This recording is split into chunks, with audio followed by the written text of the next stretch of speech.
I want to start out, and especially for the YouTube stream, with the build. So, at first, last Epoch, I've become a full convert. Okay, first ARPG I've gotten level 100 in. I think, well, I've already got my monies out of it, too much of it, unfortunately. But also, it's only going to get better because it's clearly a game that is made by people who like these sort of... If you don't like these sort of games, if you've played Path of Exile or Diablo of any flavor, and you're like, I have no idea why people play these games. Well, that's not going to change here. But if you kind of liked them but didn't really get into it, you might like it. If you like those games a lot, you'll probably like this more. That is the situation with Last Epoch. That's how I feel about it. Because it is clearly, and that is apparently their backstory, is we like these kind of games, but we thought maybe we could make it even better. And that is a bit of hubris there, but I will say the genre feels like it hasn't progressed past, like, 2005. Like, it's partly a choice, with Path of Exile being so complicated and Diablo 4 being so shareholder-friendly, but it is clear the Last Epoch is clearly a game, much like Beyond All Reason, made by people who like playing these sort of games. So, but what I really like, and this is a very key point, and what has gone into my build, is you can just respec at any time. You can respec your skills, you can respec your talents. It's a minimal amount of gold, not a ton of effort. And respecing your skills is a minimal amount of time to, like, bring them back up. So you can try out a bunch of different stuff instead of having to plan out your entire life story at level 1. So,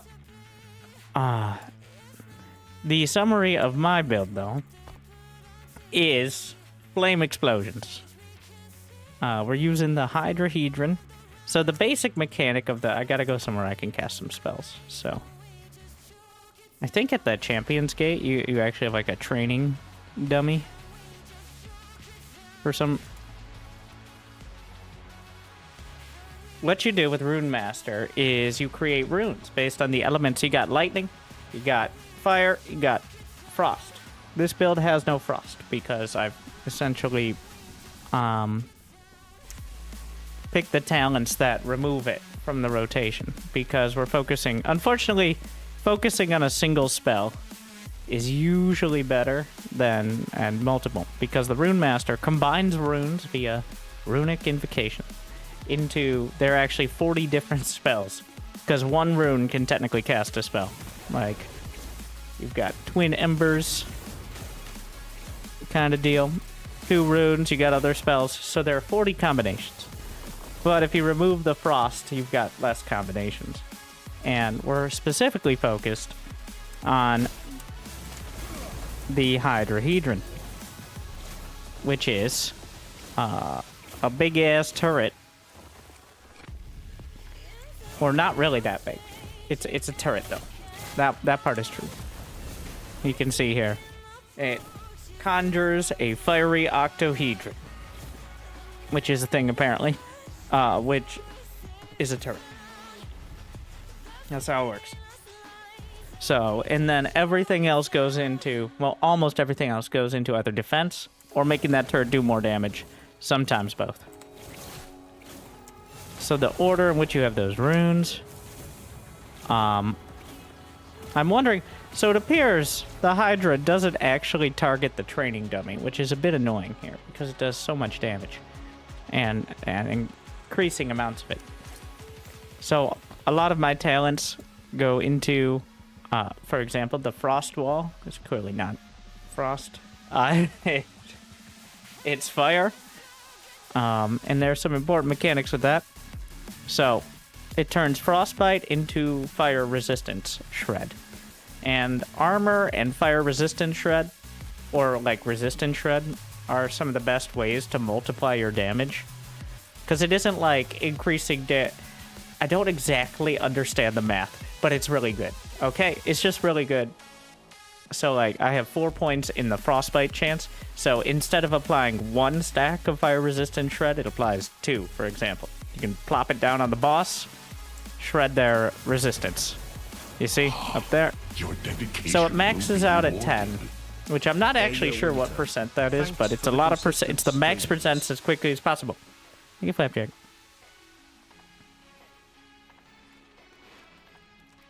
We have the Rune Bolt, which is kind of your filler spell, which I have set to lightning, so I can set up the cast for the rest of the spells. Important points on this are it can regain mana. It gives you Rune Weave, which gives you multiple buffs, like increasing your ward shield. So you have shields, but they're called ward. And this is a very important mechanic, because I'm essentially an Archon. I have 1100 HP, which is easily one-shot by most enemies. Thankfully, we have ward, which I can generate via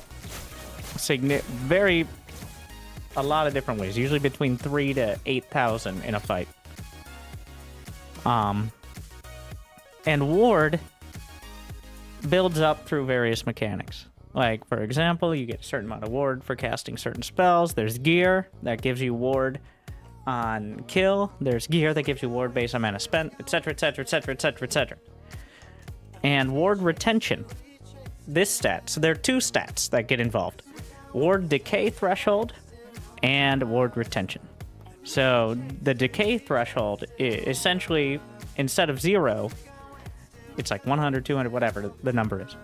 And then past that, the ward retention stat is how quickly your ward decays. So past your ward threshold, it will decay at a constant rate. Not a constant rate. A exponential rate. So, like, if your ward decay threshold is 500 and you have 10,000, it's going to decay super fast. Your ward retention, though, decreases the rate. So your shield stays up longer. So you want to keep as much shield as possible. That's pretty fucking obvious. So as I've gone up in the difficulty to things doing more and more damage, honestly, my build does so much damage. I have most of my stuff is focused on defense at this stage, as opposed to offense, because of now the gear comes in. There are two items that are all about damage, unique items that were combined with other items with legendary potential. The fundamental criterion, which is fundamental to like most Runemaster builds, from my understanding. Which there's a lot. It's easy to glaze over, but stay. It took me a little while. You do more damage with different weapons based on with different invocations. So there are 3 runes: Heo, Gon, and Ra, which make more sense when you realize Heorid, or whatever his name is the frost god, Lagan is the storm god, and Raya is the fire god. So that makes it easier. So that's lightning, frost, lightning, and fire, in that order. Just have to get used to the names. So the one I'm doing has Ra as the second one. So that means I do more damage using a staff. That's the second thing. It has lightning as the first one, so the staff buffs it. 33% damage. And to my understanding, that's 33% over the top. Like, it takes all your damage, puts it in a pool, and multiplies about 33%. It doesn't add 33% onto your base. Like, if your entire pool of damage is, like, your baseline is 100, and you have gear that gives you 200, you're not doing 233. That's 266. Because it's... Or it's the other way, where it increases your baseline. I don't know which one it is. It's a lot of fucking damage, though. It does it more than just, like... That is way more than plus 33% spell damage, is what I'm getting at. I'm not sure which end it applies it on, but it isn't just, like, adding 33%. That's the point. And then, oh wait, the second part of it is 3% more damage per attunement with Ra and their second rune. So attunement is not a stat that Runemasters usually like that much, because int is what gives you base damage to your spells. You see that? Increased damage. So I have a lot of int, but attunement gives you mana. And also, it's used as the damage for spells for other classes. It's one of the other stats. Giving mana is nice, but... So, I have 52 attunement. That's, a lot of that's a lot of damage. So yeah, 150-ish%. So, the build is mostly based around that. Honestly, I think the chest piece is even more important than this, which is the relic that is directly, like it's in the name. So it directly buffs not just all spells, that spell. So the Hydrahedron does more AoE damage when it's attacking. It casts faster. You get ward with it, so it's literally designed for it. So it's quite rare because the ones that buff specific spells, yeah, it's. I don't think. Well, it's very important to have, but you can work without it. The chest piece kind of changes your whole build when you get it. So, like, this is just more, but this changes, because until you get this, you don't want to use a staff or attunement, because you don't really get a benefit. So the rest of the gear is, like, cap and resistance, getting more ward, and then buffing stats with some shred armor.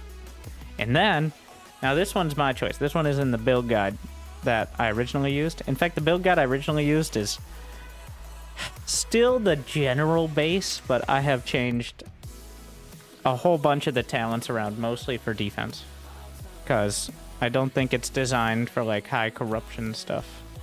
Or maybe I'm just bad, but I found it much easier to go a little slower and not have to worry about getting one shot than blowing everything up, but also getting blown up in turn. So this one is essentially a buff to Flame Ward. Not bad on the spell damage, but clearly it's all defense. The only downside is the fire resist. So, my fire resist at 197%. A part of that is just built in. Like, so that staff caps your fire resist baseline. Resist goes to 75%. You don't really get a benefit from going over 75. So ideally, all your resistances are exactly 75, and everything else goes into other stats you want. Obviously, that's not exactly plausible, but you can use things like idols to kind of fill in a bit. Like, I have exactly 75% poison. I have 76% cold. Feel pretty good about that. But, so that way you can use other stats on your gear. Another one is having 100% critical strike avoidance, which I do have, actually, but I could probably shift it out, stuff like that. Yeah, I don't think it's worth preparing, but you could always have other gear if you like, but...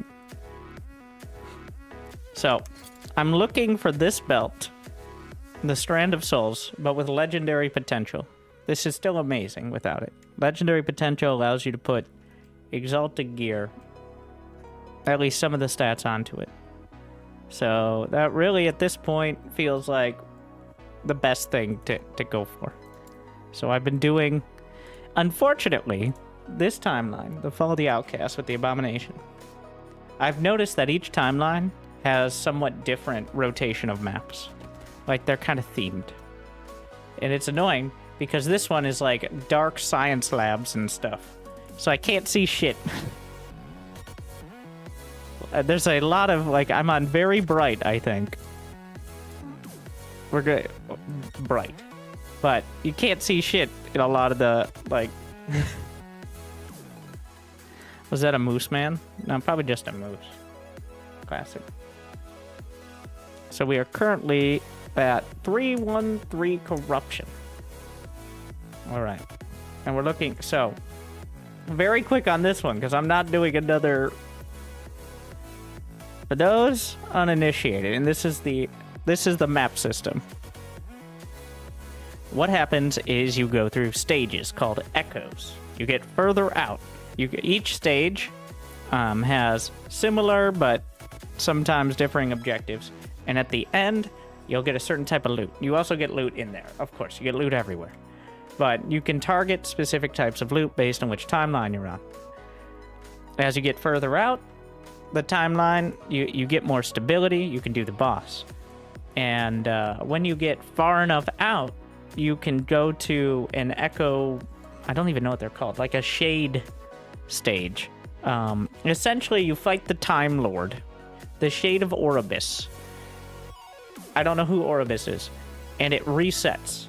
But based on how far out you were and how many times you beat the boss... So the boss is just like part of it. How many times you beat the boss, it increases the corruption level. And that, if you look over here in the bottom left, a lot more damage, but a lot more loot. And experience gained is still relevant, because experience... One last thing. So, experience gained is a major factor in how much favor you gain with your faction. In this case, the Circle of Fortune faction. So, it is still worth it to do, like, XP stages and stuff like that, because that is how you get the most favor, to get the prophecies that give you the loot. But enough fucking encyclopedia gaming. It's blasting time. So yeah, we're at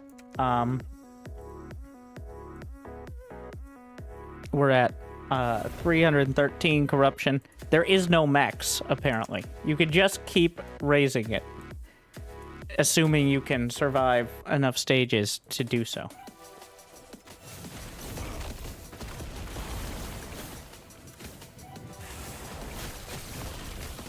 And should I start pushing corruption?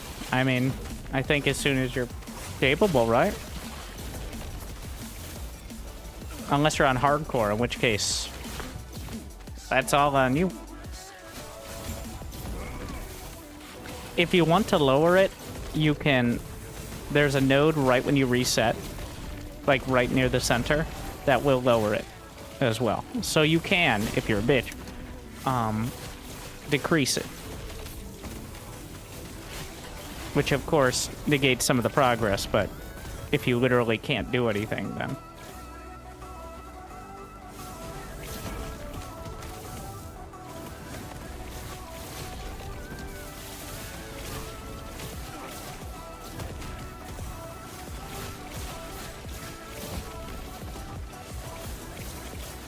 I do die. He just hit so hard. Oh my god, he's outplaying. Oh, it's because I'm out of mana. I need to solve these mana issues. This is actually really rough.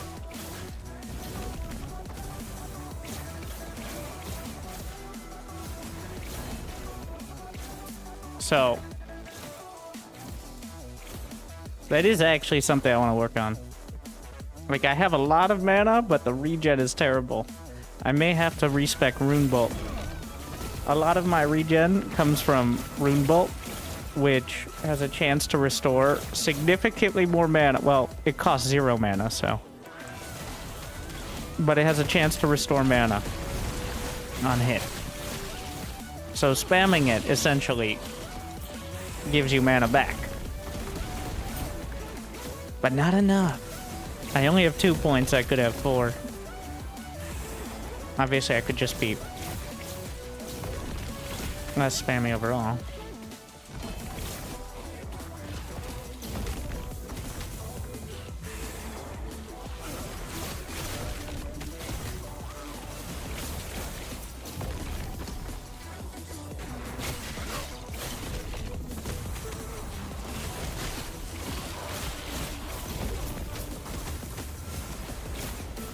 Yeah, the cost, like, if I want to respec, it just takes, like... So, essentially, the amount of time it takes is, like, 1 dungeon. And I think the reason you can't just instant respec is because you could literally respec, like, maybe not mid-fight, but they don't want you to respec mid-dungeon. Like, you could respec between dungeons and still with, like, no downside, but not, like, between fights.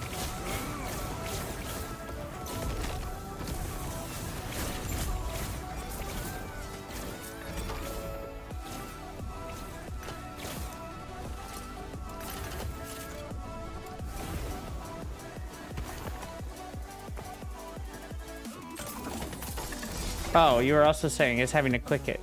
Yeah. The hardest part, like, I don't think there's a respec everything button at all. Which, you know, you got a good point, because I've been thinking about, like, other builds, but not being able, like, having to click every single one is a bit, you know, troublesome.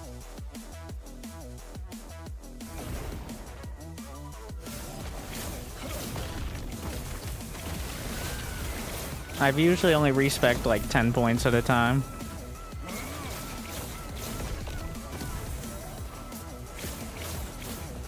Honestly, so it would definitely be a switch from other sort of games like this if they had loadouts. Because you can already change your build to the same mastery, but essentially an entirely different sort of build without having to reroll your character.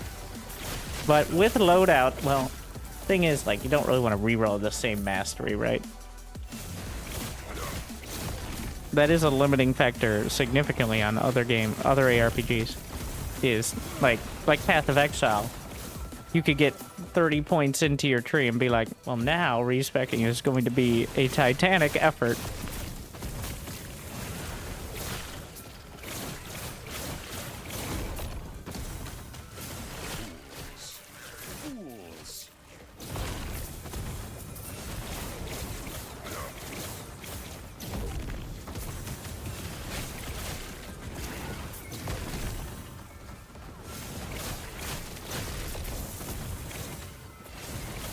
These arenas, there's almost not, like, you can kill faster, but I'm pretty sure the waves are on a pretty set timer. I don't know how much you can actually... Maybe you could grind to unlock loadout slots? Yeah, like stash tabs? Like 1 million for a loadout slot? Or as some sort of, like... So they mention how they want to, like, the plan is to add a pinnacle boss. Maybe you beat the pinnacle boss and you unlock a loadout slot. So now you can try to do it again. Like, I think that'd be a cool reward. So you have, like, a dual-sided goal besides, I beat the big boss, now do it again with a new loadout. Because you are still locked in, like, there's, what, 15 masteries in the game? So, like, you're still pretty locked into a certain range. I don't think anybody's making any, besides the most hardcore, making more than a few characters per season or whatever.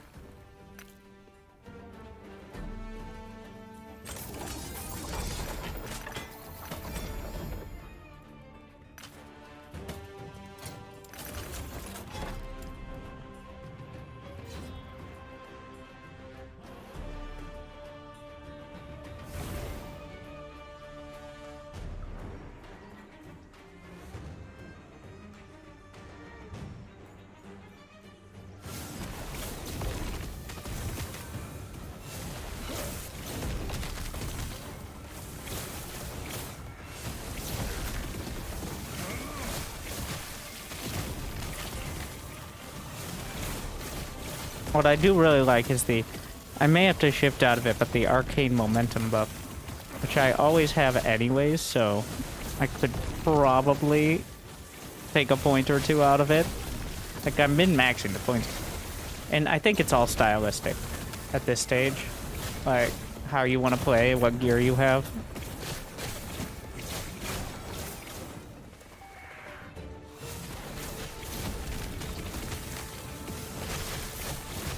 There's definitely a few points that maybe I would put into wards that some people would put into, like, critical strike multiplier. Should be able to lease your stashed.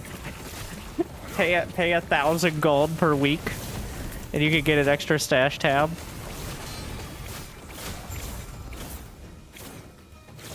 All right, timeshare. All right, share a stash tab this cycle for the low price of 1/10 of a stash tab. All right, if you could sell stash tabs, that'd be the real trading currency. First week of the league, you could use 1/2 of this stash tab.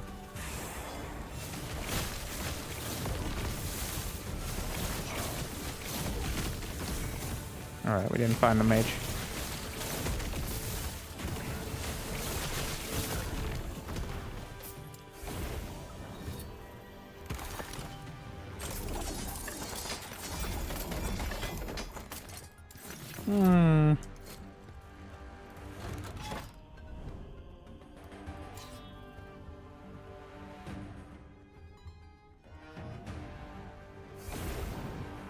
You know what? I'd pay 10 million gold for a unique's affinity tab at this stage.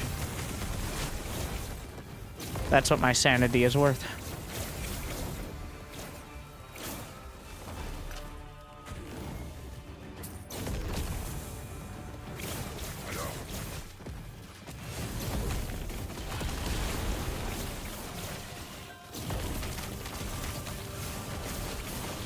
I've gotten, like, at this point I recognize most of the uniques, so I just don't pick them up unless we're in a heated moment and I don't really have an opportunity to look at them.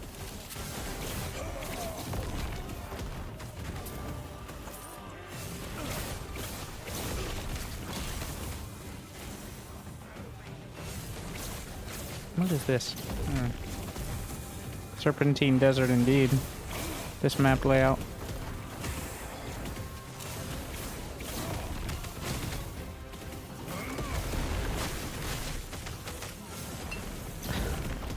God.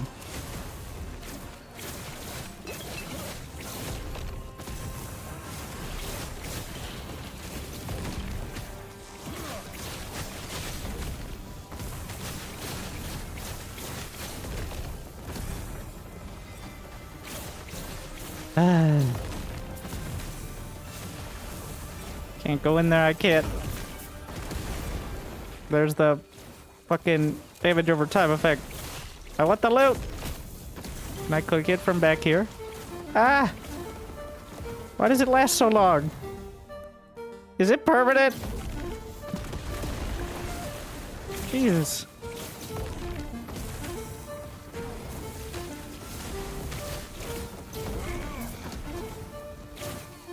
The spire, I can't click on the shrine. Because it's, the spire spawned inside of it. Oh, that's new.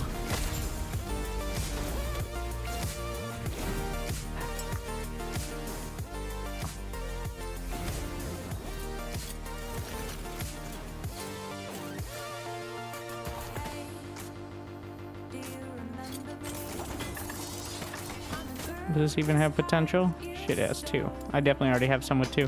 Can't believe I'm throwing things with 2 potential on the ground, but I have multiple with 2. It's a bit out of hand, actually. The item factions are a good start, yeah. The unique sell for 500 gold, which is still very tedious, considering... So you know what's the real lucrative gold sell? Arena keys. They sell for 6,500. Which is like actual money. That's a significant percent of a stash tab.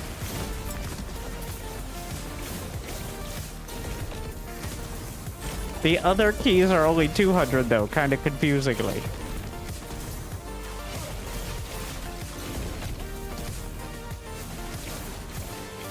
At this point, I don't even want the normie arena keys anyway, so I only use the keys of memory. So I'm just selling all the...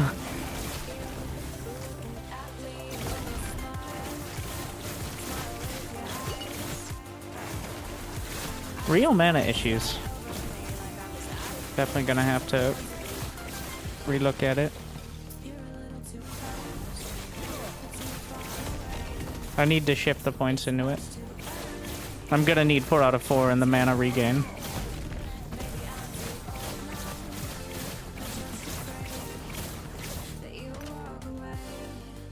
On the rune bolt. That's the short-term solution. The long-term solution is re-itemize. But...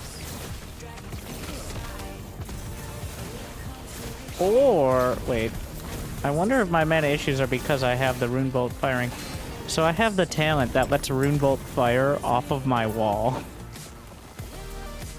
But rune bolt doesn't cost mana. So there should be no issue with that. Wait, let me see. We'll do it when I'm not sitting in a fight. How about that? When the wall fires, it costs 2 mana. Is that what I'm... The idea is I'm supposed... Do I gain mana from it?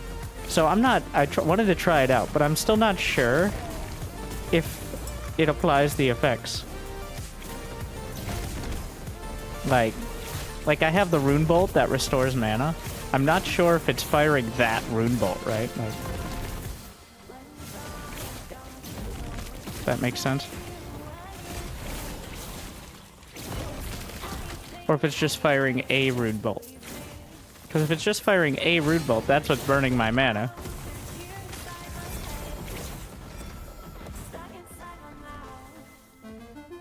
Like, if it gets the Rune Bolt talents... Make sure it says direct cast. Also, key point, it's firing fire Rune Bolts, not lightning ones, but I don't know how that would affect it, because I don't think the talent is tied to a lightning Rune Bolt, so...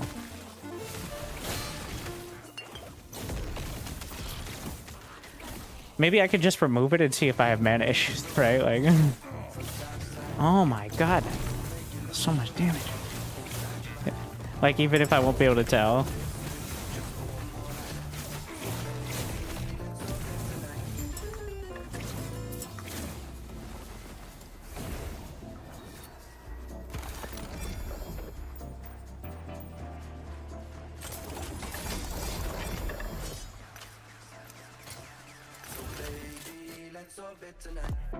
Why do I have...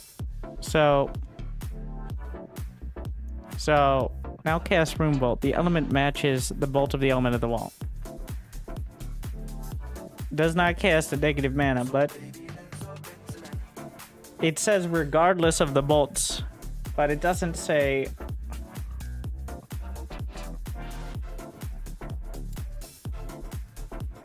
Directly casting... You fool! I'm over here like, I just figured out how to get infinite mana. No, you did not.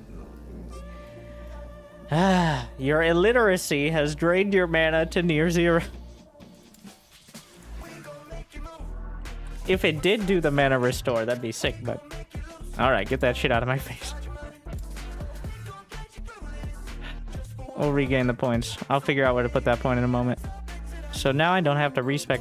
So I'm no longer doing Aspirant's Arrival. I took the points out of it. This was the huge version of the thing, because almost always I'm casting via the Flame Burst. So this is a big shift, which I'm still not 100% whether having nothing in it, but it says another important point, direct. All right. That's a key one. Honestly, I could probably take points out of Frostbite. It still shreds it.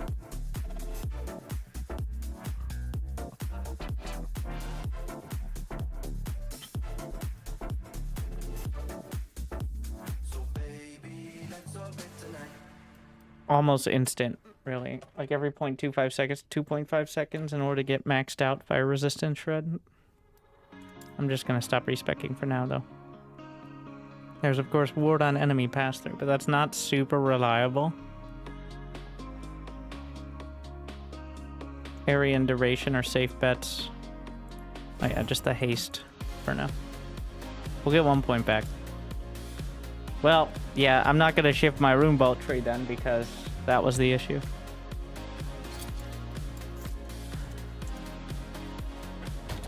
Fucking reading again. Every time.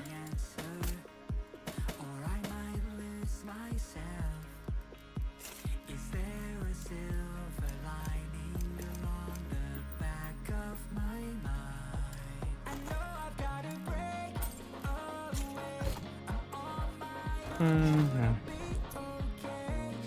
I think we'll go with the beacon one.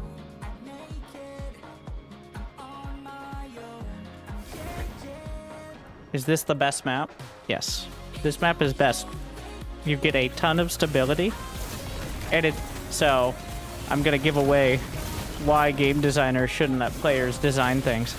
It's essentially just a straight line. Like, you go at a bridge, about half of it is just like a straight line down a bridge with no other passageways. And it reliably gets you essentially the max stability while still being a very speed runnable.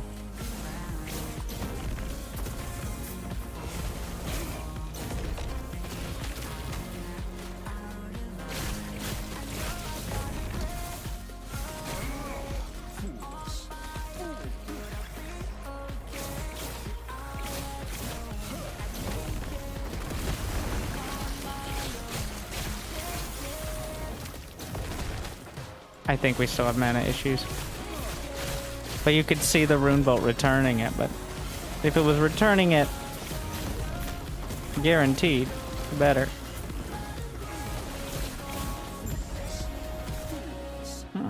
Usually the objective is further on. I'll just keep going.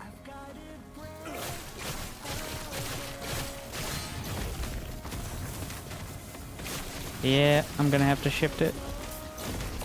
It's an important part of mana restore. I have to cast Rune Bolt so many times now.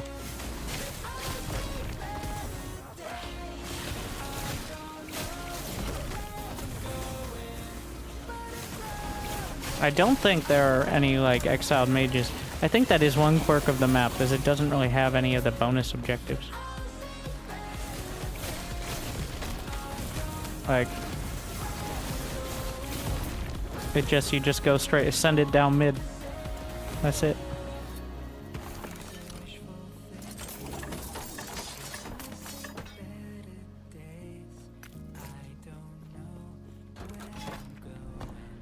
All right. Let's see. Frostwall.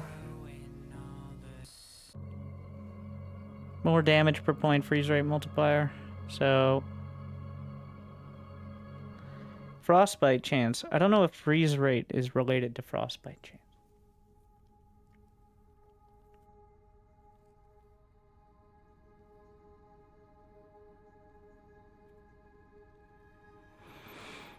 I've tried the Frostwall detonation. Very underwhelming.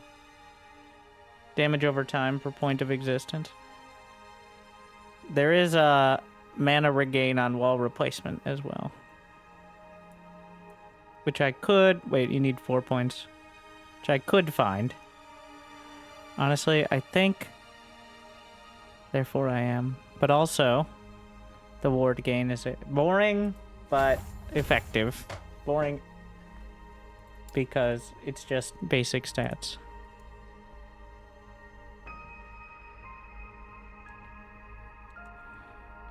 I really want to try out having more points in Rune Bolt. It's hard to choose what to take points out of me. Like, this ward gain is a big deal. The mana gain. Armor shred is very helpful.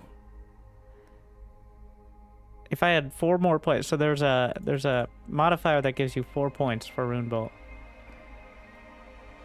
and I could find space for those 4 points. I think we're gonna have to take.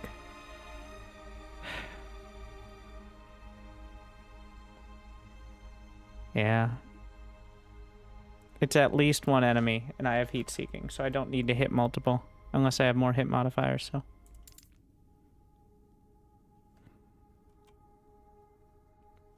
We're gonna put that 1 point in mana.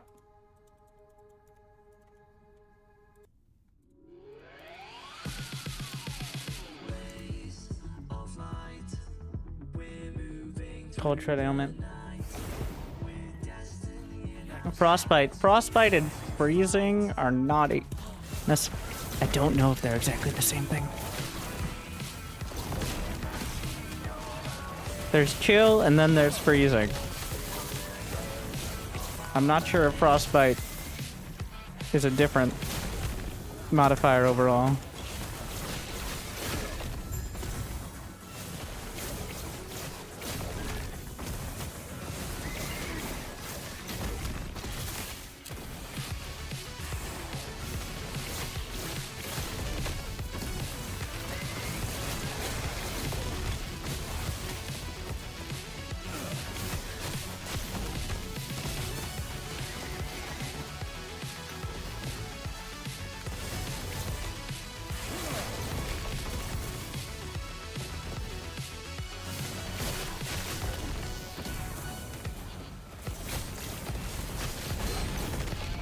Ooh.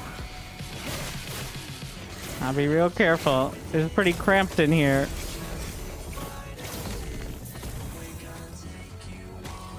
So that's that loot filter tag is double exalted.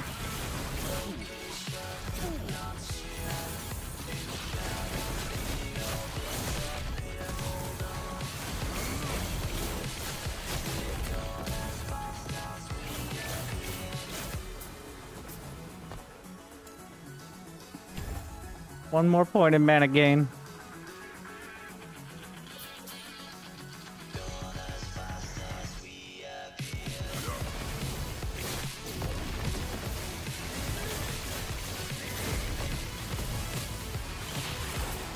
Bees. I want more random animal shrines, alright?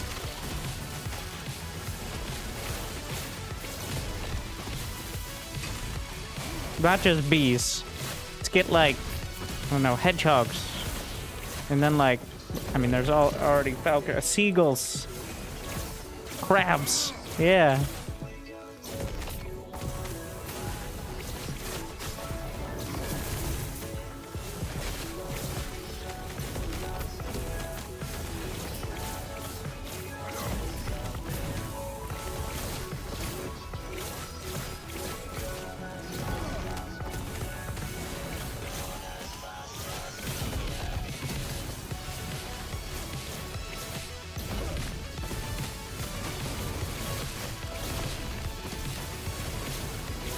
I may just have to drop the armor shred because I already have so much armor shred on hit.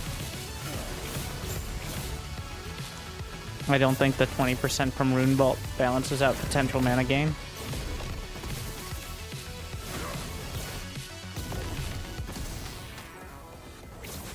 Like, on hit is just any attack that hits, right? Like, that isn't damage over time.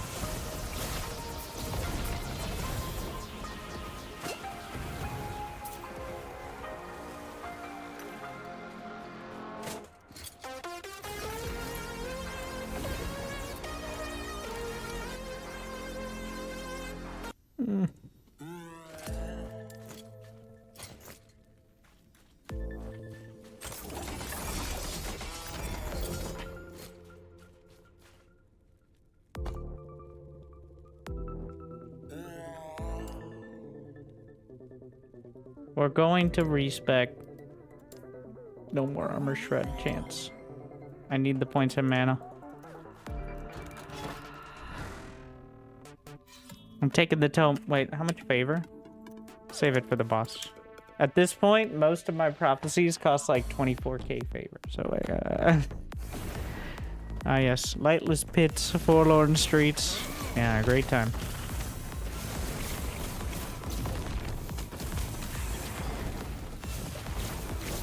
So the tomes of XP give each point of experience, which you continue gaining, as you see on my way towards level 101, which I don't think you can hit. I don't know what happens if you actually get there.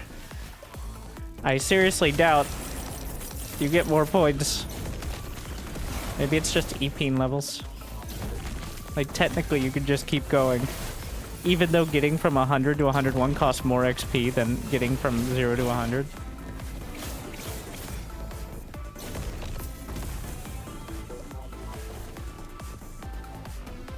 Why do these persist so long? I'm just trying to get the loot, bro. It's like permanent poison there. Oh my god. So here's without the loot filter. Wait, no. I vetoed all those. In case you're wondering why it sounds like so many items are dropping. Because they are.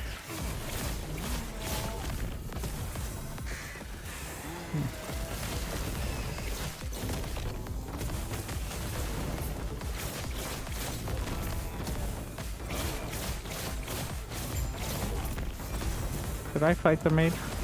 Forget. Don't think so.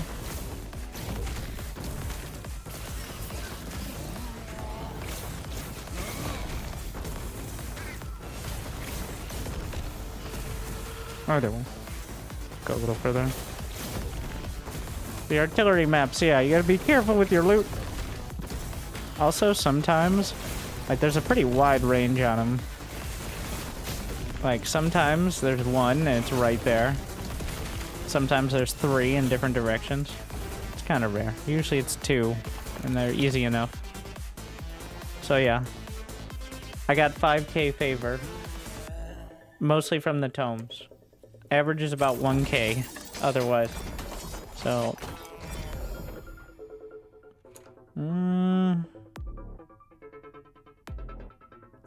No. So, ward at low health is not particularly helpful. Oh, we got a boss. But I want to gain some more favor so I can take some more prophecies.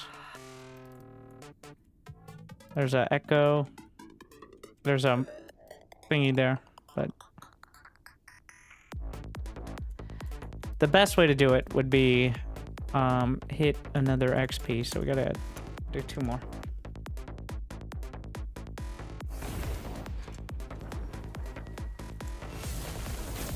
There's no way I'm resetting that early either. See how far out we can go. At some point, you go all the way down the line, and the only thing you can do is reset. So, like, more spires rather. Yeah.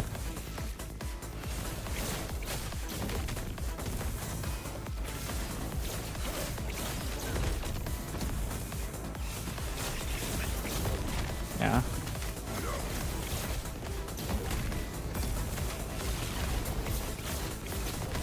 There's also these like little Ravager trees here as well. Little plants. They have a like a corrosive bile attack.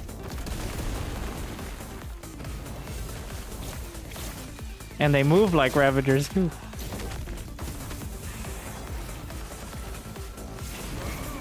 Warlock seems OP. I think all classes seem OP with the right build. Or maybe it is. I mean, that's kind of the point of these games. Is to seem OP, right? What is the class that people will say everyone should play, but they're trolling them? What is it, Forge Knight, I think? Which is the one who's, like, clearly not OP.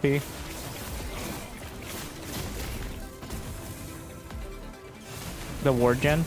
From what I understand, there was a literal bug, like somebody added an extra 0 on the map for Warlock with something, where they were getting an order of magnitude, like immortality level shield. So like,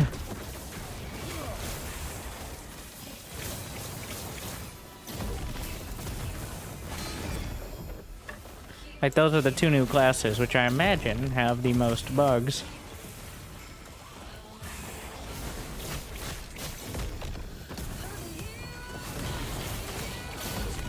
Where, I mean, there's so many different interactions. If even one thing ends up, like, having an extra 0, well...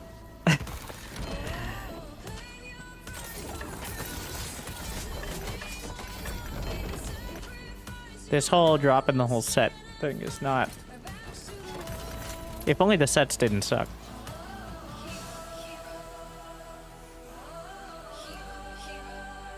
My least favorite map.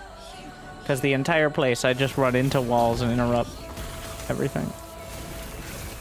It looks cool until I start running into every single hallway. I gotta be very careful of it.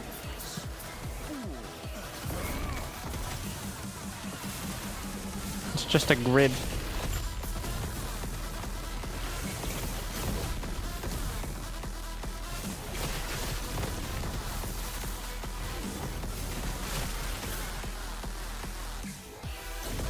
Design is improved.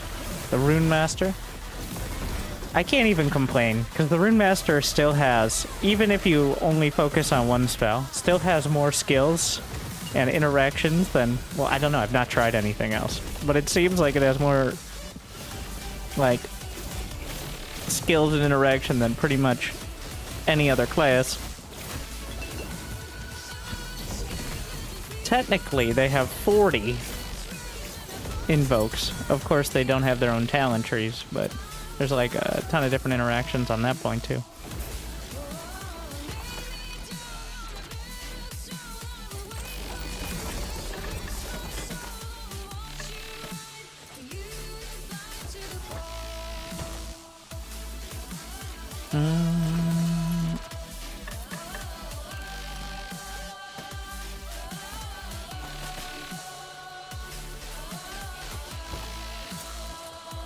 All right.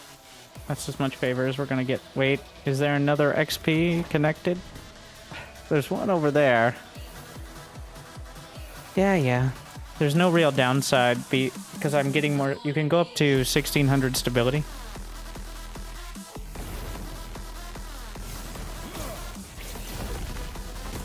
I just want the contextual looting that they have on controller.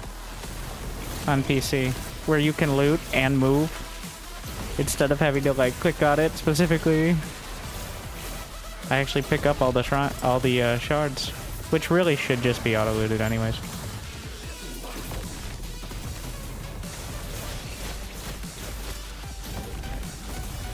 Because there's no reason not to pick them up, right? So.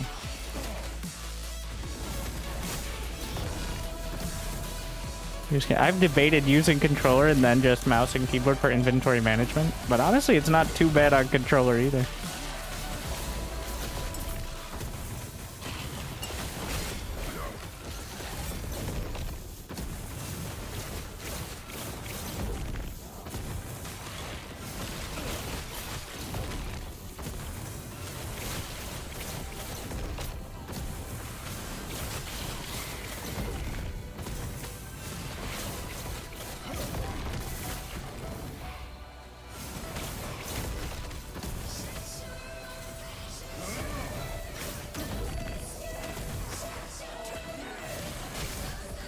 Ooh.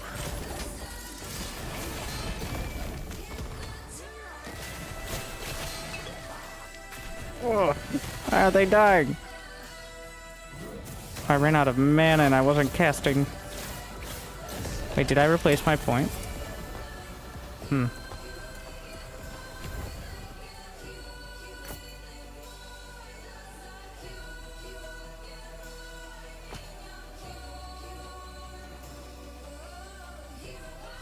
Not that that's a huge difference, but everything's gonna help here. It's really the mana regen less than the mana cap, because I end up running through it either way. If I had 500 mana, we'd end up at the same issue, just take a little longer. I guess if I had 1,000 mana, it'd be a lot harder to get down to that point. You need to stay over 300 mana though, because there's like half a dozen different items that are like, you do 30% more damage, but if you have over 300 mana, you do 60. It doubled if over 300 is how it reads, actually. So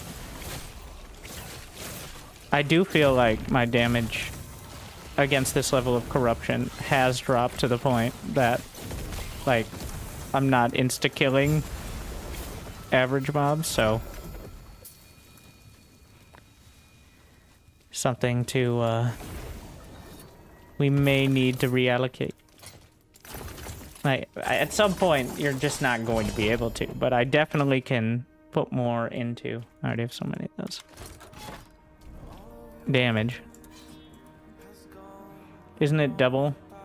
The double max mana, not current mana? It's max mana, yeah. Doubled if you have over... The point is, like, I'm running out, and I'm talking about, like, if I had 1,000 mana, how quick would I run? And, like, what's the minimum you can do? Because you can't just put everything into regen because of that mechanic. Like, you couldn't have 200 mana and then have 5 times the regen, because that would break it.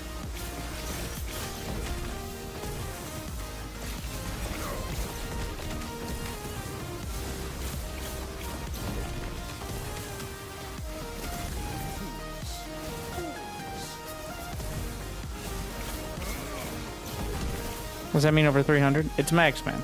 It says max man on it. Just to be clear. There's actually a decent amount of those idols. Like half my idols have that.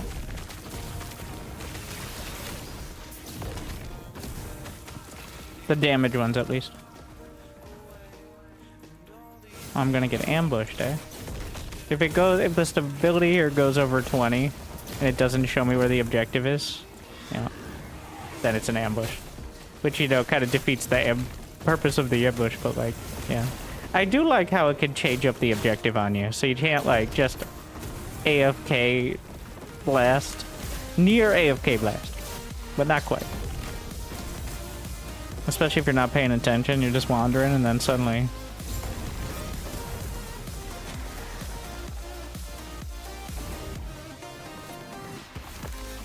Ooh.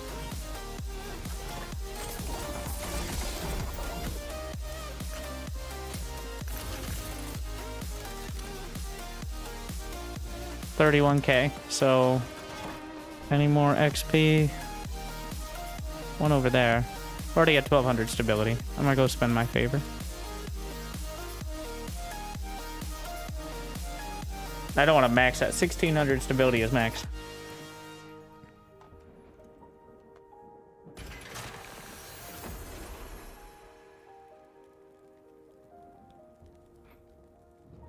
Let's see if I need any glyphs. Now that I started doing the prophecy stacking, I finally have enough glyphs of despair. I have 44 of them, which is not huge, but I think I still have a couple prophecies about that. Yeah, let's see, glyph of despair times 12. Glyph of despair times 12. Yeah. Those are the ones I was hurting for.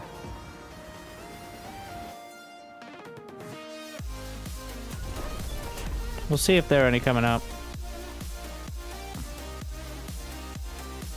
Adding just a few of those has made it a lot easier. So I was actually like sitting there waiting to get them so I could do some of my gear. So this one is troublesome because there are so many weapons. Like, I want to get weapons out of it, but...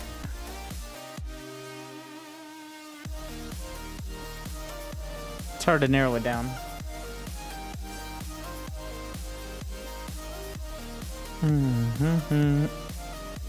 Unique belt, not helpful to me.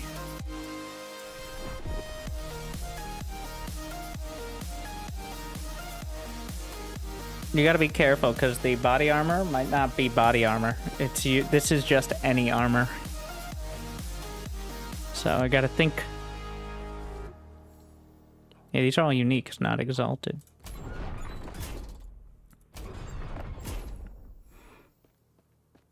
I actually want exalted instead for most at this point. I mean, I'll take the unique stuff and try to re-roll, baby. But, like... oh, I don't have the extra lenses added in. I got rank 9, so that means even more lenses. What do we need?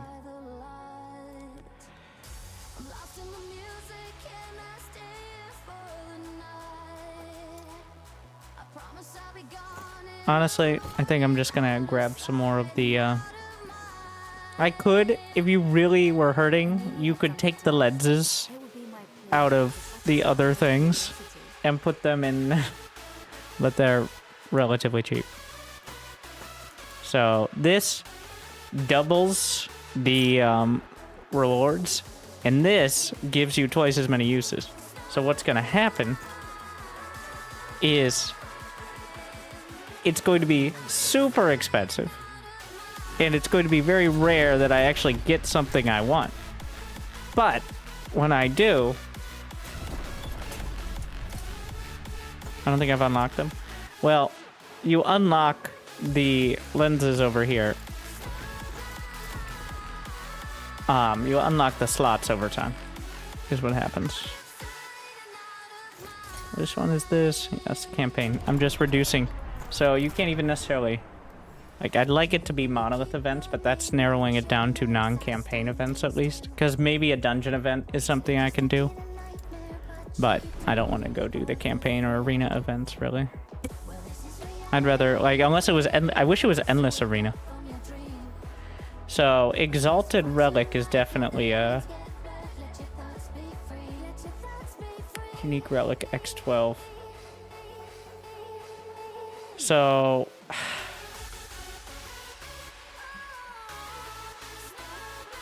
I don't really need them. I'm kind of locked in. Like, I don't think the only way to get it better, that's about as good as it's gonna get. I slapped a max rank fire damage and an exalted attunement on it with a good roll. So, like, I could get a better one, but I'd rather have a better ring or amulet. So,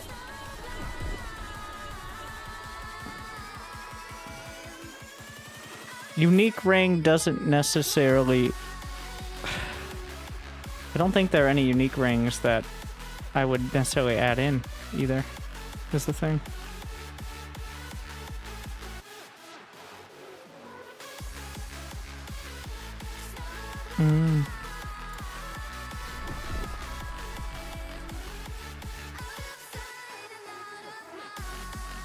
There's also unique amulets, but same thing. We're gonna spend some money re-rolling, but when I get it, it's gonna be so good. Death of Raya. I think I have half a dozen others that also need the Death of Raya. Death of Rare Enemy. Oh, I think we take that one. Yeah. That one, any dungeon. Death of Exiled Mage. Yep.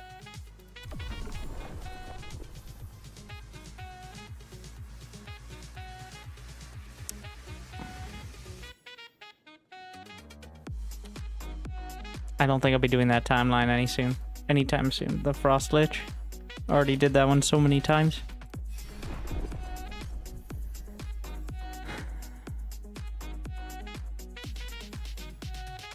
Death of Boss. Alright, I'll take that. That was non-specific.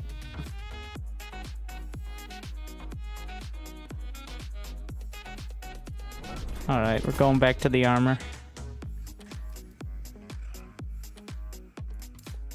We're getting under 10k here, which means becoming not worth it.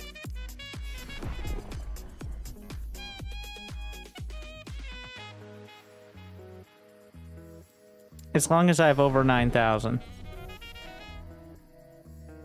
Yeah.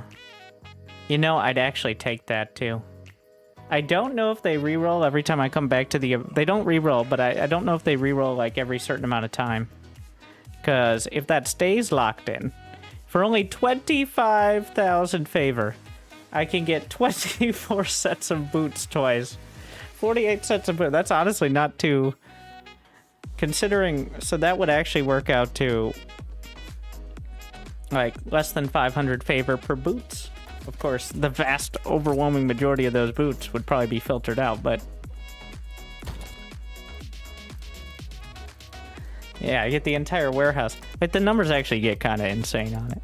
Though, loot filter still applies there. You could turn it off when they drop, but...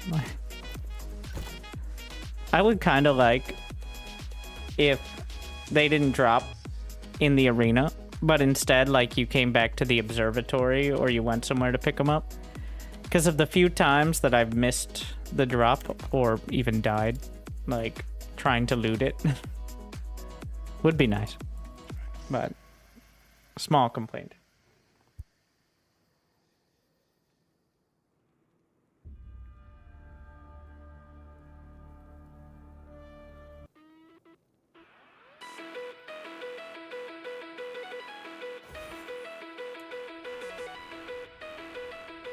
Gambler? I haven't looked at the Gambler in quite a bit.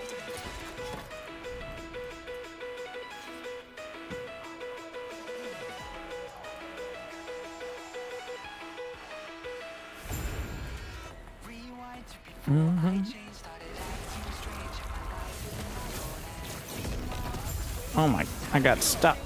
It's still cast though. My god. Really struggling here.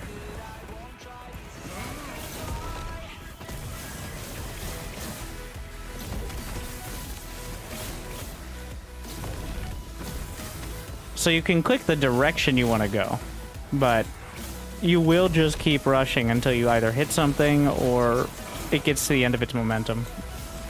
So the art form is timing that out without hitting anything too early or overshooting.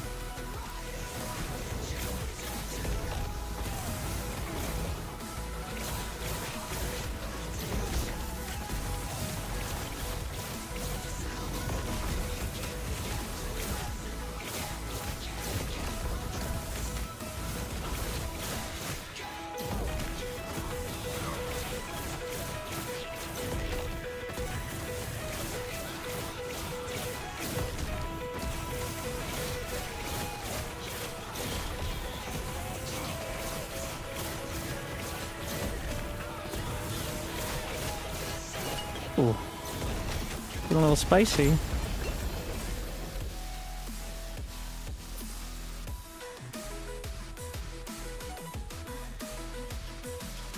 Already got it. Didn't get the belt. Oh, I got another one, but still no legendary potential, but... So, does anyone have a graph on how ward retention works versus everything else? Because this has significantly better ward retention, but worse ward per second on kill. And worse mana spent to gain ward. So, like...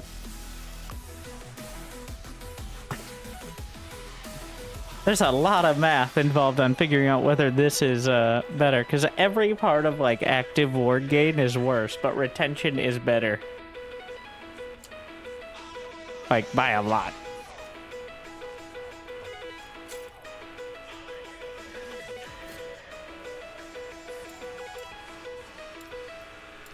And it's another stat that's not like 100% is max retention. It just kind of lowers the speed. So, just like 100% spell damage, well, that is double damage, but 100% ward retention doesn't mean your ward stays forever. Large idol drops, uniques, ornate. I'm tempted to take XP for more favor. Even though I'm max level, which is an interesting situation. What is the You know what? I'm gonna try it. I don't know if I'll notice a difference, but... Because favor is based on XP.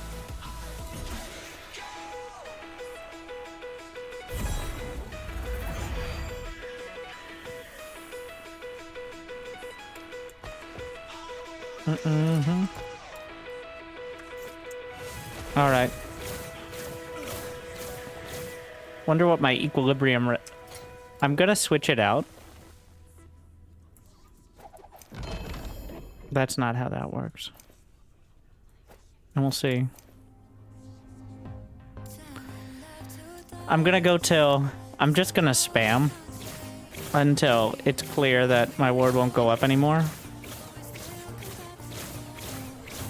This is a very, very poor example of retention, but yeah, like 1400. Some of it's dependent on exactly the cast speed. Alright. Ward. Formula in game. Yeah. I need like a graph. Like... where, like, ward gain counteracts ward retention, and at what levels. Because I ain't doing that fucking math. Alright. Let's see how it feels. Oh yeah, going above 100% on dots applies a second dot. That's actually a huge deal. Like I have, my chance to armor shred is... apparently not a stat that shows up.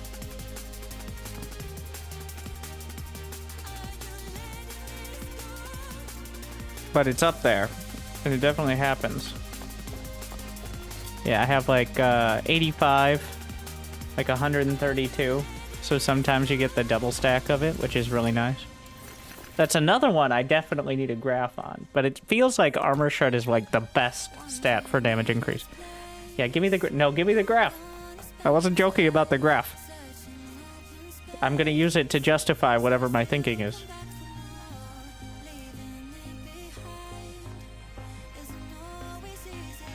All right. Oh shit, it's an interactive graph. All right. Wow. Page slapped together. I like it. So, let's say I have 1,000 HP, which is kind of my word retention is now, my baseline is 385 at the moment. Okay. Let's just plug it in. Word decay threshold. Where do I see that? 341. Alright. My word per second is...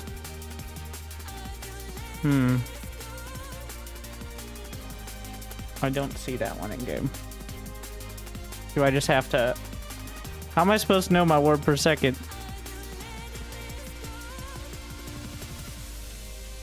Like, I have it on gear, but I also have it from talents.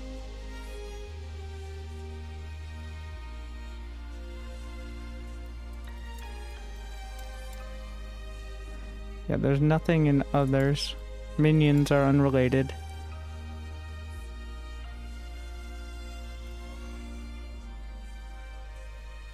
Just eyeball it? No, put that back.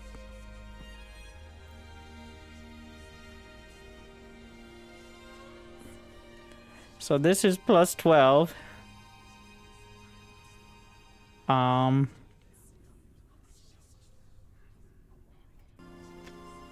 I guess I only have one item that generates word per second. But I have talents as well. That are, no, wait. Additional word per second is 36. Feels like that should be a stat that shows up, and it's weird it doesn't.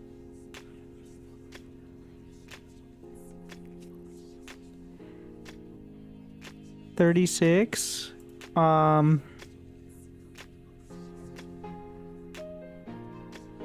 If you hover over the health globe. Shit, bro. No. But I've never hovered over it, so that's cool. But like, it doesn't say it. But it only says current and word retention. It doesn't say per second, but interesting. I gotta hover over everything now.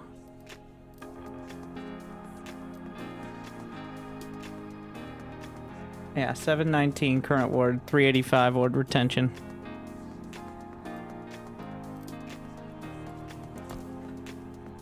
Yeah, word per second seems like a very important stat, though. Like, to factor in.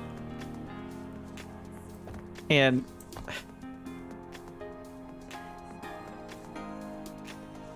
like, that's a big part. Word retention, word gained. Does word gained apply to word per second? Oh wait, no, it's from the other nodes. We're gonna say, so here's 36. It's not on defensive. No, I can read. I looked. A lot of word gain is from spellcast here, but I also have some from like. Okay, 36 plus. Okay, 48. We'll just say 50. I'm gonna round to 50. All right. Because I'm sure there's something somewhere in there, but sure.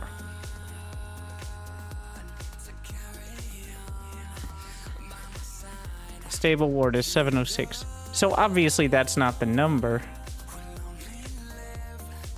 Because my word is 777 right now. So I could use this to backwards calculate. Alright, we gotta do backwards math. I have 777 ward. So maybe the math on this is outdated as well. It's potentially... I don't know what initial ward is. Wait. Yeah.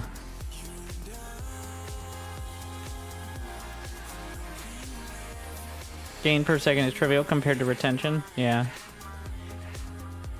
Wait, let's see. Let's try word per second and see how much that changes the stable. It's 1,000. 40, 600. Let's compare. 50 at 50 word per second baseline. Word retention 300. 400. 500. This is not very helpful.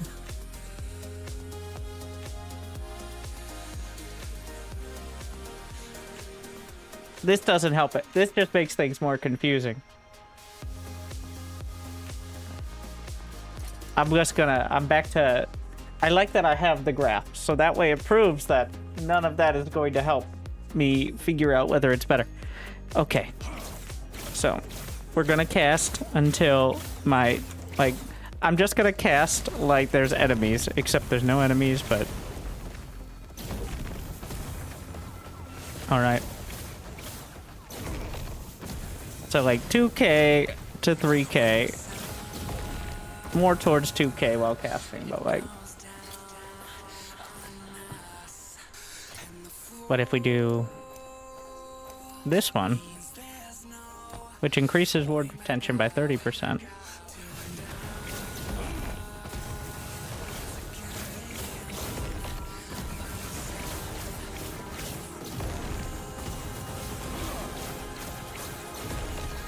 I mean, 30% isn't going to be a huge difference, but I think you can see, and I think it's better. That's a lot of ward retention. The ward... You're hitting 4k with Flame Ward? Well, that's because of my unique. The unique is massive gain.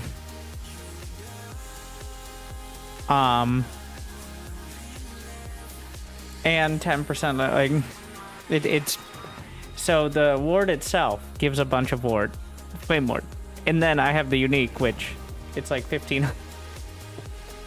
Yeah, I think retention is the stat. By the way, so the build guide, the only guideline on wards, it doesn't have ward per second, it doesn't have ward on kill.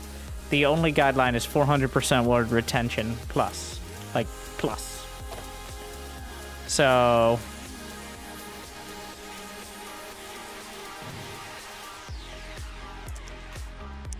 this finally puts me over that mark. So I think we found it. Unfortunately, if one of them had LP, it would probably be a defining characteristic, but also technically it's better for potion spamming. Potion spamming is my panic ward. So like I can hold, you can essentially get another 1k ward by spamming potions when you're desperate. And it's nice because it makes potions useful, because otherwise potions would only be useful for HP. And let's be honest here, if I need my HP, we're having a bad time. I don't... Alright. Am I resetting? A new subscriber has been acquired. You can design sensei. No. No. I've got to try to evade this node here. Yeah. We're gonna go up here. Unfortunately, that's an arena. Maybe I can go out this way. Yeah, we'll go out that way. Right now, I'm not worried about the piece at the end. I'm getting most of my gear from prophecies and bosses. I'm just trying to get the corruption up.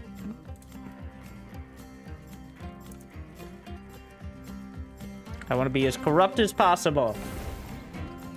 Which means, so the further out you go, the more corruption when you reset the web. What's the summary?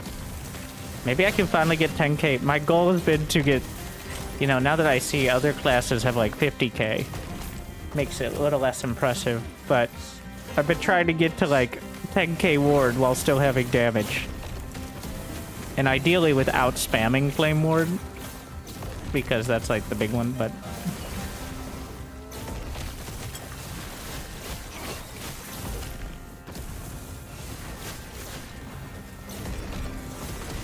I don't think we're quite there, but getting there.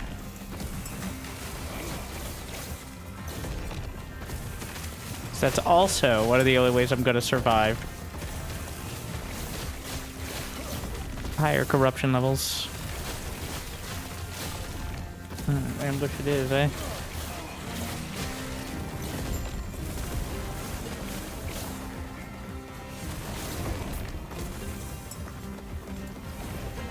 I do have maxed critical strike avoidance. Honestly, my armor's pretty high now.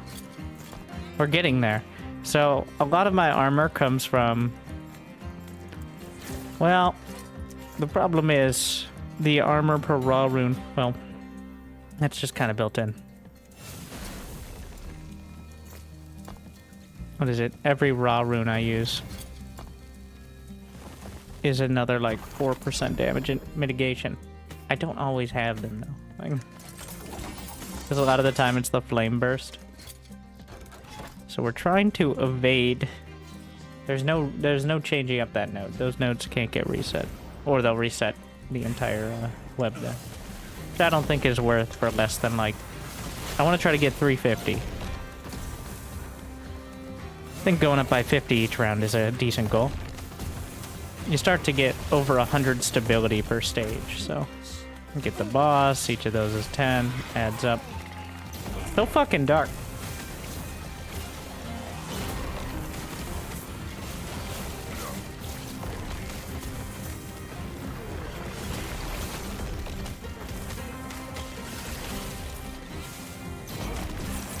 We're rich.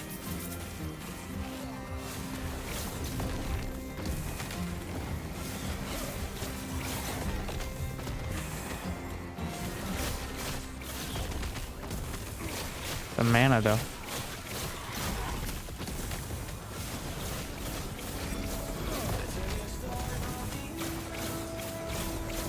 Is there a max for crit avoidance? It's 100%, right? That's the cap? Because then they have a 0% chance? Am I misunderstanding that? I just kind of assumed. I got...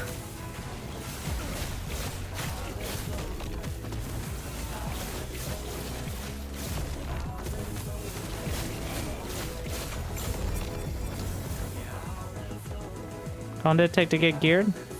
I guess that depends. Like, the basic without perfect uniques was maybe getting, like, I don't know, like 6 to 10 hours of empowered monolith stuff mostly. Of course, each unique can take much longer than that, getting a perfect one. But I'd say, like, the game is nice and you can get, like, 80% of what you want. Of course, that last 20% is a lot. It's worth more than 20% potentially, but to do the build, not too long. Just now we're working around the edges and min-maxing it. Like, I think I could do it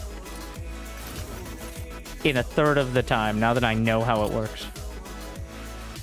Like if I did another character, not just because obviously you'd have access to a lot of the gear that I've already picked up, but like in general, like a new character on Self-Found, I bet I could do it in a third of the time.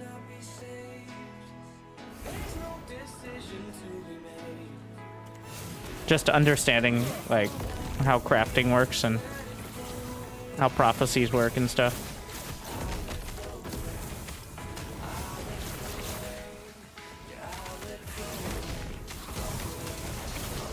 Do you like the dungeons? The actual dungeons? Honestly, no. They remind me of Diablo 4. In that, I'm constantly going down a tiny hallway, running into walls, and backtracking. That's my experience, it feels like, so far. I really like the monoliths, actually, and the whole monolith system, but the dungeons feel really tedious. Like, I'm just trying to get through them to get to the end. I'm not fighting them because I like fighting them.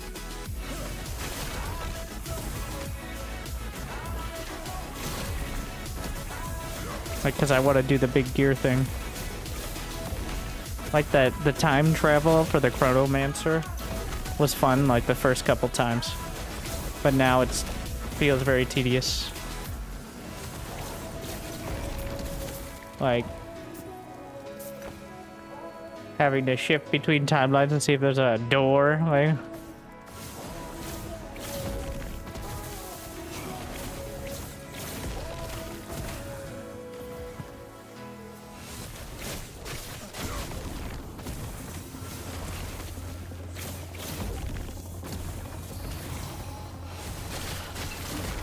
is there a guide on how to use prophecies? I'm sure there are plenty of YouTubers out there. So far, now that I've gotten to this, I'll give you a guide on how to get more favor so you can try out using prophecies. Tome of XP in Monolith. So the way favor is gained is you get 2 per XP. And to my understanding. And you get 2 when you spend each point of favor. So they kind of work it off of each other. And tomes of XP give you... Each tome gives you like 3 times the XP of doing a dungeon. I'm max level. I still do tomes of XP. Like, you can easily get, depending on how many tomes, 3 or 6, between like 4 and 8k favor. As opposed to like 2k for a regular dungeon. Why can't I move? I don't know what that was.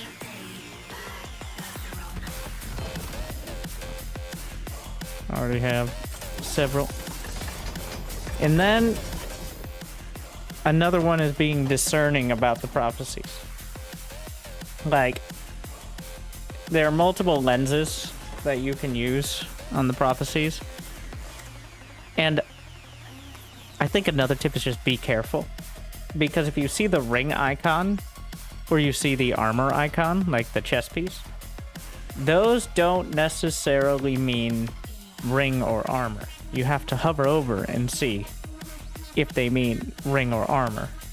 Because it'll say body armor or ring. But, for example, I don't know if there's an example here. But, so... I was trying to farm for my unique, like, chest piece. And I picked up, like, half a dozen unique prophecies. Not for chest pieces. So you gotta read the fine print on those. They really should have a different icon. Like, they have a lot of cool icons, especially for all the uniques and stuff. They couldn't make a unique icon for uniques. What is this, AoE 4 design department? Like, come on.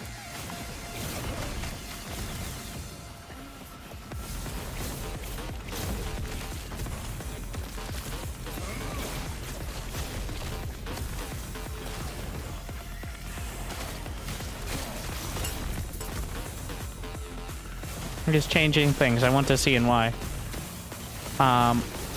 There is no info on that yet.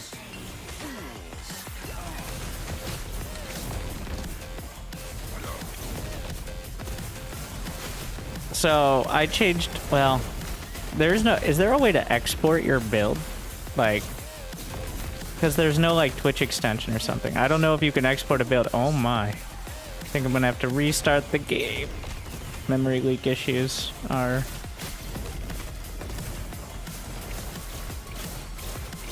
You can export it. I mean, I could just copy pasta. Or even better, I could show it to Twitch chat. Somebody could clip it and other people could fill it. Okay, it doesn't take that long.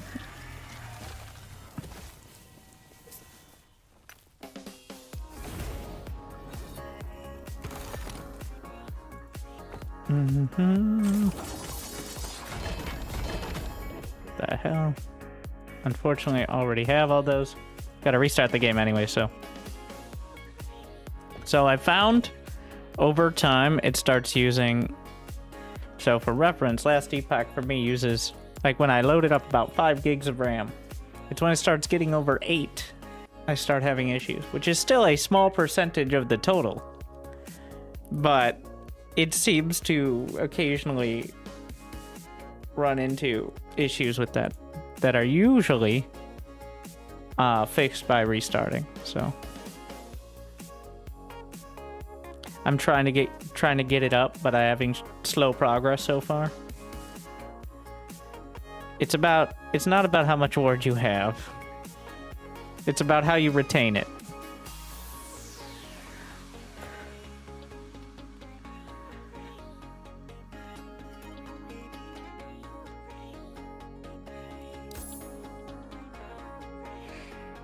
All the items lost in the void. That's kind of what that would make sense, yeah.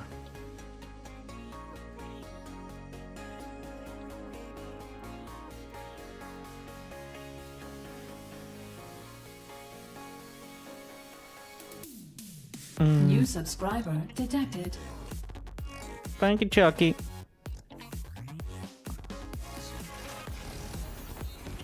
I'm falling for the more damage trap. So when I hit, like, the enhanced monoliths, almost everything is into damage.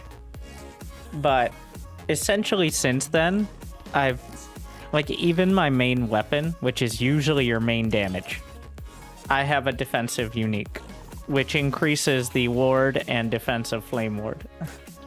Like, it has good spell damage, but overall, it's almost entirely defense. That's how much I'm invested. Like, my main thing that would give me damage stats is for defense. We gotta run one more so that way I can get to the island. Why can't you just go to the, like, loot island? It almost feels... It feels like we're one step from the hideout system. Like, it feels like you should have, like, a hideout. That's just one of those loot islands for the web.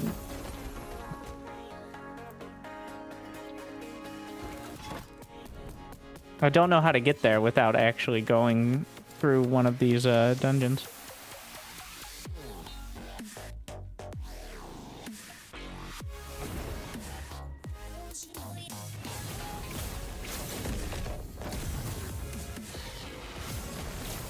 So, I changed up the basic Hydra build to have so much more ward retention. I don't know. Maybe the guy who made it actually knows how to dodge things. But I have no idea how you're expected to maintain a decent amount of ward without switching the build.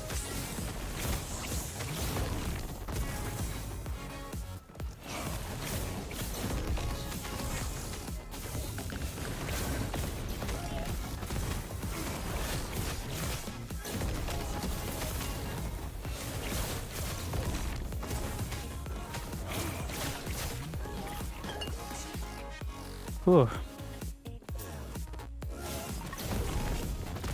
Claymore plus Frostwall, but they nerfed it. It might be like, you know, actually, you know what? That would explain it. I noticed a change log and it included changes from 2023. So, you know, it might be an old, like, it might be they just updated the old build from before release. That would make a lot more sense, wouldn't it? From my understanding, the Hydrahedron got nerfed with release, which I didn't play before release, so... I didn't know that, but it seems good enough to me. So, probably deserved it.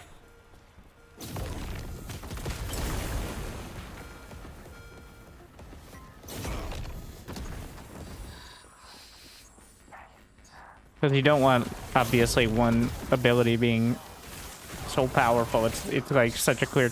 Like, if it was any too much better than it is right now, I think, like, why would you go? Frostwall had no cooldown. Well, Frostwall doesn't have a cooldown now. Wait, oh, the Flame Ward effect. Ah, yeah. If you get the talent, it has a cooldown. I know what you're talking about. That's why I veto the talent. Like, I because of that cooldown, actually, looking at it. I see. Makes sense. A 2 legendary potential bow. The cooldown was the nerf. Ah. So that's why my build is entirely like, I'm over here building max shields. Just to stay alive. Okay, alright.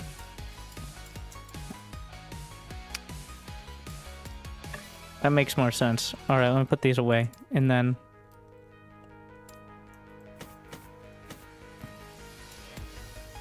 Still works, though. Like... Just not everything is into damage.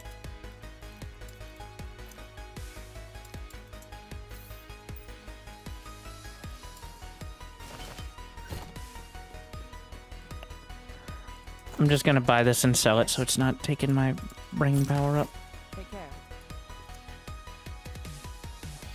Alright. I have this up in the background. I have another tab open.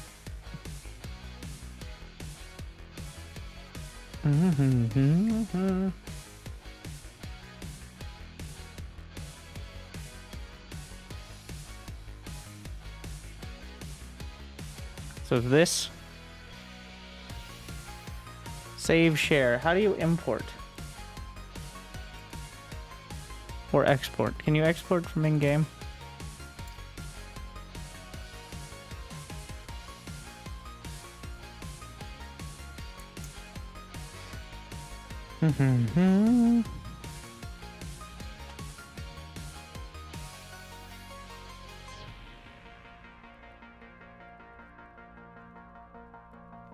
So we have 2 points. Is it easier for you guys to see? Well, because I'm not showing it in game. We'll just do it this way.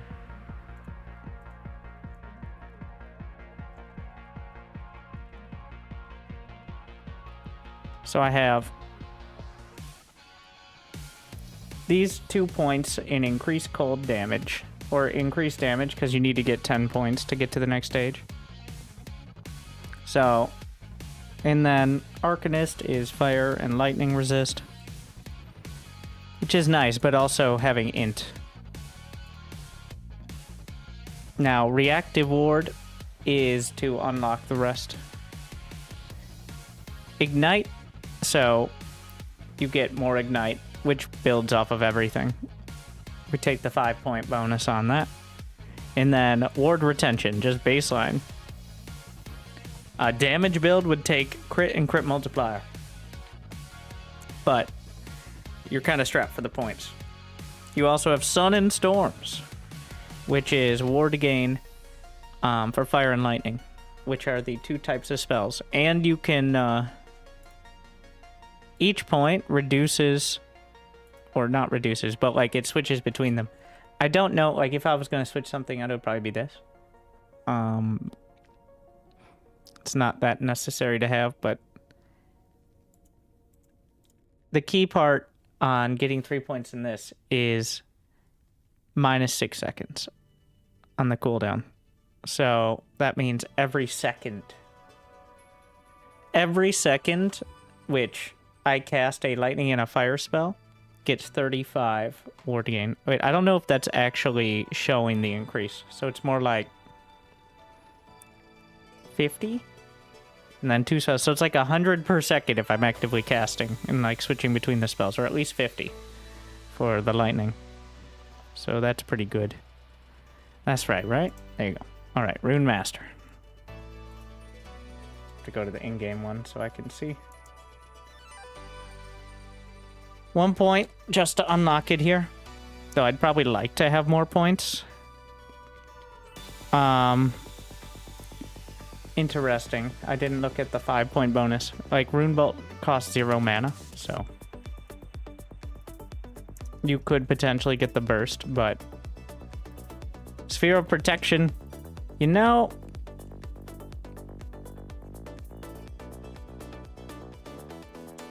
I'm rethinking my build. Do 3 points and then 5 points in that. Because in-game I have 8 points in Sphere of Protection. Which, having a ward and mana burst seems better than having 4% less damage to you. I don't know if it stacks. The damage reduction only applies once. Okay, I'm gonna shift my build on this. And then I'm gonna follow the build I'm designing right now.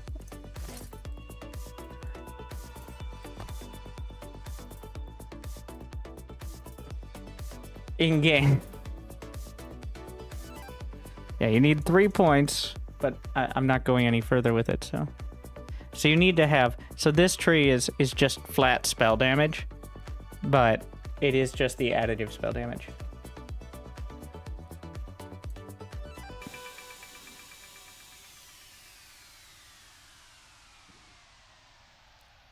Yeah, I definitely want to switch up my build. I don't know, like, that doesn't... If you could have multiple ailments reduce it, but that actually doesn't feel very solid at all. Especially if you're not taking anything further.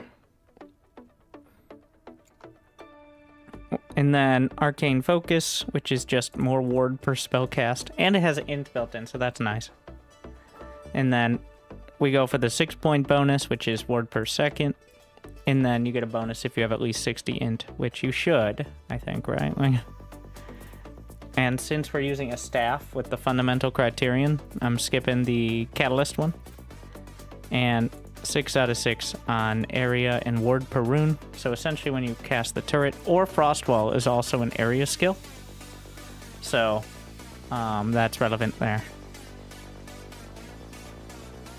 Unless it's...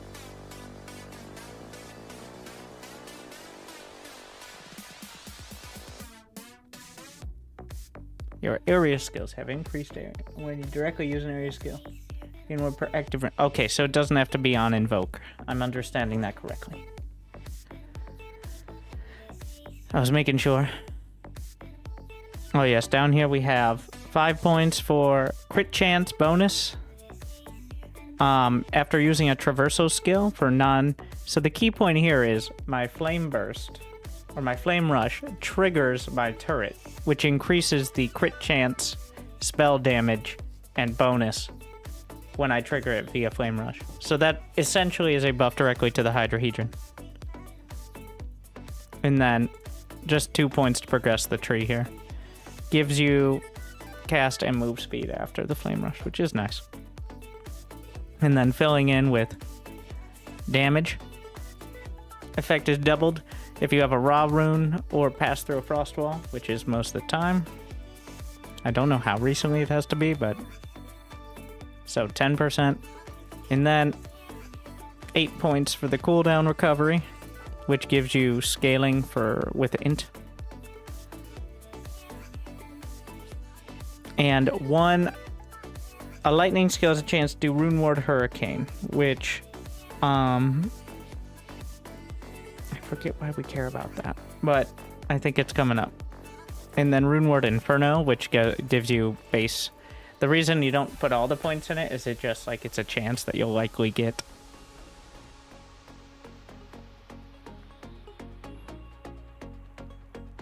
Oh yes, branded bosses, which is something most of my...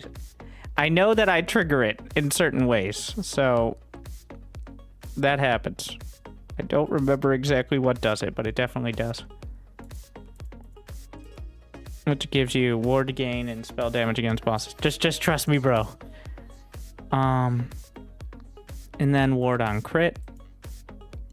And then your crit. There's a lot of crit. So, how many points do we have left? 20 points. They go into Sorcerer.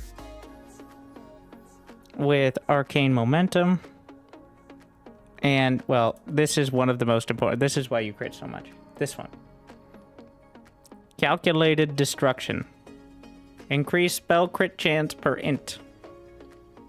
Which, this does more. This is why you don't get critical strike chance on gear.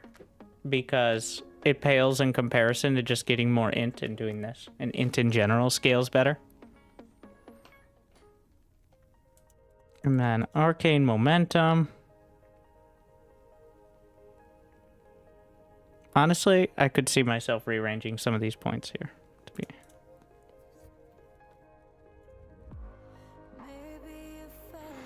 Increase spell damage per stack. And the real one is the duration there, but getting move speed is nice.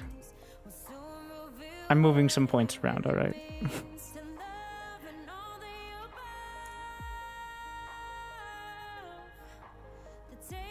Slightly different than what I have in game, but I have 4 more points to work with.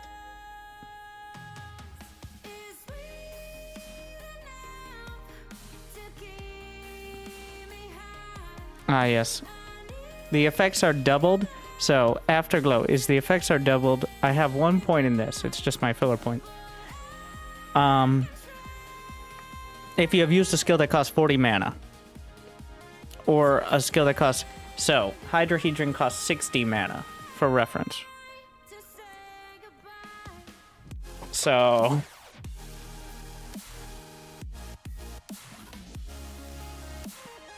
It also applies to the spell that triggers it.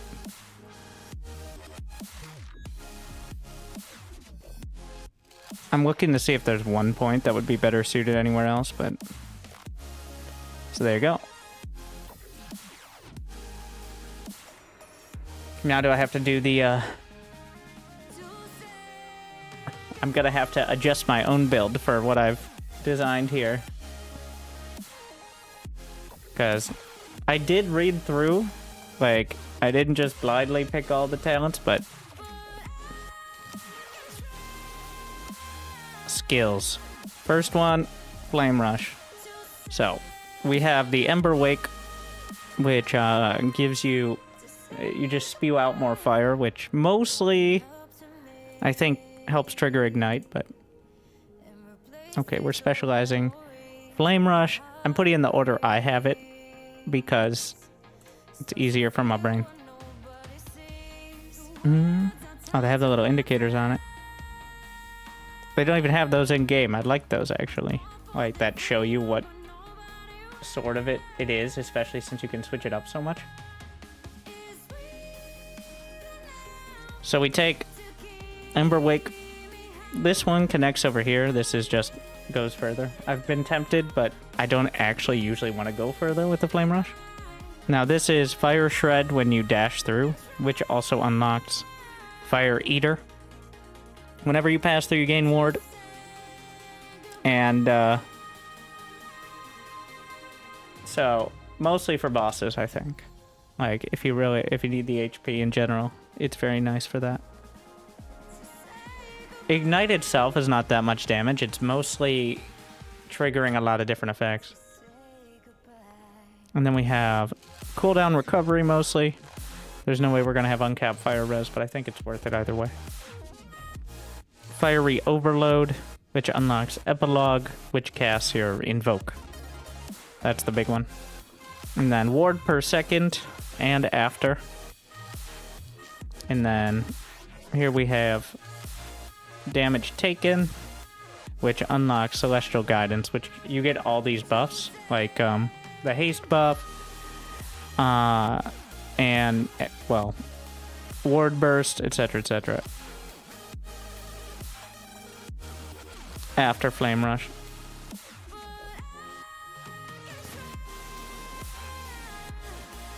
And there's your 20 points. One might want to blog as it uses extra mana, because it auto-casts your ability.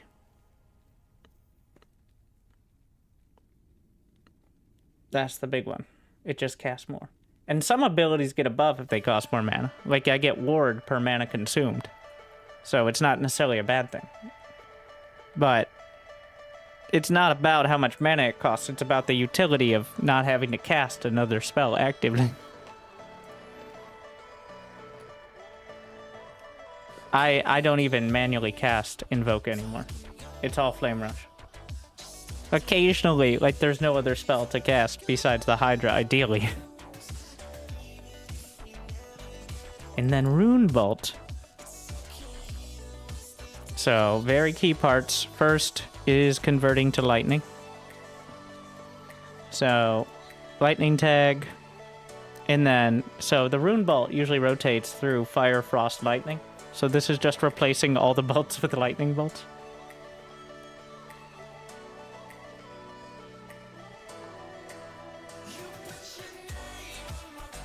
And then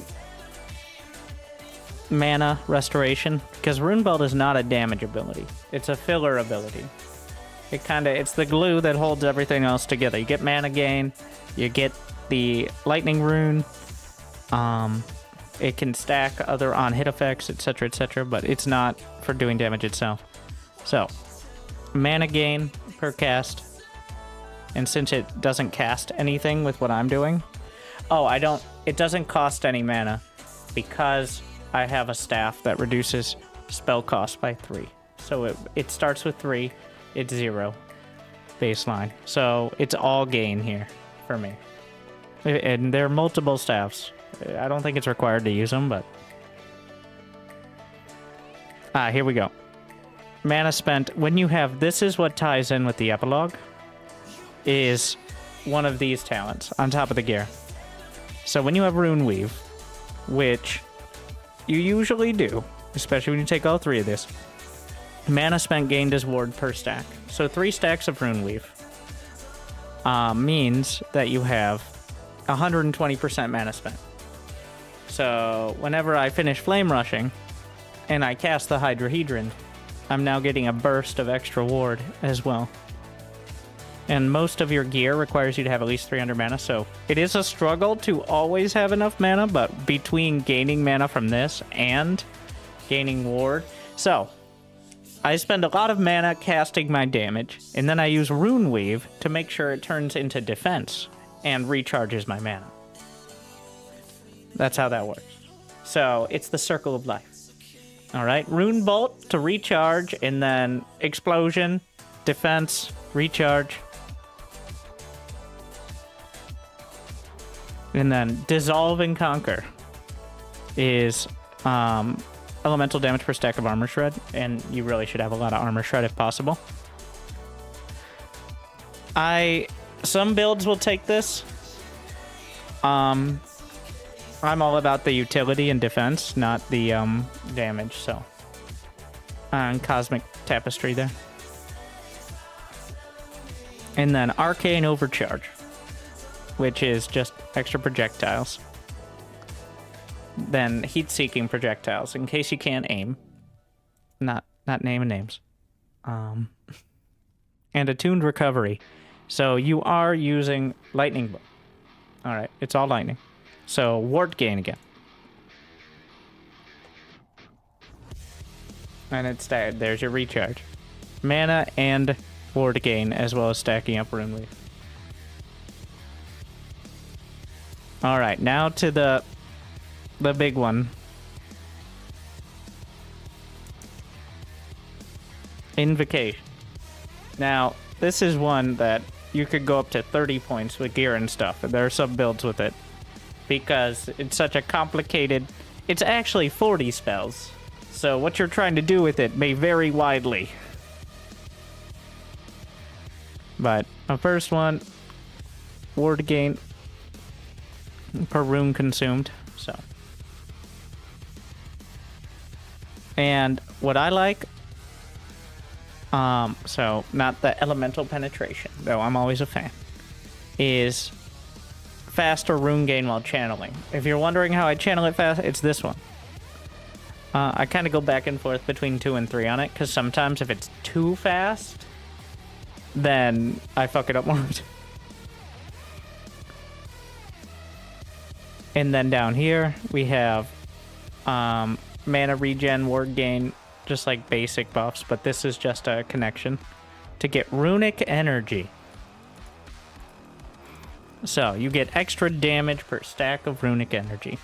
And this connects with copied scrolls, which has a chance to repeat per stack of runic energy. So if you have 9 runic energy, and there's a 10% chance per stack of runic energy, and you should have 9 if you're doing all this stuff, you have a nearly guaranteed chance to cast twice, which is 2 times as much. And so you can gain more energy quickly by... So you spam Rune Bolt, you get 3 lightning runes, and then you dash through. That rolls over your runes to generate energy even quicker. I'm actually just going to show it in game real quick. So you see, I have 9 runic energy. I'm going to cast my thingy. Now it's slowly charging, but I dash through, and we're at max. There you go. Because I'm rolling the runes over, essentially charging it up. It comes down to the, like, the filler that is Rune Bolt and then flame rushing through over the top.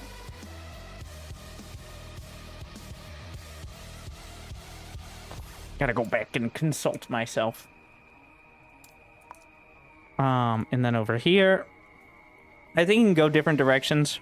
This one is your general damage. Like, you can invest more on this side if you want more damage. Like, ignite chance and area. Right now I'm at 2 and 2. Because of just working out the points. So I'm just gonna go to over 20 here. And then, so these are the first 20 points. But I have 24. Is this 20 points yet? How do I unlock more points? On the build guide. Do I have to, like... Well... Do I have to, like, put my items in, too? That's kind of tedious. No.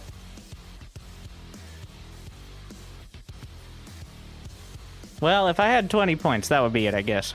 I guess I have one more point.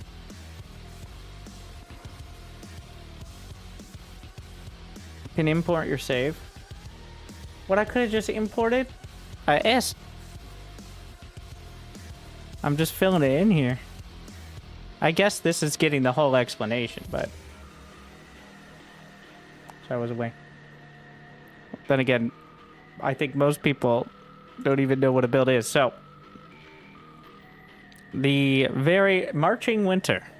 Not a winter-related ones, but... So the key to this is pyro glass, which makes it into fire.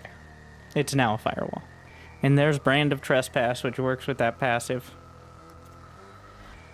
And key point, fire-resistant shred from Frostbite, which makes this talent very good as well.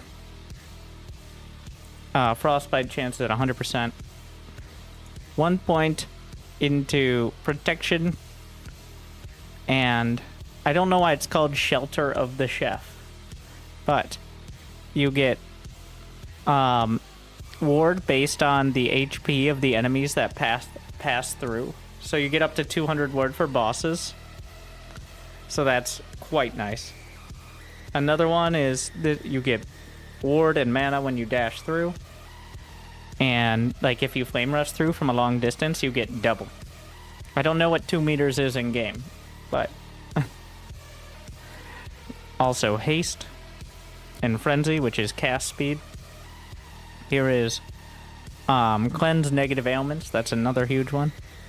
So you could also go, if you were going for a more caster build, Aspirant's Arrival, which gives you mana cost reduction and damage overall on Runic Invocation. But that's only on direct cast, key point. And then damage buff to chilled enemies. So this is a flat damage buff against enemies that are chilled. And so you do have to have like a weapon with a chance to chill, which is recommended. So I'm just going to put the points in there, assuming that you do. But a lot of these are kind of varied. And I also use 4 in Frostbite, so it essentially instantly maxes Fire Resist Shred. But honestly, there's not too many different directions to go with it, because they all change the functionality pretty dramatically. There's a lot of interesting ways, but they're all kind of built with different ideas. Here's apparently the Flame Ward one that used to be no cooldown, which all this ward gain we have because no longer exists. Speaking of, though, Flame Ward. The only thing keeping you from dying repeatedly. First, putting 4 points in Ward Granted, which gives... I actually really like this one, the knockback on Flame Ward. Partially because of this, which is cast Flame Ward when stunned. So you get slammed by some dude, or dudette, or amorphous blob creature, And it casts Flame Ward, knocks them back as well. On top of that, 2 points here. Cooldown, ward granted, cooldown increased slightly, but 2 charges. There you go. And then, less damage while you have it. Elemental damage reduction, and then ward per second. And ward retention. Ward retention is the big one, in my opinion. Oh, yeah. And then duration. So, I think you can move points around in this, but I really like the ward while stunned and double charges are kind of non-negotiable. Duration, and damage reduction are up there. Like, exactly which ones you want to prioritize, I think, are kind of up in the air, but... Do you need armor shred on gloves for this build? You want as much armor shred as you can get. You can get it, I think, on the necklace and the gloves. I think it's one of... I have no stats to back it up, but it feels right. I notice it stacking on bosses, and it seems like they just melt. Threshold ward? Where is that?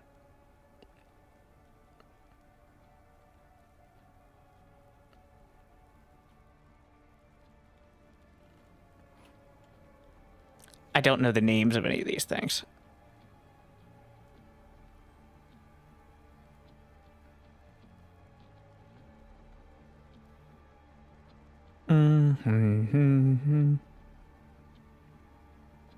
Mana efficiency is not very helpful.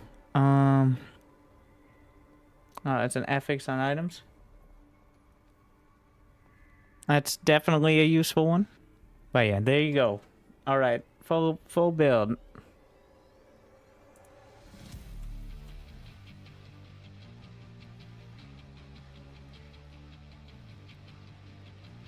Is this why random accounts follow you?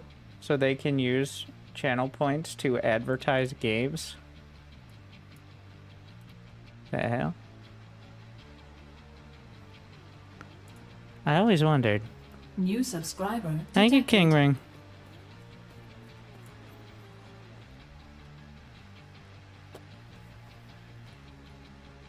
Or is it just people with no self-awareness? That's probably more likely. The game doesn't need ads? Well, then I'm sure I'll find it eventually. So. How do I export the build?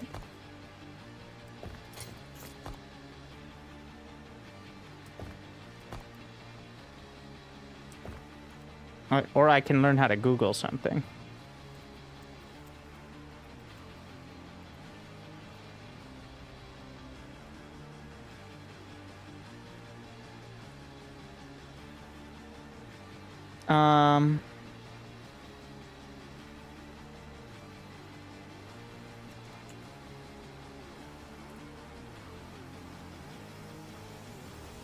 Let's see. It is just a save file. All right.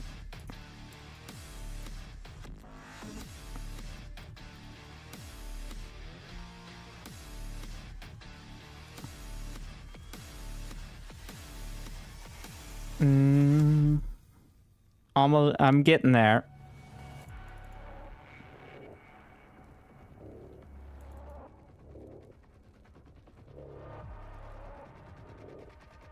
Interesting. Huh.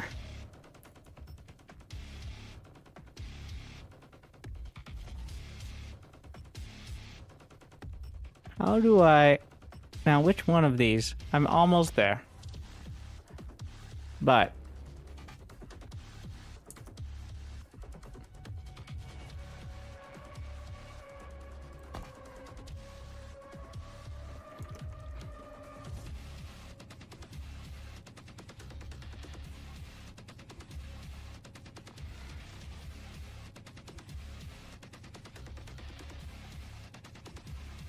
apparently, importing online builds is not possible. Is that true? Oh, wait. I could have... You could just enter your account name. Oh. Oh, it just has this thing where you enter your character name. I'm over here like in app data. I got it. Well, there it is. Now, I can get a link. Yep. Genius. And then I can add it to the build command, and we're good to go. Yeah, wow, that's a... We got there. The important part is we got there. It's not about the journey, it's about the destination, right? Well, if you think that way, then this game doesn't have much of a lifespan, does it? So...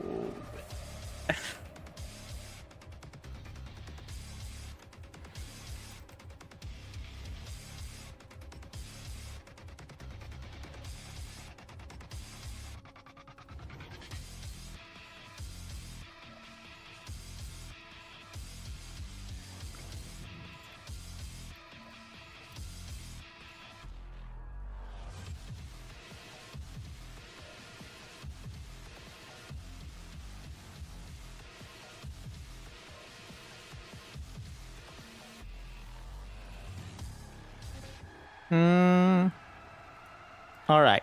Use the build command. In at least the Twitch chat. And that should give you the basics on that. Also, I want to respec some points, I think. Yeah. So, it's going to be inaccurate momentarily, but close enough. And tell me if it works, by the way. Is there a way to get any more forging potential? No. Forging potential is locked in. That's what the whole system's based around.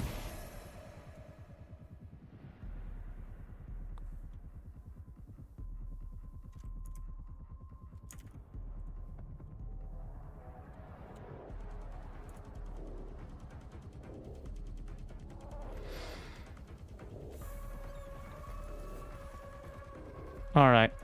Give me some of them points.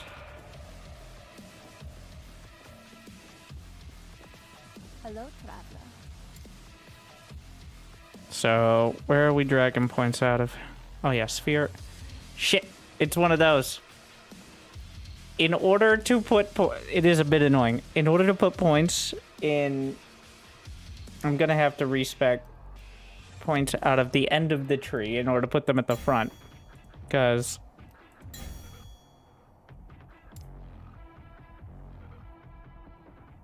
yeah,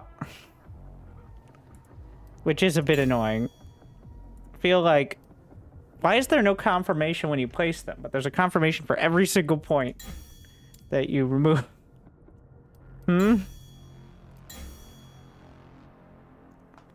Why can't I take these points out?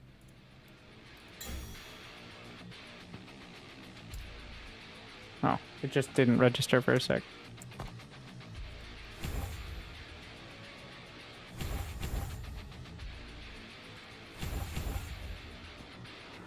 So, now we gotta go, you know, there's...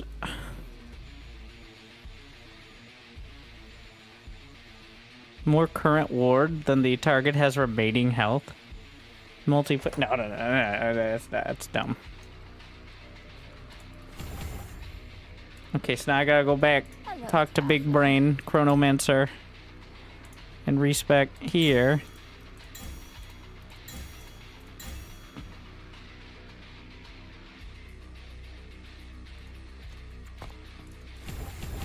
I lost a point somewhere.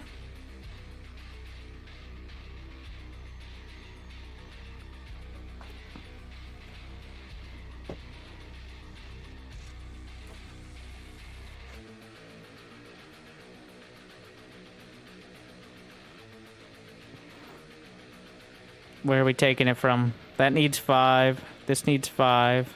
This one's just filler. Yeah, because I need... Wait, no. I only need 5 points. What am I doing? Don't be dumb. Hello, traveler. Wait, I only needed 5 points. Oh my god, I can't even do math.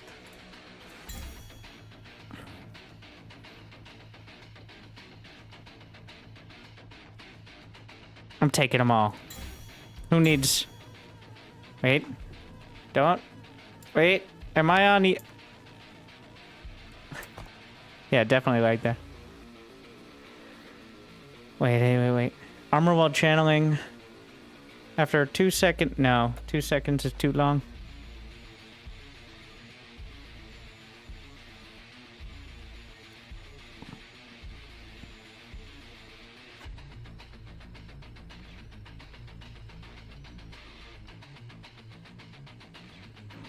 Work gained on traversal skill use.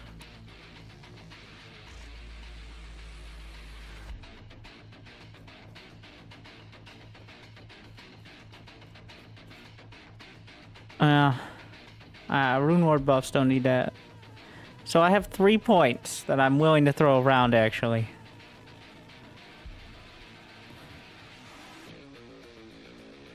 Increased fire damage. War gained for current mana.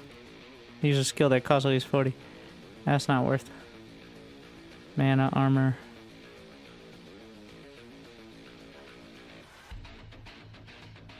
Ward on Flame Rush. I'm thinking cast speed with the staff, to be honest. Because that scales so well because of spamming Rune Bolt.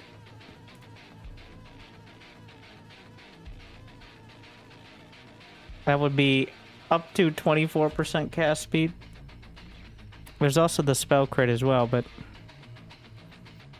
I want to try it out. We can always,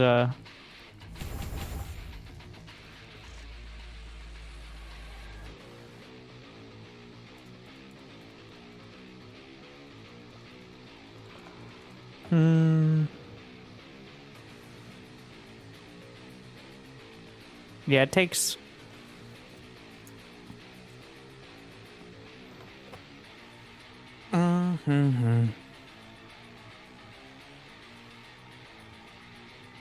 Where am I dragging? Oh, I don't have all my points. Hello. I needed one more. Yeah.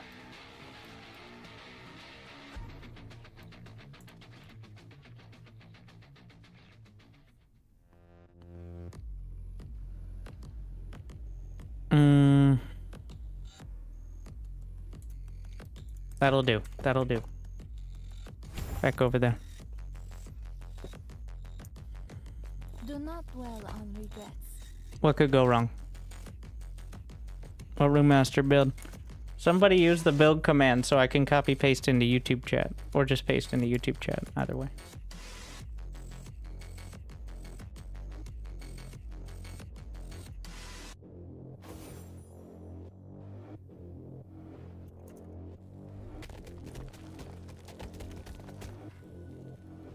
There you go.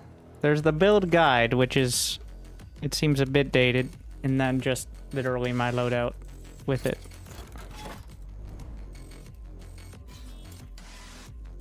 Wait, what? I have enough to kill the boss again? I'm gaining stability so fast. Yeah, okay. Pray for the belt. RNGesus, give us strength.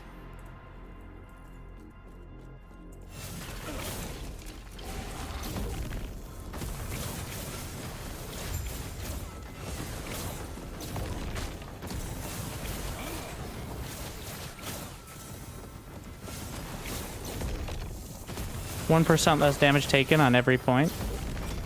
That's true. From ignited and shocked enemies, which is not every one of them all the time. So the idea is balancing it out with more than 8% more ward.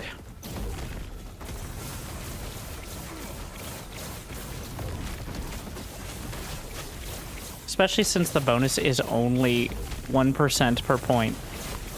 It feels like kind of minimal, to be honest. I know it adds up, but...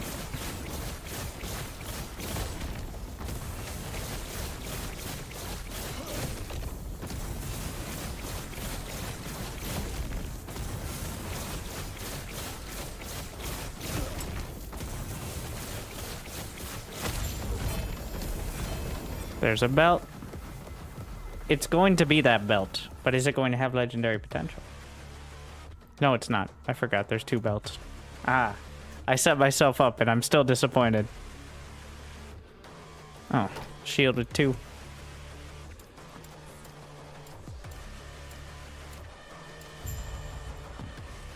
It's a very depressing thing there, though, with those guys.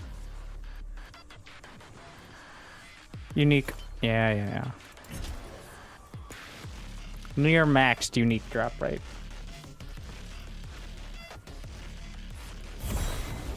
Cool.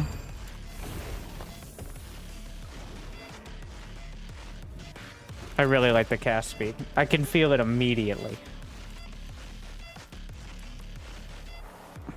As well. Not exactly sure how cast speed works. Like, I assume it's literally like, I don't know what the difference between cooldown recovery, since Rune Bolt costs no mana and has no cooldown, is it only limited by cast speed? Like, is that how that mechanic works? For some reason, this map seems to be very laggy.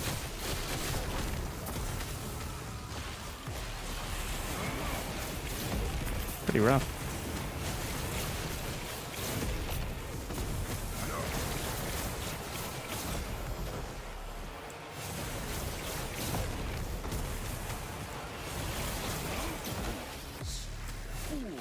Usually it's not nearly this bad. Wow, it's really bad. Is it something I just did? Maybe respecking. I don't know what to blame. I'll restart the game, but I restarted not too long ago. You're casting too fast!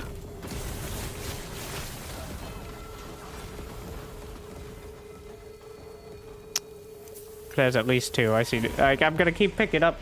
I have a whole stash of multiple things with 2 potential now. Like, it's ridiculous. Like, fine, I annoying.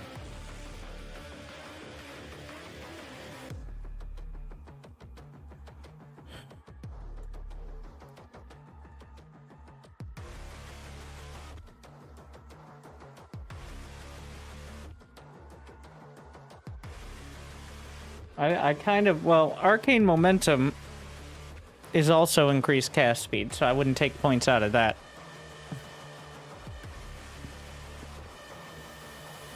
You gotta remember, the Rune Bolt is essentially like slowing, like throwing nerf darts at them. Except those nerf darts tag them to get nuked. And restore my mana. But like, Rune Bolt's doing literally like less than 1,000 damage a hit. Whereas the turret hits for like 5k and then it builds up over time as more stacks. Like each of the many attacks the turret does hits for at least 5k and like 10k plus on crits. So I do hope it was just the map. Well, while we're here, let's see if I can sneak some more points away from anything.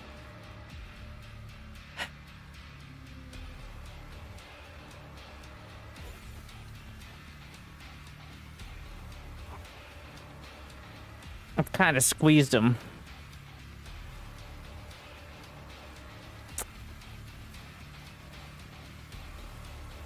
I would be dragging away from Ward if I did. Tell me I have 60. Yeah, I need 60 int, otherwise I'm not getting the benefit of any of my talents. I'm not smart enough to benefit. There's this talent is ward per second, but only if you have 60 int, which, you know, that one might be a debate. Honestly, 12 to 36, that one's definitely a debate on whether Like, it's a lot of ward per second, but it pales in comparison to the amount of ward per second from, like, casting. How are you having 6k ward? Can somebody link that build guide again in YouTube? Essentially, I get ward from everything. On spell cast, passively, a lot of retention.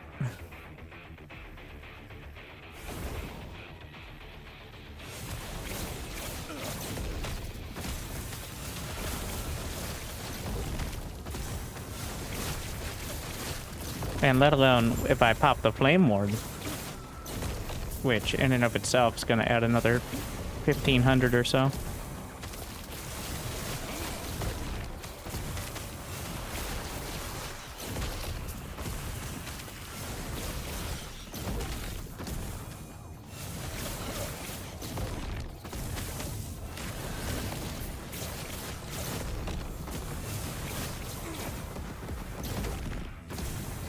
Where's the prophecy foretold?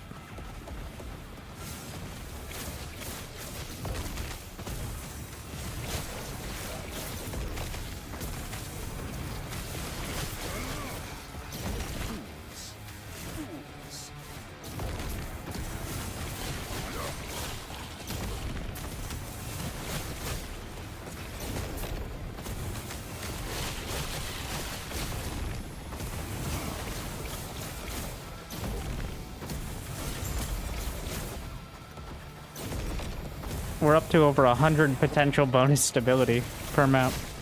Wow, I wonder how it get, like, it seems to go up, like, it's over double 100, so it seems to go up pretty linear with corruption level. I could imagine, like, what, at 600 corruption, is it going to be, like, 3 or 4 maps to a boss? So corruption, even if it didn't increase item rarity, just increasing stability means you can fight the boss way more. Actually kind of crazy. I'm not sure if it's increased the amount of stability you get from an individual stage. So, did you hear that? Here's without the loot filter. Jesus. Wow.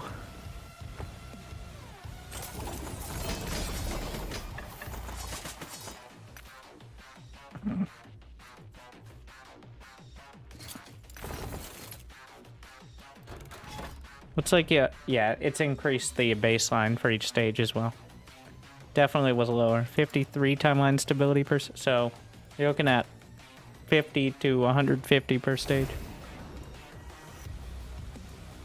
My low APM Aura Paladin is so boring. Who would have thought building the most boring class in every, like, RPG style game would be boring?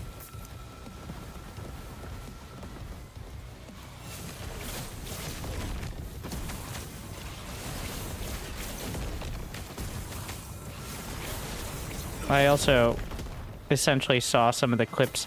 Unfortunately, the clips they used of the Runemaster was using, like, the tri-laser bolt kind of spell thing, where it spews out stuff.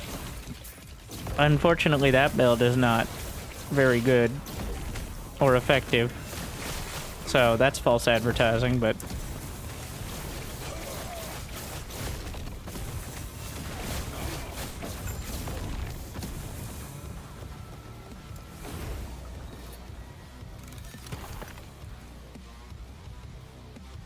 Here you go. YouTube. Hope that helped. Like and subscribe.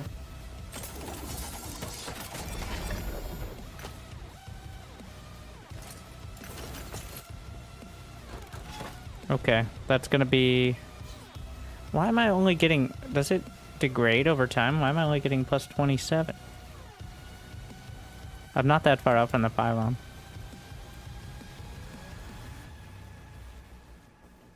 Looks cool. Honestly, I think the Hydra is one of the least visually impressive spells. A lot of the lightning spells are pretty weak, but...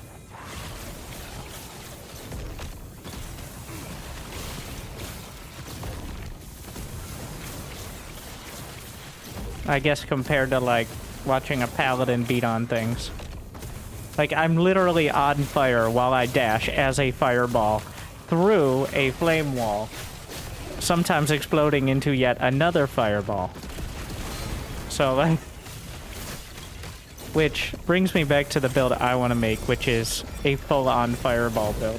Which is just the blaze of glory. They're just... I actually looked through the uniques, like, all the uniques that really would apply to mage. And there's no uniques like the box of Hydra that are nearly as good for, like, the greater fireball or flame rush, unfortunately. Which is part of why the Hydra build, I think, is so good.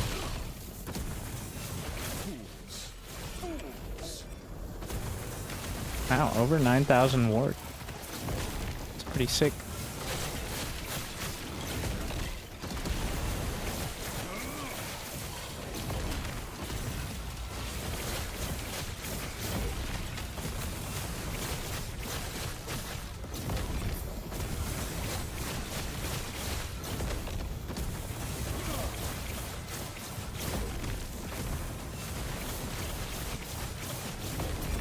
FPS still kind of tanky. Not nearly as bad as that snow map, though.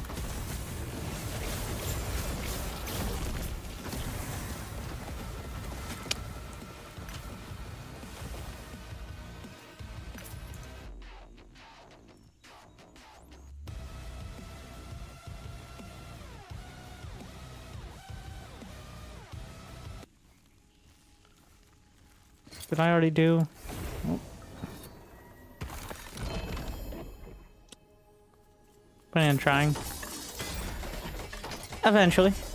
I mean, the thing I first saw in the game was, ooh, look at all the pretty colors. So, but I probably would play something like a paladin. Something completely different. No current plans, though, besides maybe the, fireball build. We're gonna try to keep sneaking by here and see how far the rabbit hole goes.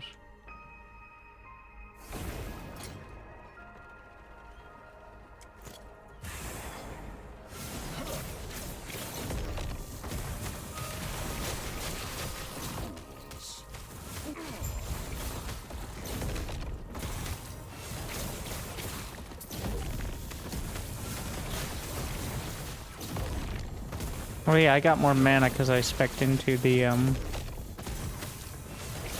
other side of the tree there as well, which is nice. Because some of my ward gain is based on my both total and current mana, which I guess current mana is mostly based on total mana. So having higher total mana means on average I'll get more ward. Because, you know, math. The unfortunate existence of it.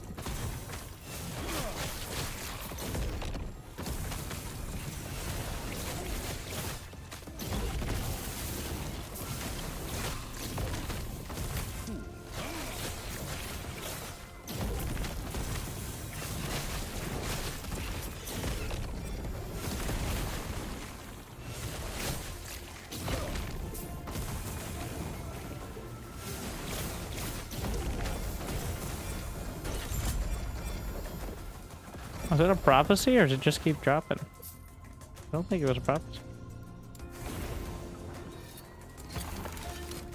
What? Oh, wait. We gotta read these. Okay. Okay. No. No. Bad rolls on them. I gotta be a little more stingy with idols. Oh, so these are double exalted rolls. Is what's happening there.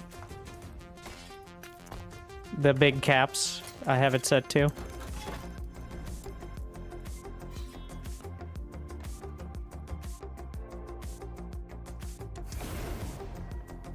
I guess it's technically 2+. I don't know if I've seen any with triple exalted, but we're getting there as the rarities continue to go up.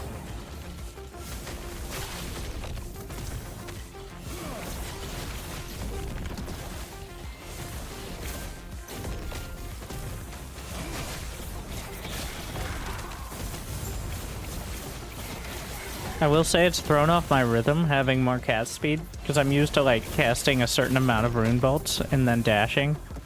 But I'm now casting them like 20% faster, so I'm just sitting there doing nothing for a second, which there's no reason to be doing that and not casting rune bolt. Like if you're sitting there, you might as well be casting rune bolt. There's no downside.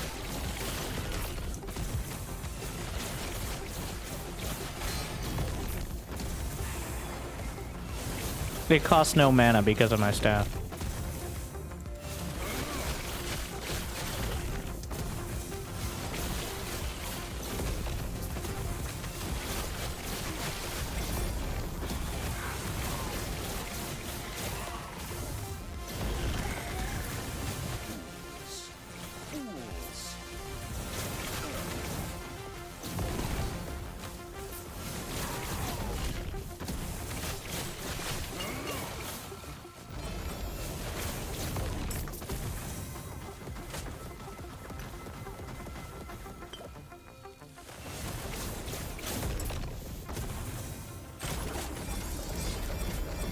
Oh my god.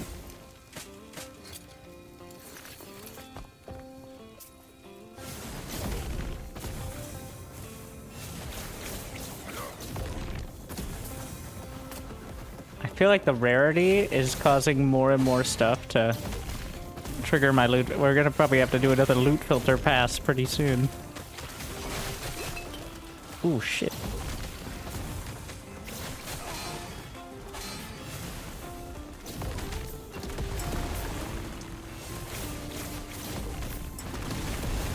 I'm choking.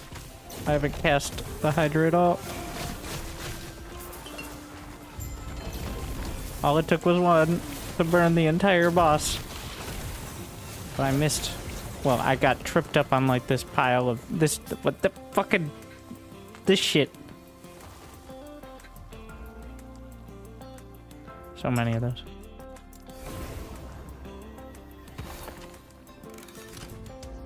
Like, yeah, there's a small rock you stub your toe on and you come out of Flame Rush. Big danger, actually. Stub my toe a lot. Another boss kill. Are we gonna... No, the boots are doing good. Did a pass on them a while ago.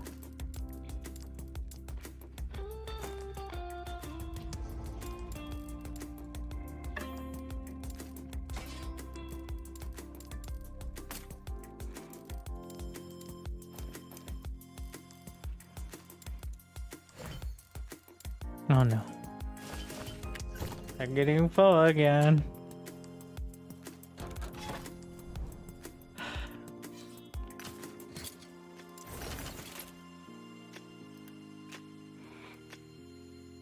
You can go further, so I'm pretty sure we're actually not getting much further here though, because it's like the radius out from the monolith, not necessarily the distance. Like if it circles back in, then it doesn't. There's coated blades, rogue passive, not reflect on skill damage / mana cost guild tooltip. I can say with great confidence that I have no idea. I don't know anything about the inferior classes.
Choking.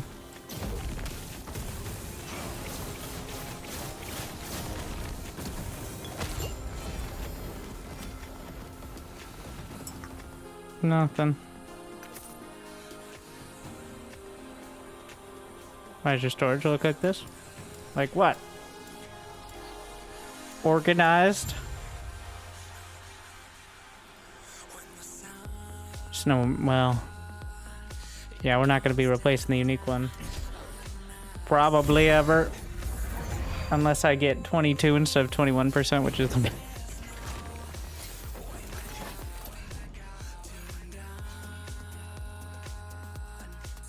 Alright. 12 plus 31. So, if I'm not a mathematician, I need 37. That's more than 37 to get the 350. All tabs on the side. There's a little arrow that allows you to do that. Like it unlocks it. And they'll just show up on the side.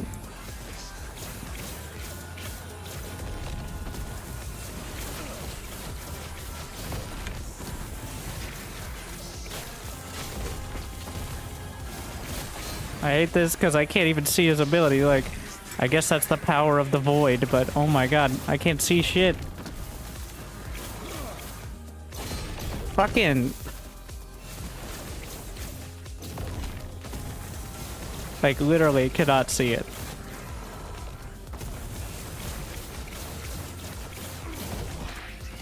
Void OP!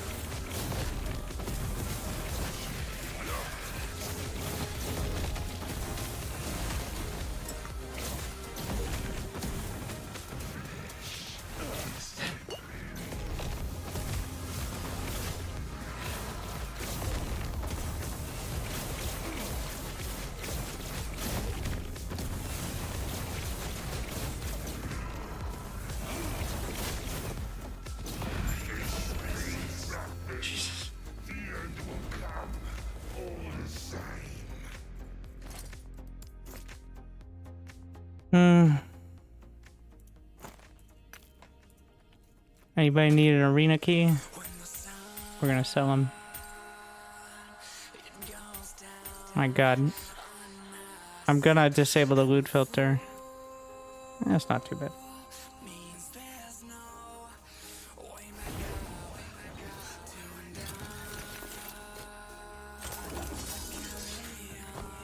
$500 gold.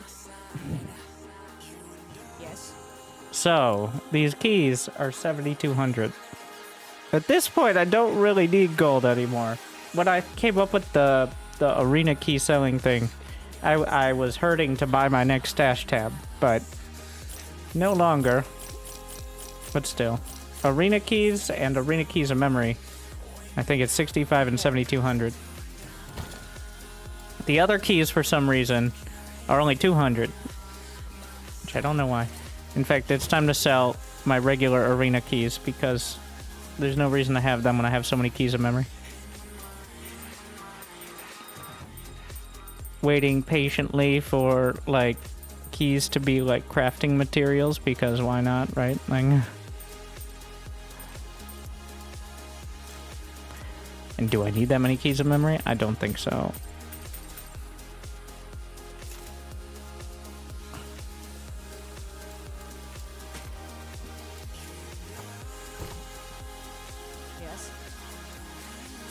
Play solo self-found? I mean, no, but I only have one character, and I'm playing Circle of Fortune, which means I can't trade, so... Arena's just for showing off. I mean, it also has some rewards. It's the endgame ladder thing, though. Take care. So, alright, we're at 356. I made it. We're just gonna keep pumping this one up and... Wait, I have 250.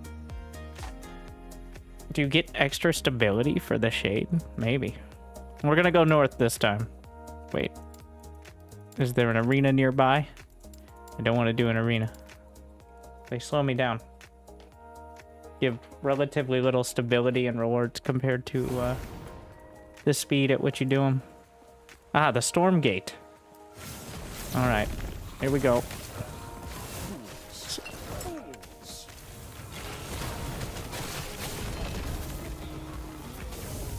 We must seal the storm gate, of course. before bad things come through it. It is known.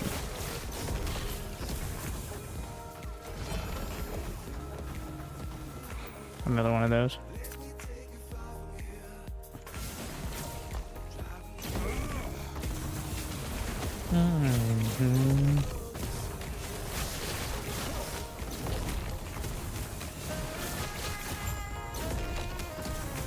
It's the other way, like straight up. I can probably, most maps have a layout that allows you to just go around. Like I could probably go around the back and still get to it, but there's relatively little backtracking.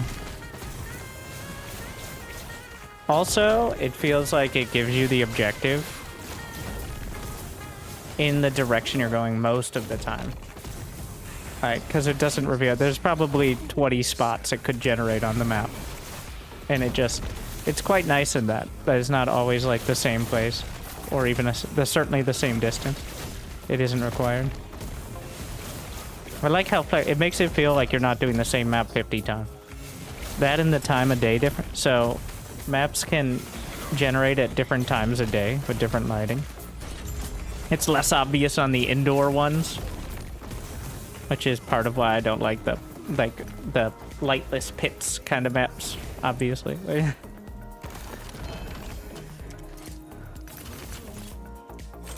But the outdoor ones can feel completely different based on whether it's like nighttime or it's raining or middle of the day.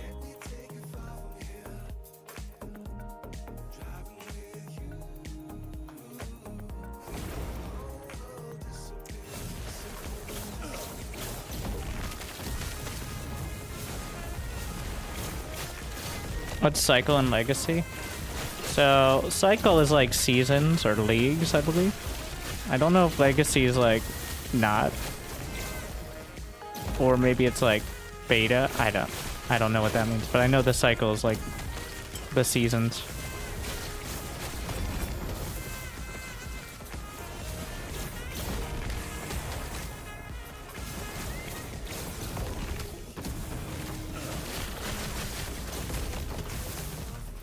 So much shit to trip on. Ooh, this is bad. There's so many things. I actually have to kill him. Like, it's getting to the point where I'm not outright killing everything instantly. Uh-oh. I don't know why it does this sometimes, but sometimes it, like, holds on to the cast for some reason.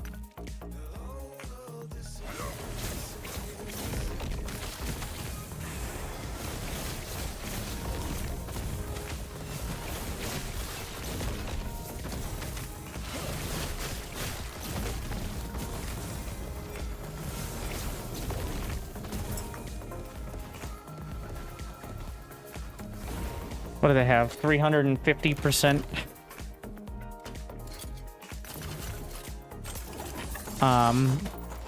HPs now? No.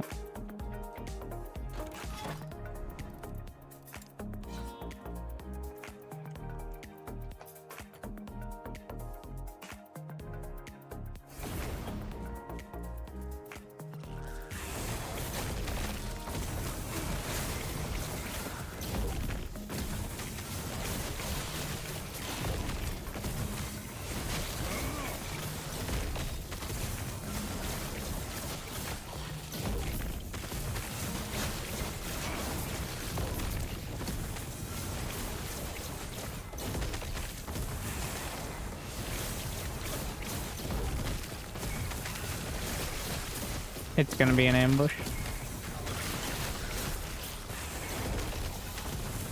I like this map. Not too much to trip on. Oh no. Sweet Jesus. I have not gotten a single other drop of this Flame Lord staff. Like, I've not gotten another opportunity to...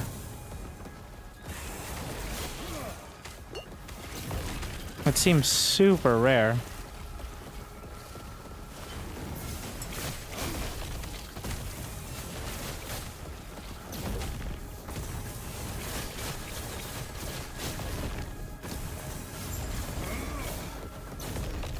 I've gotten like 20 of that necro staff, quite literally. I sold an entire inventory of them. That's how I knew what it was. And I still have like one with 3 potential, several with 2, like.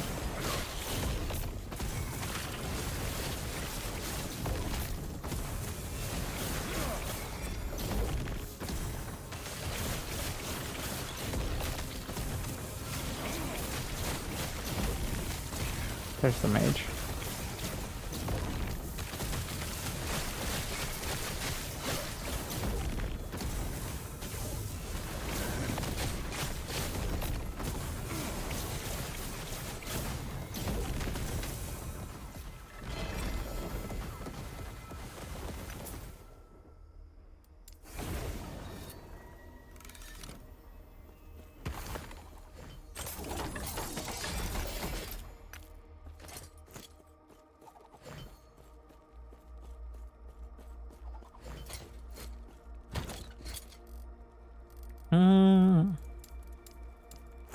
Gonna have to do a pass on the gloves.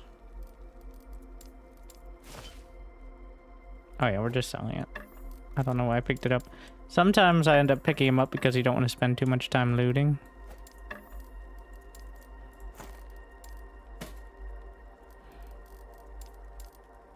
Otherwise you die. I know from exhaustive experience. Yes. Take care. Oh yes, my favorite one. Frozen Sea.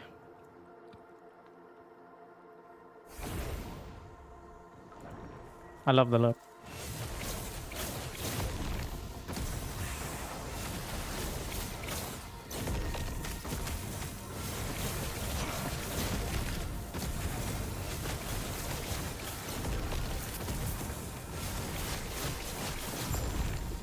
This is max level, yeah. The XP bar, I think, is just there because a lot of things work off of, like, XP gain mechanics. Like, favor for your faction. I don't think level 101 exists. Even though it says XP to Dex level. It certainly doesn't give more points, otherwise... Well... Quite a grind, eh?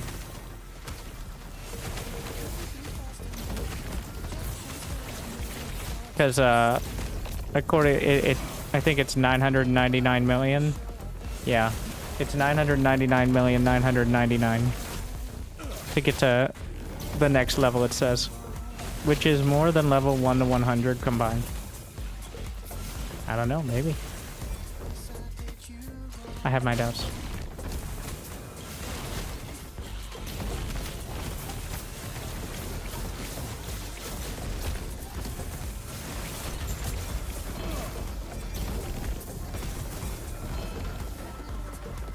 Okay. I've never seen that. Hammer of Laurent. Fire starter shaft with 2 potential.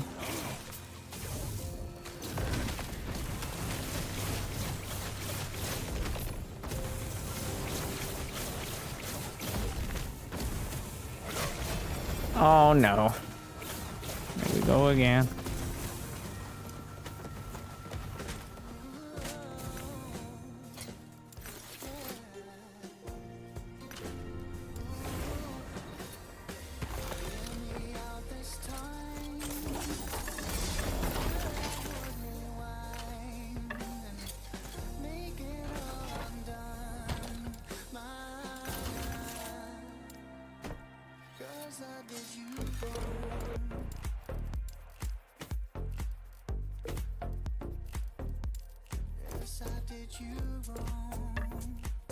Oh, some experimental boots. Oh no. Alright.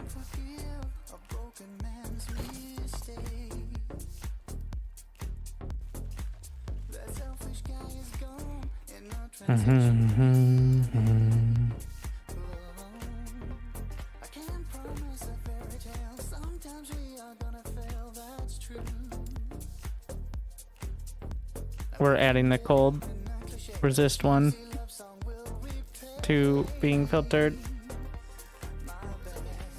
Wait a second.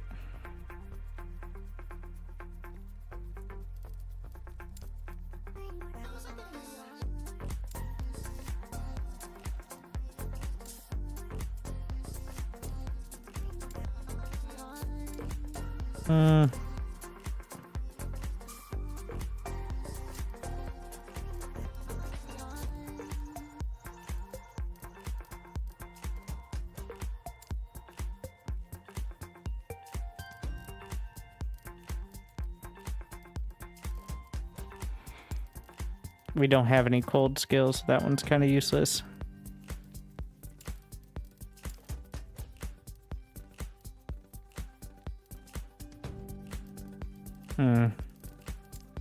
Alright. Let's see. Still shows up. Is that tier 7? It's freeze rate and cold resist?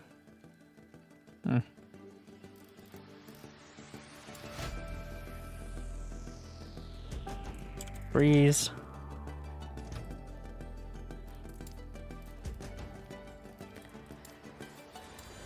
There. Filtered. Alright, gloves. So right now my gloves are hard to beat. They got all the stats I want. Having attunement and int is pretty much required. Let's see. 15 attunement. That has potential there. Also, importantly, the implicits are, well, ideally, I have whatever these fancy looking gloves are, because these ones have cooldown recovery built in, which is the best option. Ward on kill experimental is definitely worth a look. That's just base armor there. Plus 12 attunement. None of them are going to be as good as the plus 15 here, which is tier 7, but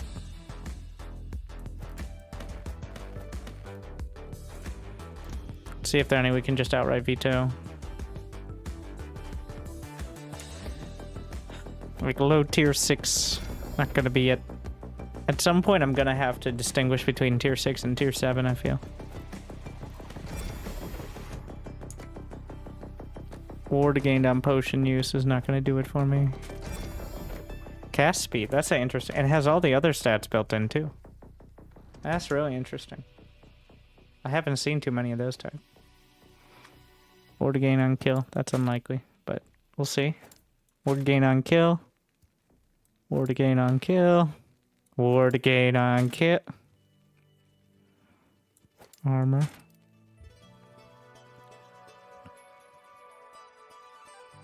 Throwing damage. Health, nope.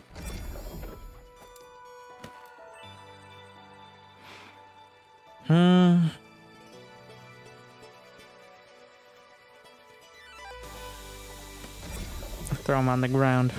I don't really need crit avoidance. Crit chance, no.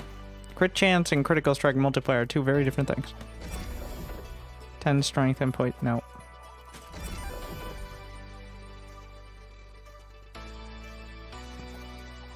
Nope. That's a maybe, but we'll see. So what I'm looking for are first the kind I really want. They're going to be the easiest to forge.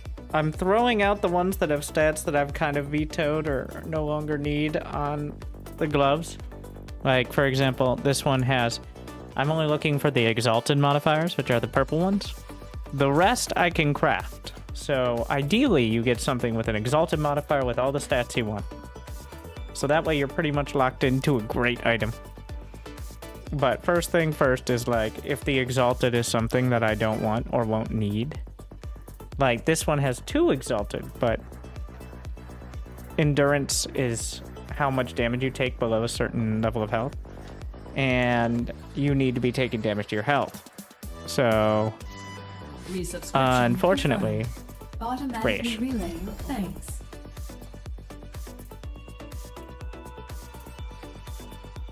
And then, like, ideally they're on the gloves with the cooldown recovery implicit. That's not as important as that's like a smaller stat. Like 10% cooldown recovery is balanced out by a really solid other set, but like the mana regen ones aren't bad. Like potion health converted to ward, cool, but gloves are for damage and stats. Defense is usually like on the belt.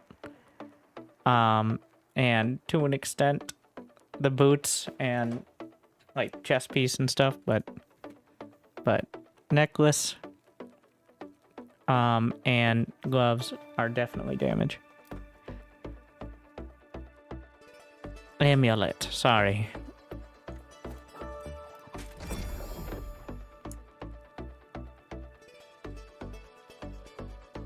Yeah, we're not doing the ward gain on potion use. Like, in fact,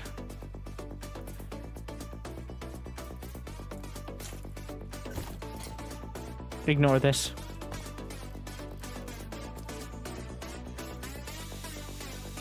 Ward gain. Is that a mage one specifically? No.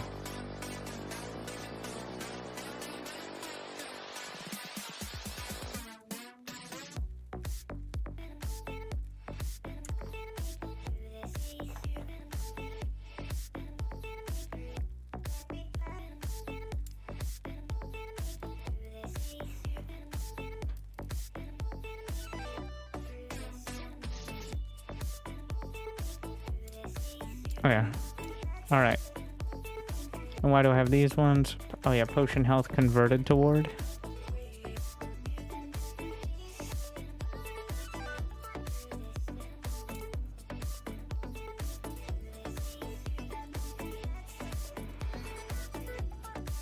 I guess that's under the ward. No, it's the potion yeah. The cleansing on potion use, maybe. What does attunement mean? So, attunement grants mana and spell damage to attunement skills, which are different classes. And specifically for me, it grants 3% more damage per attunement for invocations with Ra as their second rune. Fire rune. Like my main skill. Specifically. So, that means a bit more mana. Well, 100 more mana for me. And 150% damage multiplier. Which is the big one. Alright. So, ideally, we're looking for attunement, int, frailty, armor shred, and then a fifth stat that is good. It doesn't have to be mana. Like war gain on kill, maybe resist, but armor shred, attunement, and int are pretty locked in.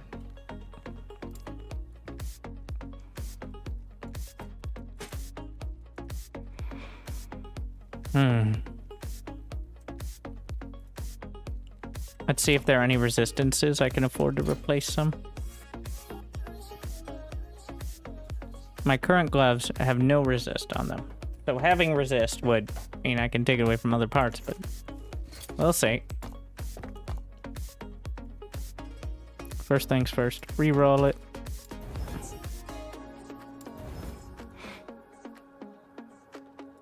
$42% point. I'll allow it.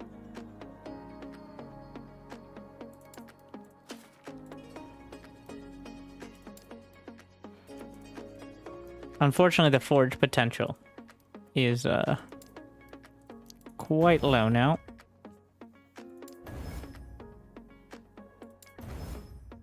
Like I could try to seal.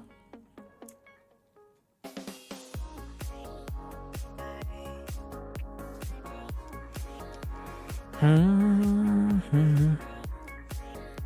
gonna go for it. Bricked. It's not noticeably better. At least we got those extra glyphs now. Stun chance. No, this ain't it.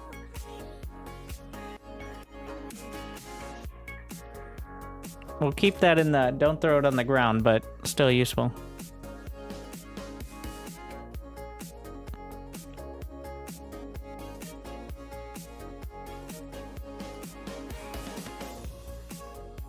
I need to reroll. Chance to shred armor T5. Nice. Don't screw me now. Hybrid health. No. And it's gone. Alright. Armor and reduced bonus damage from crits. Just the flat armor itself is quite good. Chance to shred armor. It really wants me to have it.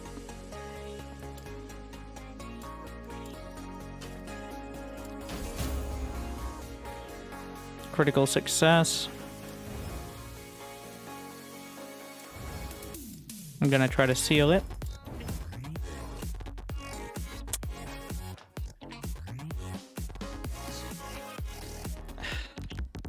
That's a very strong maybe. If I'd been able to seal it and add another stat, it would have sealed the deal.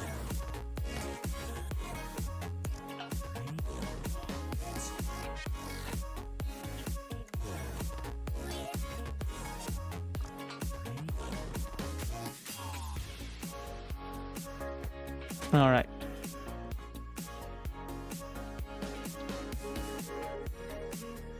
Let's see. We got RNGesus here involved. Endurance.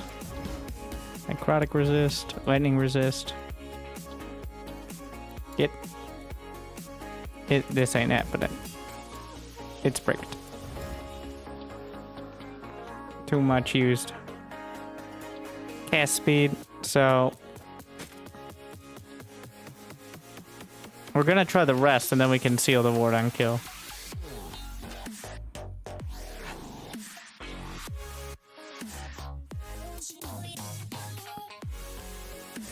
I think I have to re-roll first and then decide.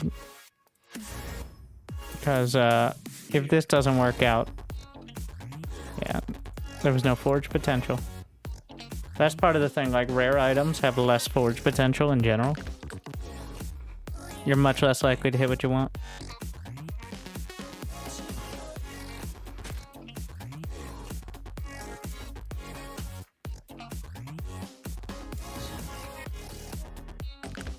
Maybe. Shred. It's shredding time. Okay. And it's gone. Not enough potential.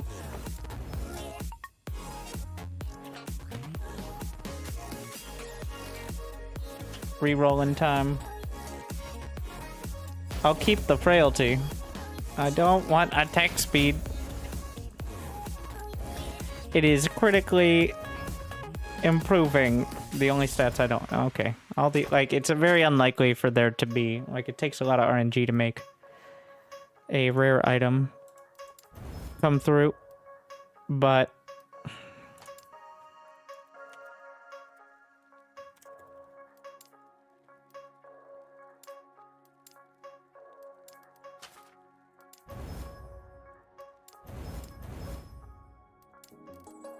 nope. Yeah, this one, everything but the experimental needs to be re-rolled, so. Armor.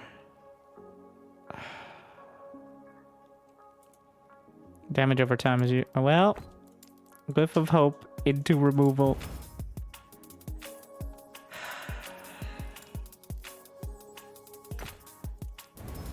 All right.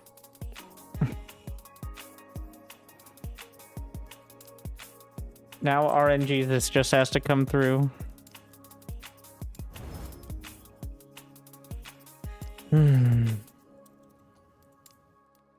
So generally, lower tiers, we learned this yesterday, lower tier stuff costs less average forging potential, so less likely to brick, but not impossible.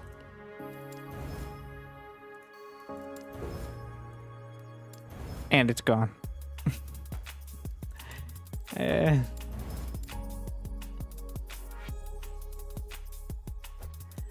got high hopes for this one that wait, why don't I? What did I do? Oh.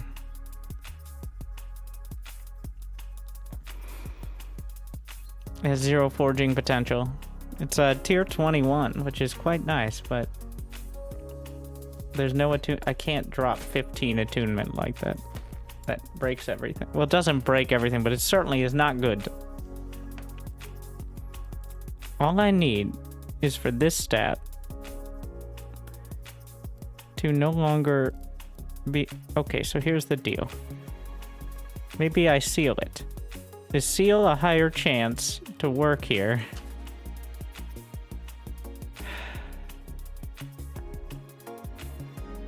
Because, like, I need the freeze rate to not be on it. A reroll gives me...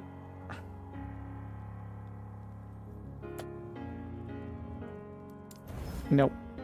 Now I have to remove.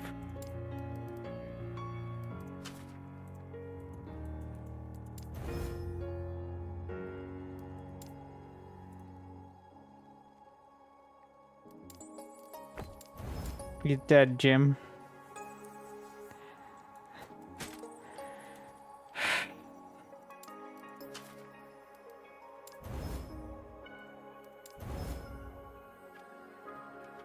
No, moved up.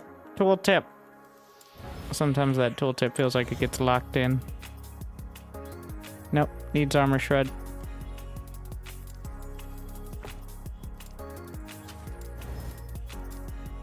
Bricked. Alright, time to lower the standards. And go for another round. And see. Because this is just partially me going through the inventory. Because, like, it needs to be done at some point. Crit avoidance, not helpful. Yeah. Will be helpful with other builds, but yeah, it's a terrible roll too. For what it is. Int. Okay, maybe workable. Ward on potion use, no thank you. Damage over time, nope. It's a lot of... I'm keeping it. Maybe. Like, mana is not useless. Though, this flavor of gloves...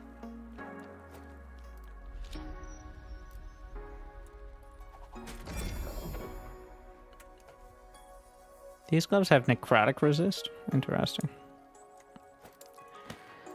Maybe. Maybe.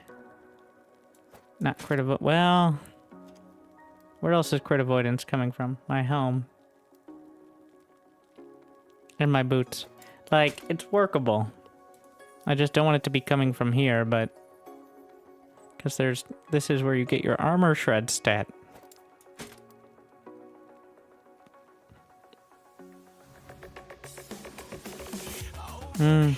Area for area skills.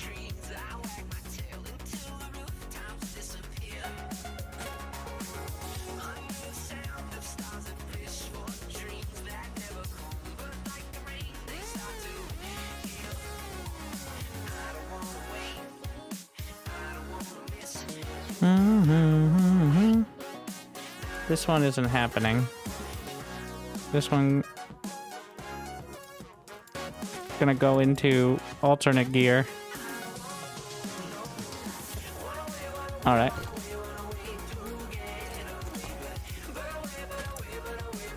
Ah, shit. It's a tier 5 already. Oh, we're gonna pre-brick it. Oh, shit. It worked. Frailty is good, but I need armor shred. You know what? Let's try to seal frailty.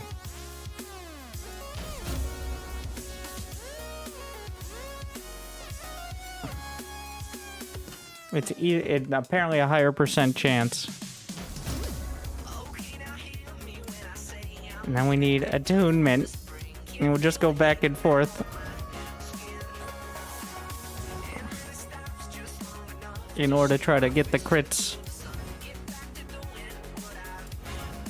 Shit. So close. Well, every part of this is a buff, except I lose 11 attunement.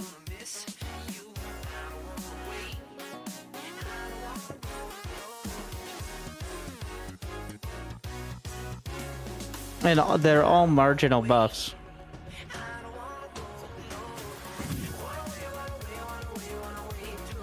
And I don't really need... Like, 11 attunement is a lot. Attunement is not useless. Attunement is my main source of damage. Via the fundamental criterion.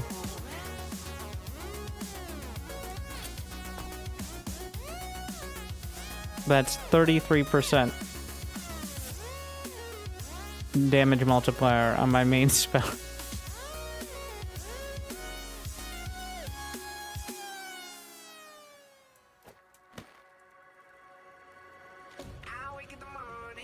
Armor reduced bonus damage. Nope. Well, we gotta go with the remove.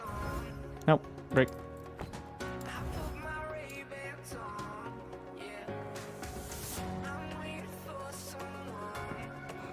We'll try this one. It has the crit avoidance, which means I'd have to work other parts of the gear, but we'll see how it goes. Chance to armor shred. Melee attack speed, completely useless. Throwing damage, arguably more useless. Beautiful.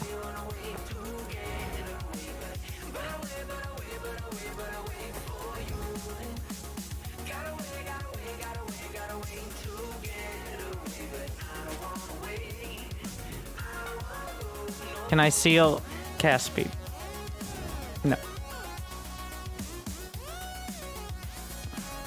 Brick.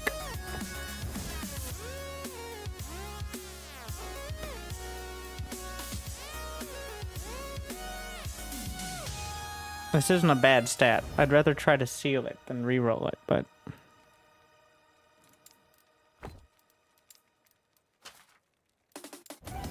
it's just not brick.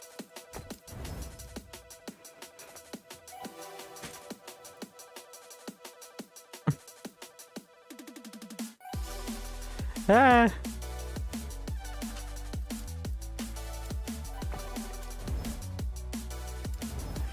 Brick. We're pretty specific at that. Like the gear's 96% perfect. And now we're looking at the less than 4% on each item to make it even more perfecter. Like, I would like this item essentially, but a slightly, like a different version of the gloves, the one that give cooldown reduction. Rerolling or gambling on removal?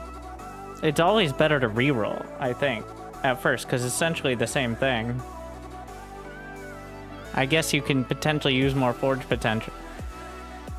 Stop saying potential, but like, it feels better to reroll.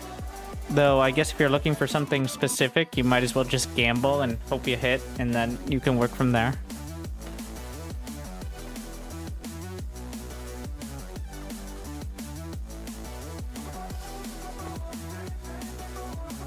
Now let's just gamble on removing all. And it took the end. Alright. There are downsides. Like, this one has to be removal because dodge rating. No.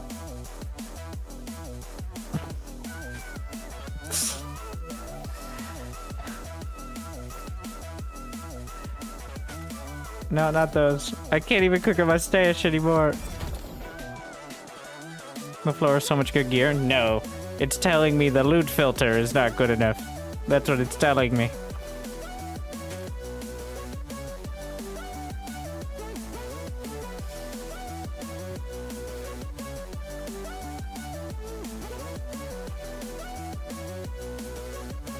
Alright. I'm gonna have to try to remove an exalted. There's an open one on that. I'll try the crit avoidance.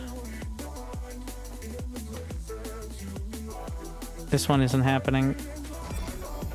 Like, now we're going to the crit avoidance. The reason I was avoiding the avoidance is because that would mean I have to remove or move other stats around in other areas. Because then I'd be overcapped on that. And also, ideally, it's armor shred anyways, but... This one's simple. Either we remove strength, or I remove... Okay, well...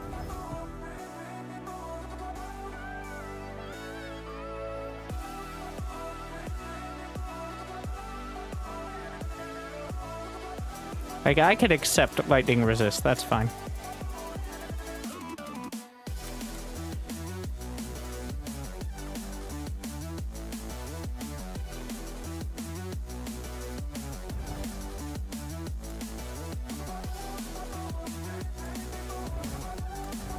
And it's gone.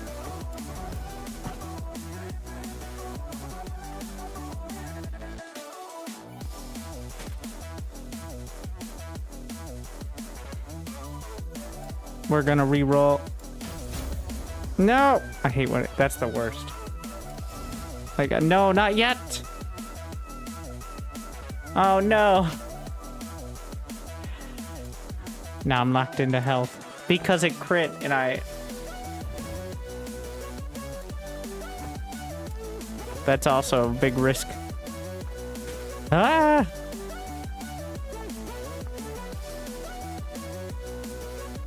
So, does the Rune of Removal cost potentially more than just upgrade reroll? No, but the Rune of Removal has a chance.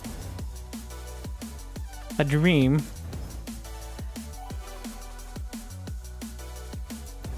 Okay, all we have to do is hit armor shred.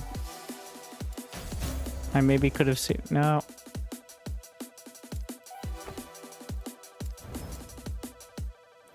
Alright, 53 forge potential. The ideal here is to reroll into something I can seal. That isn't totally useless. Or just hitting attunement. Alright, fine.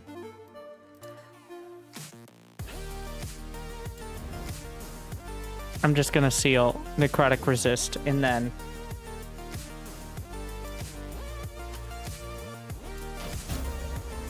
that frees up the armor shred slot. So you have a much better chance at low tier. So it is essentially a guaranteed removal. Well, at tier 1, I think it's almost guaranteed. Tier 2 is likely. In my experience, 3, it's getting dicey. 4 and 5 are feeling lucky. So now, we're looking good. As long as RNGesus doesn't fully screw me here.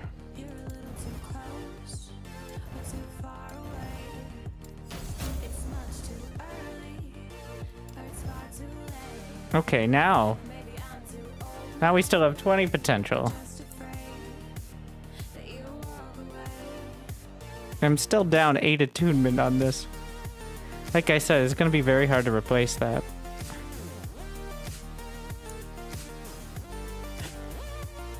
Maybe I re-roll. The armor shred roll is pretty good.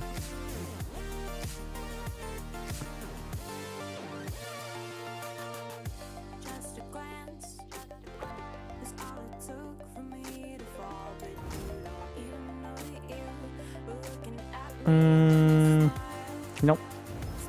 Better. 8 attunement. A little bit. I got a lot less armor shred. A lot of mana.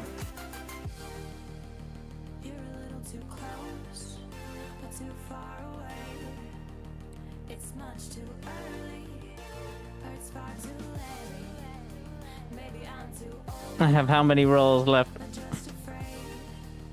No. Well, that's it then. Oh, well, 100% I think is good. And 8 attunement.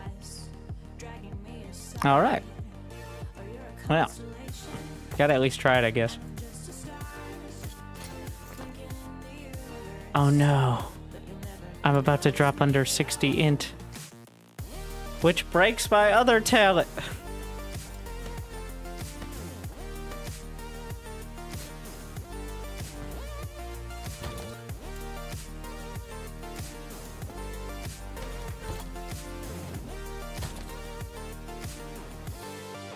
So now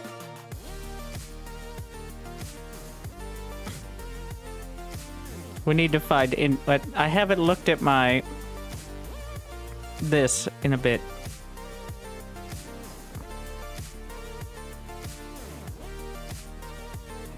So, how much mana do I have? 438. So I no longer need mana on the amulet. That's where I was getting most of my mana from.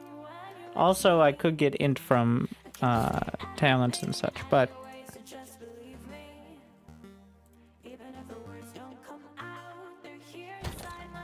trying to click on my stats with all this trash on the ground. Oh yeah, these are still... Well, they're not going to be better than what I have, so... Amulet. There are only a few flavors that I'll accept. Freeze rate mode? No. Chance to ignite. Chance to apply frailty. Actually, no. Armor. Shred. That's not a deal breaker. This one doesn't have it. Like, ideally it'd be exalted, but... But do we... You know, we're just first gonna look at the bone amulet. Which is providing... What kind of bones do I have? Nothing good. Really should loot filter, but whatever. Just all the amulet. 60% chance to apply frailty on hit. That's pretty good.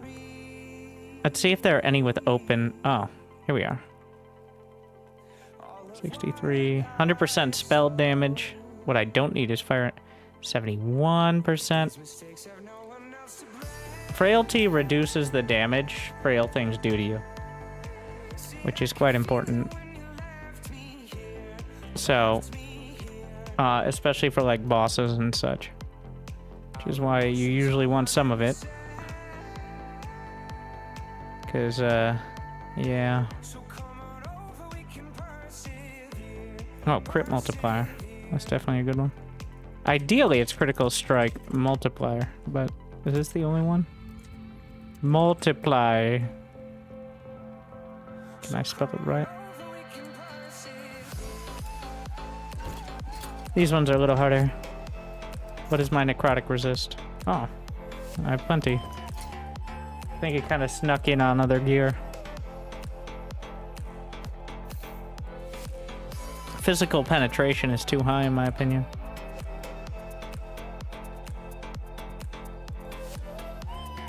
This one solved the necrotic resist problem.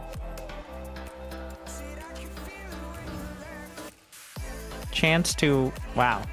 I hit immediately.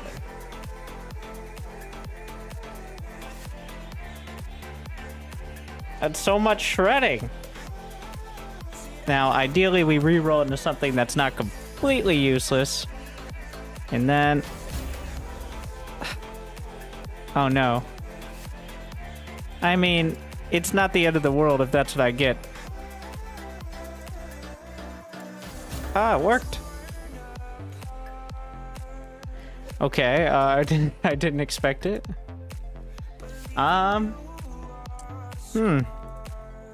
Well, now I get to choose. Like, this is pretty open. Let's see. I mean, spell damage is an obvious choice.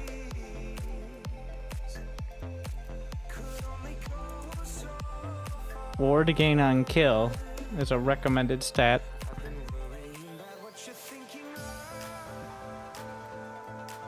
What else do we... Are there any, like, special ones?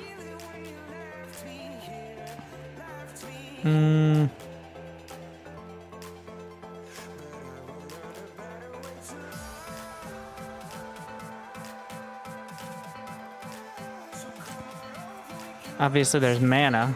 I'm going to be losing a lot of mana. but I can't be complaining about that right now. No, I'm not, because I just got it from the gloves. Wait, I need int. What am I doing? Oh, you can't put int on this. I went looking for int, and I didn't have enough int in my brain to solve this. No, where'd it go? Okay. Well, you can't have int on an amulet, so I don't know what I was expecting to do. Anyways, we're just gonna do wargaming kill. Well, now we got a debate. 51% reduced damage, but 29% armor shred. And the damage over time isn't useless. Crit multi. I think this is still an upgrade. Like, damage over time will apply to Ignite and the Frost Wall, which are not the big damage abilities, but minus 100 mana hurts. Certainly. But you know, minus 100 mana may very well hurt my ward generation more than having ward on kill. You know, there's a lot of you know, math shit. Okay, the rings. I've been using the font of the erased with 69% necrotic resist and 7-8. Well, I can't. That's gonna be hard to replace. Oh, and this one's about, like, we got a tier 7 attunement. Yeah, it's gonna be unlikely. It still has 10 forging potential. Why do you still have 10 forging potential? What can I do with you? I could reroll.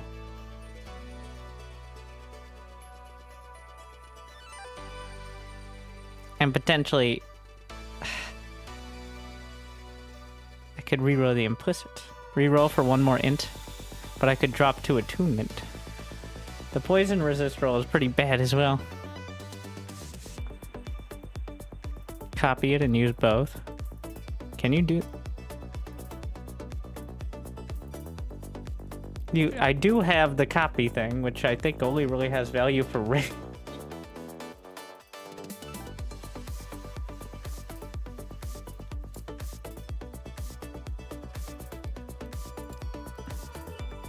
I have 2 of them.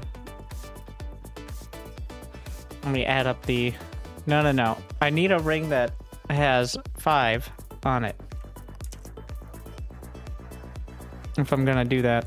It has to be perfect. This is not perfect.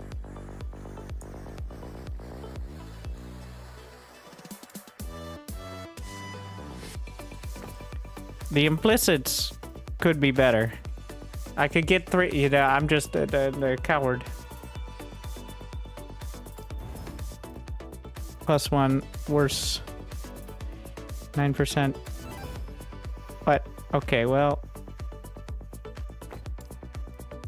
Didn't give me the int, but I got 2% more cooldown recovery, so they're celebrating in the streets.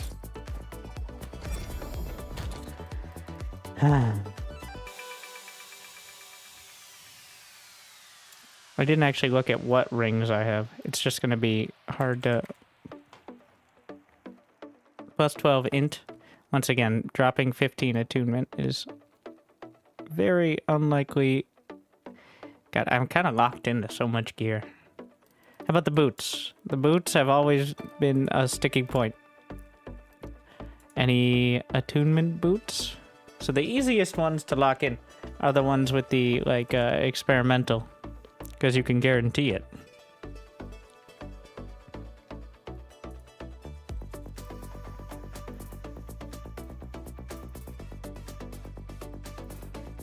Okay. Got some over there. Would actually be an increase. I'm forgetting why we went on this journey again, which was for int, but I didn't. Here we are. Also, I don't need any more fire resist, so any other sort of boots would be great.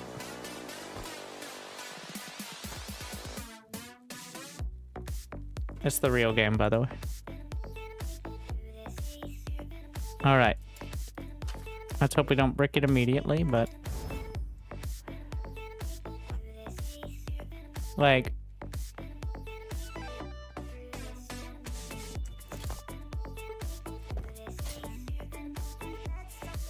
Where's the rest of the lightning resist coming from? Is it just built in to my...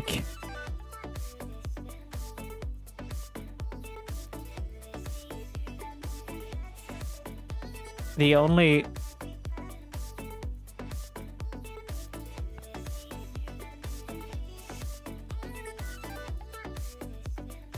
I don't even have anything with lightning resist on it. Am I dumb? Like, I have 30% elemental resist on the ring. Is that just because of all the, like, blessings? I got ward decay, armor.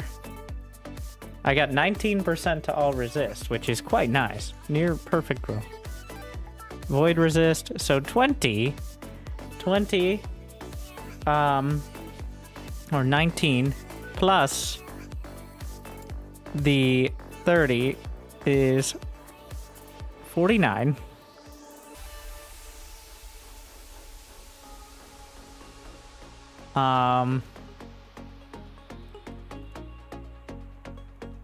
Okay, top down.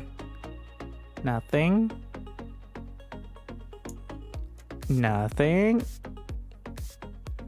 This is fire resist. Nothing. Nothing. Nothing. I'm just making sure I know if it's passive. Wait. Is there a base stat that gives you resist? Nothing. No. So, nothing else. I have no lightning resist on my... And I still have overcapped. Ward retention.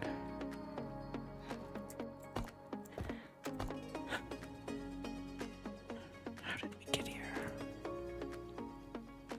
There's the mage. Ah! 24.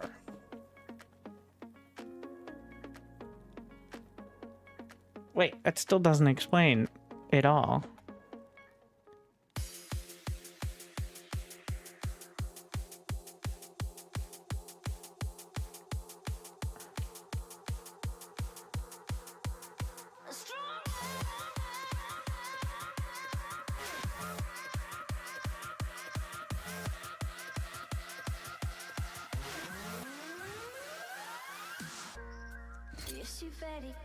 Oh, there's 14% on the ring as well. So it's actually 34% or 44% elemental resist. So what that means is I really don't want elemental... I don't want lightning on this. Though... Okay, RNGesus. That's what it means, alright?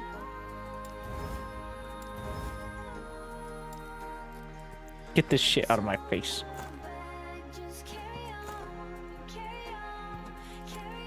All that, like, elemental resists are not gonna be...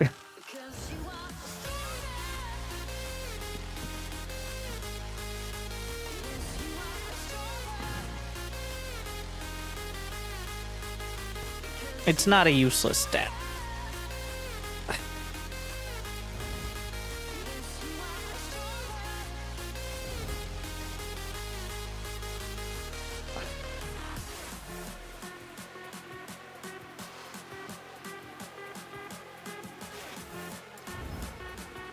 Oh, that's what we want. I forgot what we were looking for, but what we were looking for is cooldown recovery, and we found it, and it's too late. Okay, int attunement. That leaves me without increased movement speed, though. Ideally, I can't seal the attunement, though. Because I need those 3 slots. Oh my god. What a disaster piece. You really need a lot of, just get out of my face. Oh my god.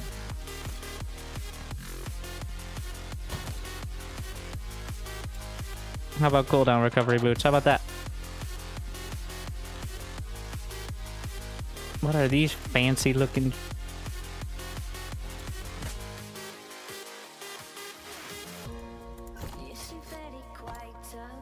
Look at these fancy pants boots.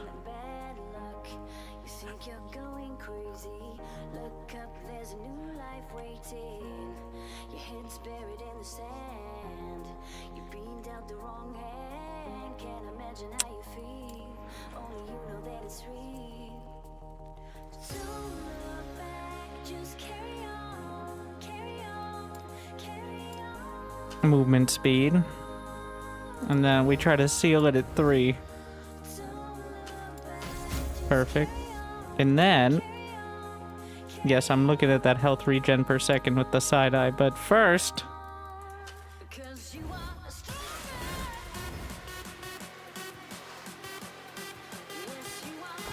Crash. Alright.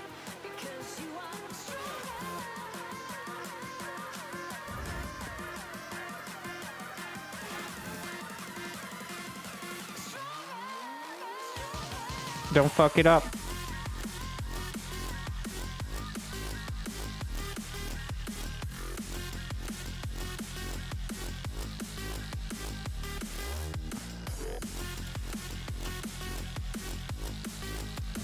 Fuck it in. Oh, son of a bitch. I've never been so unhappy to succeed.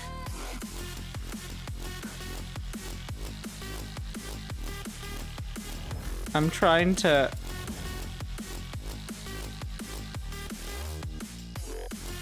Well, now what am I gonna do with you? I'm suffering from overwhelming success here.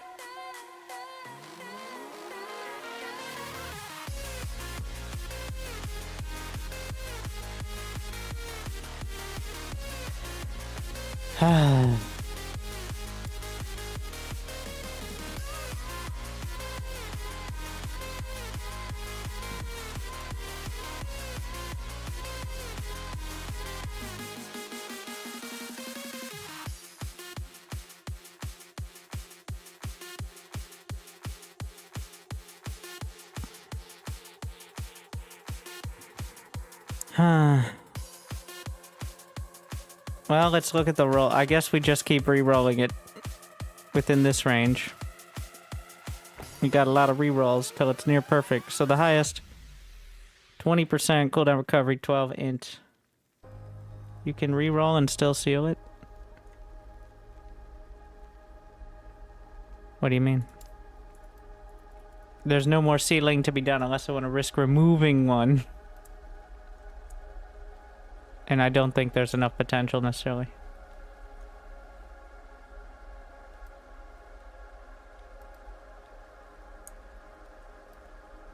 Refine. What a fancy way of putting it. Ah. Refined. Okay. That gives me the int. I had 2 mint dropping by the second.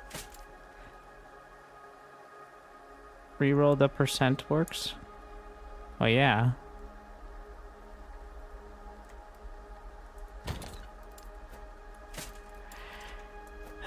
That's enough. RNG sim. We'll see if it feels. Alright, so we've added a ton of cooldown recovery. Dropped some of it, so the direct damage of my main spell is lower. But I should be able to cast way more shit. Yeah, cooldown recovery is like double what it was. We'll see. I also have way less mana, though. Where are we headed? This way.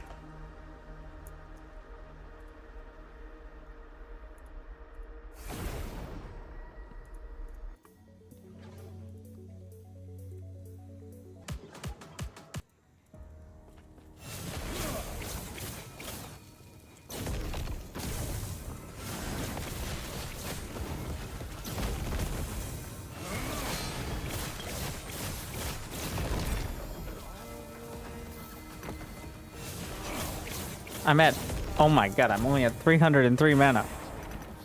Which is critically low. Literally 3 more than I need, so I guess it's perfect, actually.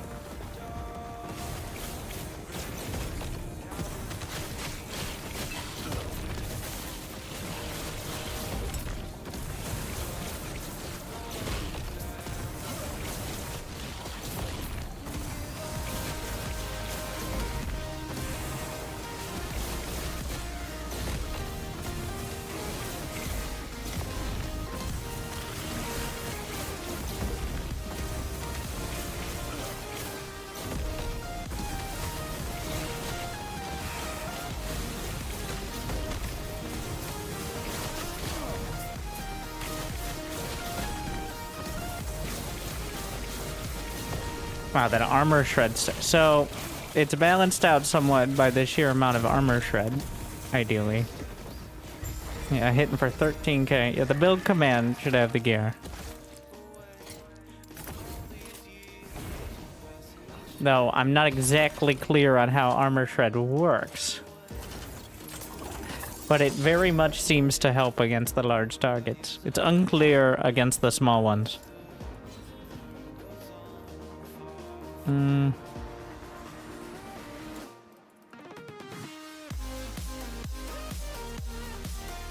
Like, I'm not sure how much one armor shred is worth in terms of, like, instead of, for example, percent spell damage.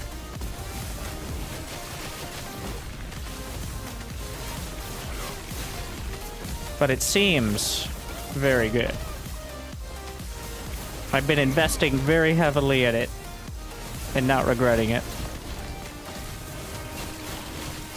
Even if it's just placebo. And it's on, like, the necklace and the gloves, which are gear that don't usually have most of your defensive stats, so. Let me look at my loot, you stupid artillery. Can put their armor negative? Ah. Fancy.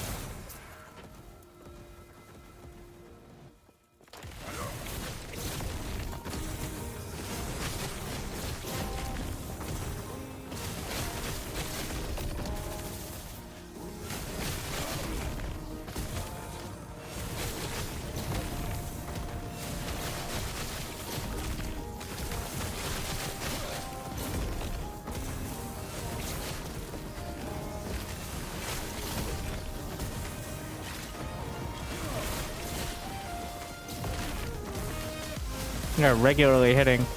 I think it's a net gain on the ward here. Because casting more in general is generating way more.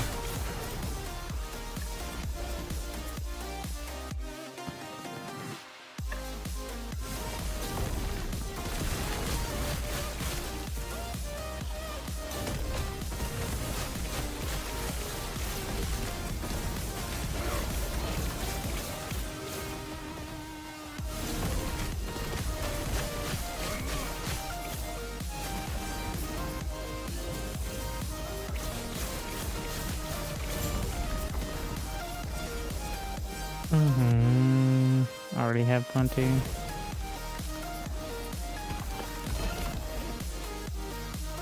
How many times is Pebble gonna lose all his limbs? About every 4th set I get.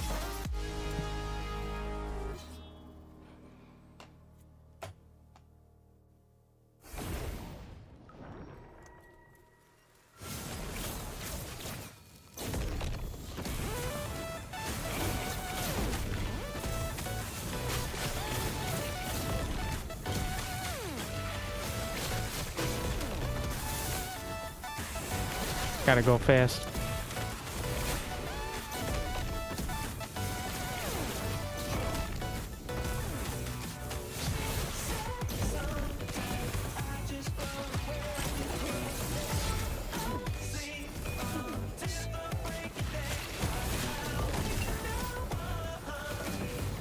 What is mercantile? Wait, is that a relic? Trying to think of, like,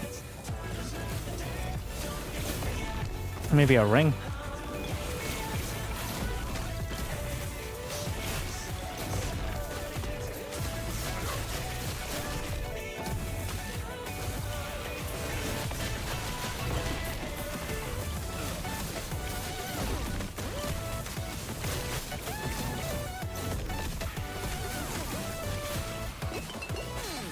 The only mages are actually a real danger to me. They do a lot of damage. I incidentally killed the boss while fighting the mage. The mage, far greater threat. I didn't even realize we were at the boss.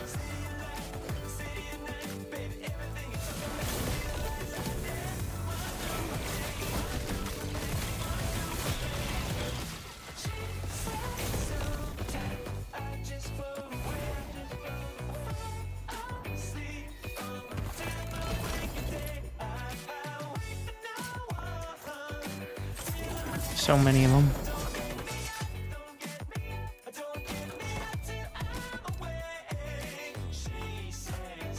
Is this the map that lagged super hard before? We'll see if it's map dependent.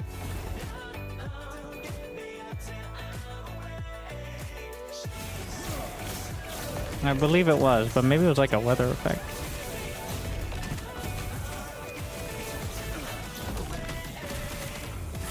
Definitely doesn't happen all the time, but occasionally it's really rough. I'd be very frustrated if I was playing hardcore with those issues. Then again, there's so much stuff that could go. Like if you're playing hardcore online, even, it seems like a risky business.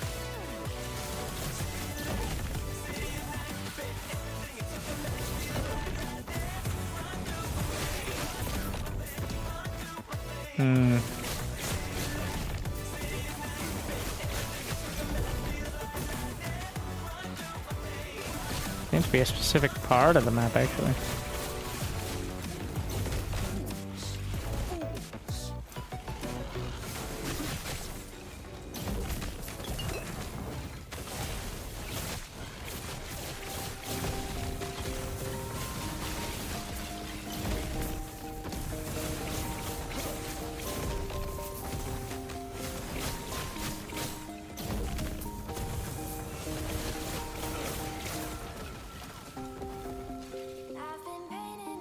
Oh my god.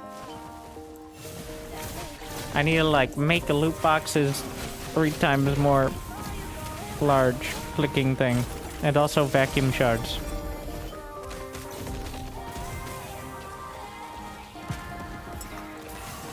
Alright.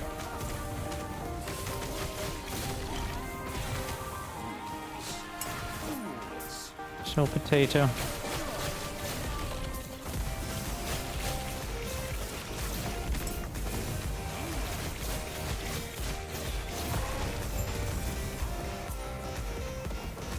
Oh my god, he revived.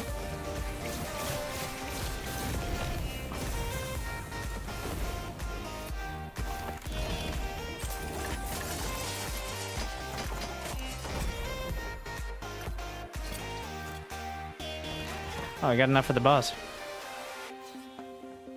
I should look at it. Yep, same one.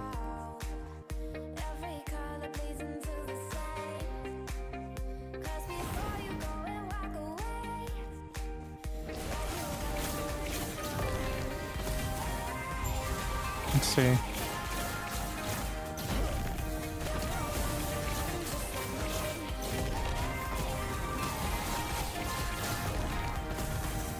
It's not gonna kill it in time.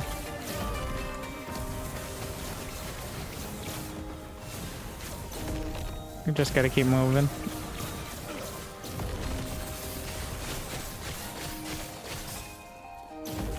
Ah! My legs.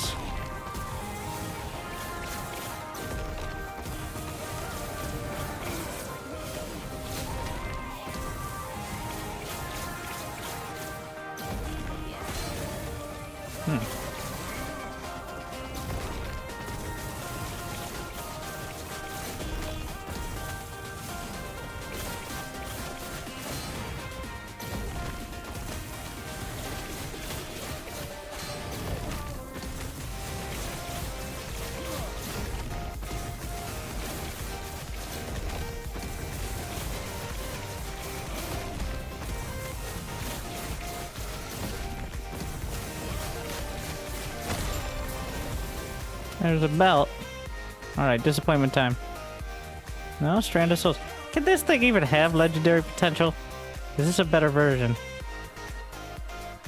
Ward per second, mana spent on ward, 10% ward retention. Now we have to do even more math. I think just highest ward retention. We're just gonna go with the highest ward retention percent.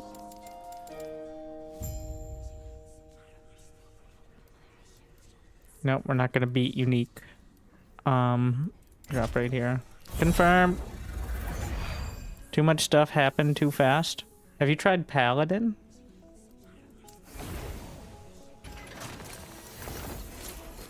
Some offense.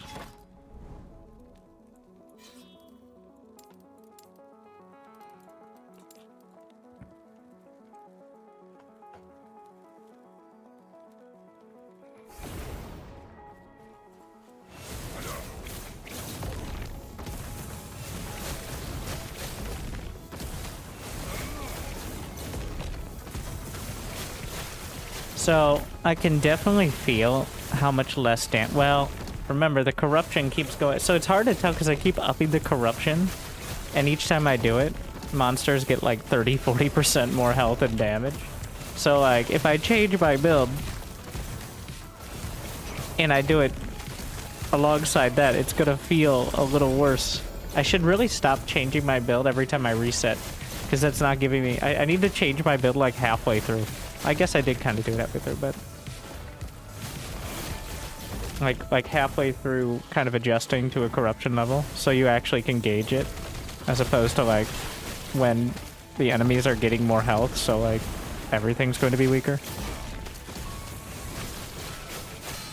Holy shit, that guy hit me for like 5,000.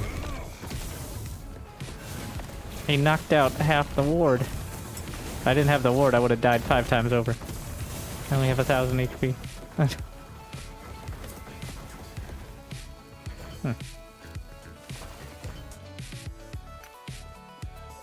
Good thing we have the ward then, eh?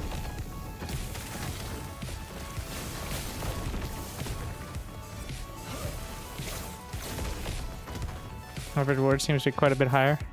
Yeah. I'm definitely feeling the mana a little more.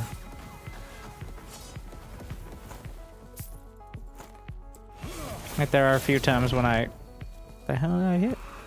I dash through and I don't have enough mana to actually spawn a Hydra.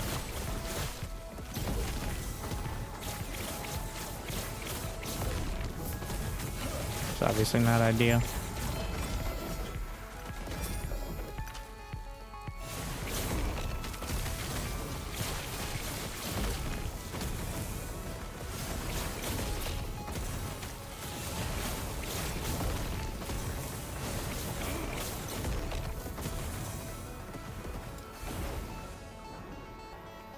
Also, I have some ward based on, like,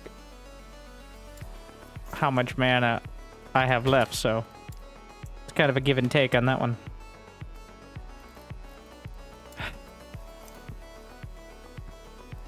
I don't think I have so many of these. I know which one that is. There's no reason to have more than, like... So... Yeah, if you have more than 3... You literally can't. They're exactly the same item. I do wish there was an option to sort alphabetically.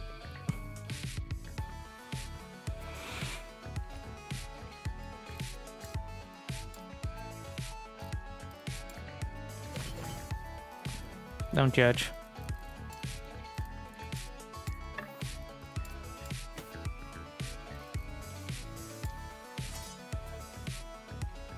No, it's trash.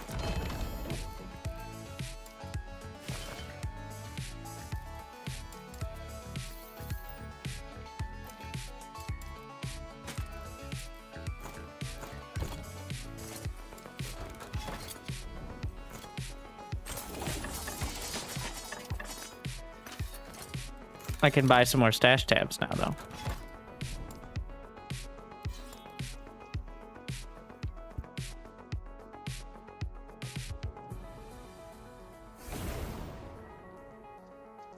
Which is the real endgame.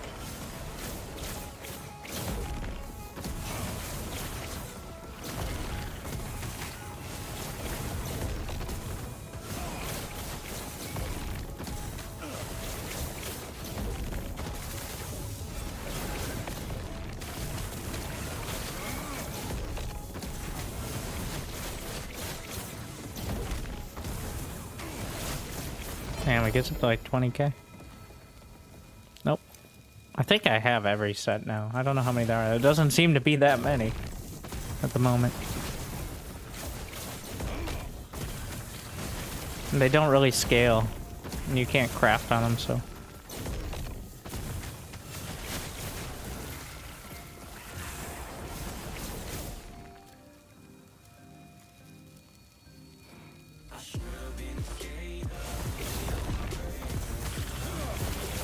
We both had like the highest possible roll.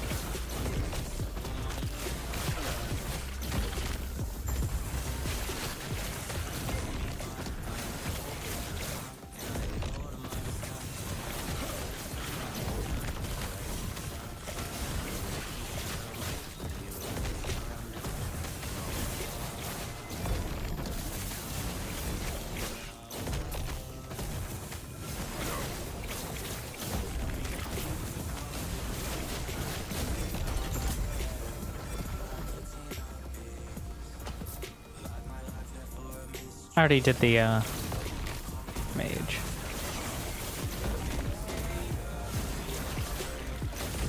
Yeah, at this point, uniques without leveling potential, or legendary potential, are leveling gear, feels like. I desperately need a uniques, like, stash. Like, from Path of Exile. I think that the utility of the stash tabs in Path of Exile is still way better. Of course, those are the paid feature, but the game itself is free, right? So.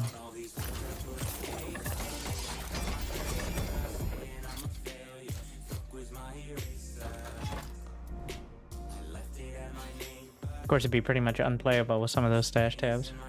Without. Barely playable as it is. But makes it manageable at least.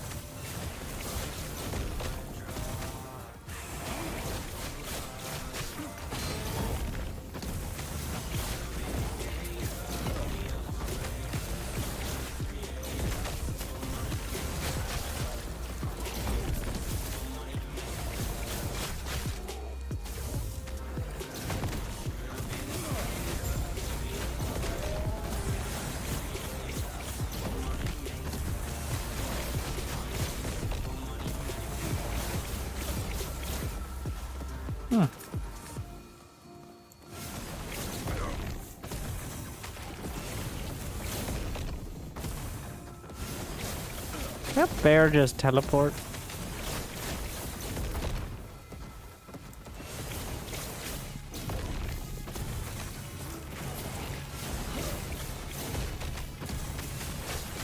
Thank you, Mojika. It's about time.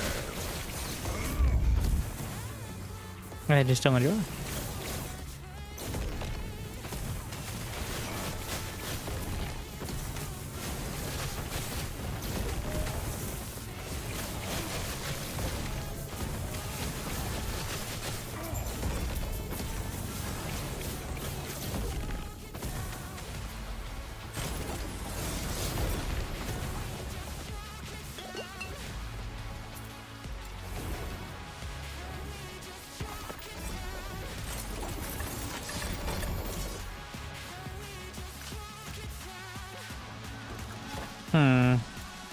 What are we at? +4? That's...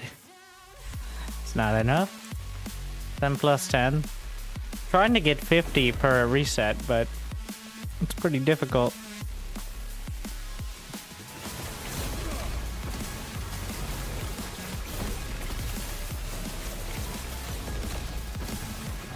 Honestly, most of it comes from killing the boss at this point.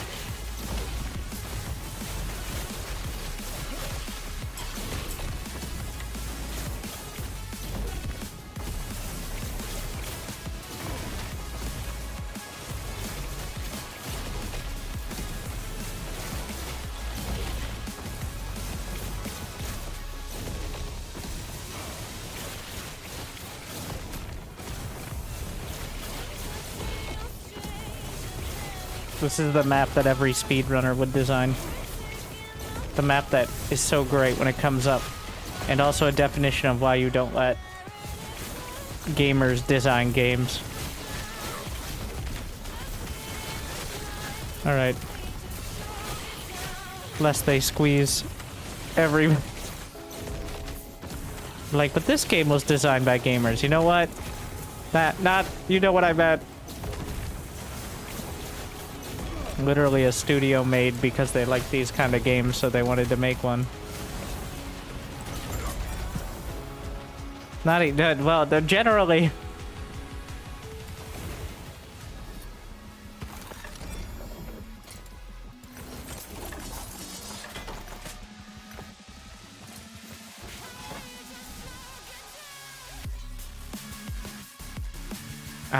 now followed by my most favorite, and effective followed by my least favorite. On paper I like it, but I just run into every single wall. Oh my god. Like only 1 in 3 times do I get my cast off correctly because of it.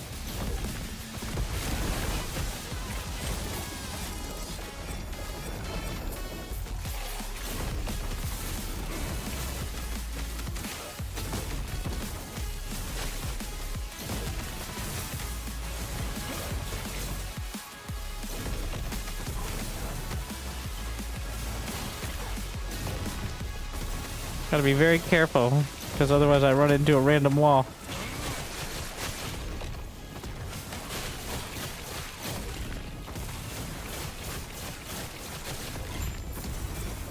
I'm not sticking around this map anymore. Yeah, optimize the fun out of games. Which is what I'm trying to do here. I mean, these games are all about optimizing yourself out of playing anymore. Almost there.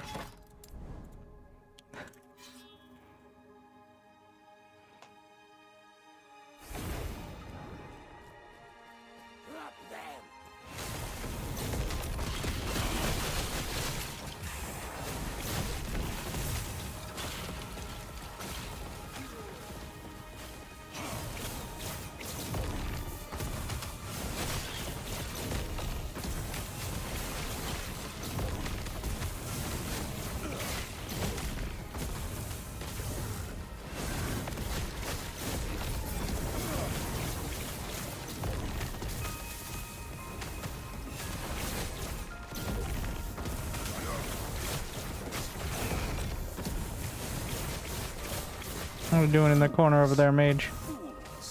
So hard to target.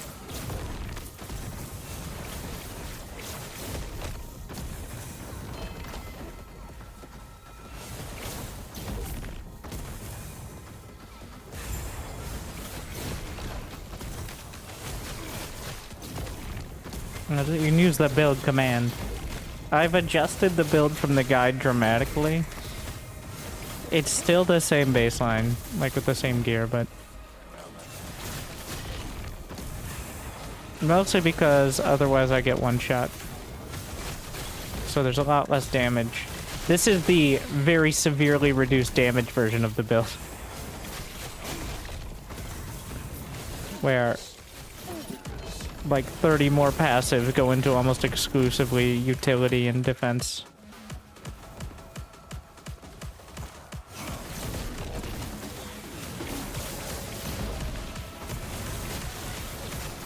As opposed to offense. I mean, there's a bit of a mix depending on the stat, but...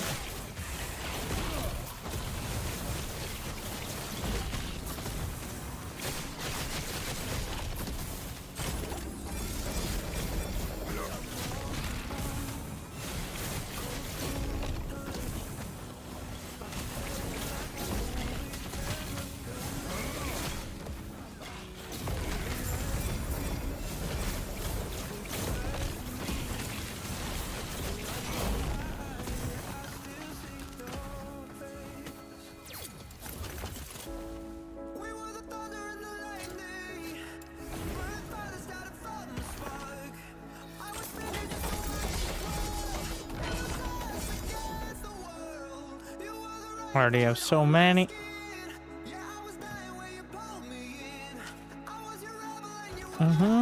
It's getting down. It won't let me.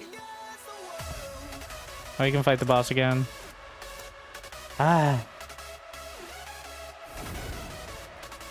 I see you cast both. That's why I asked. I'm a man of many talents.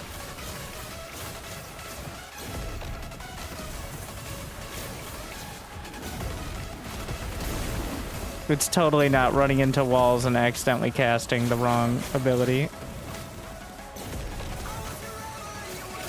It's talent.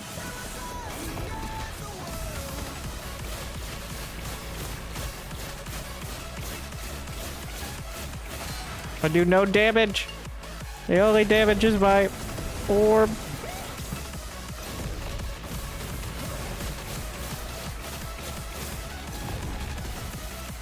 Like I sometimes, I occasionally sit there and prove to myself at how little or not my orb, the turret.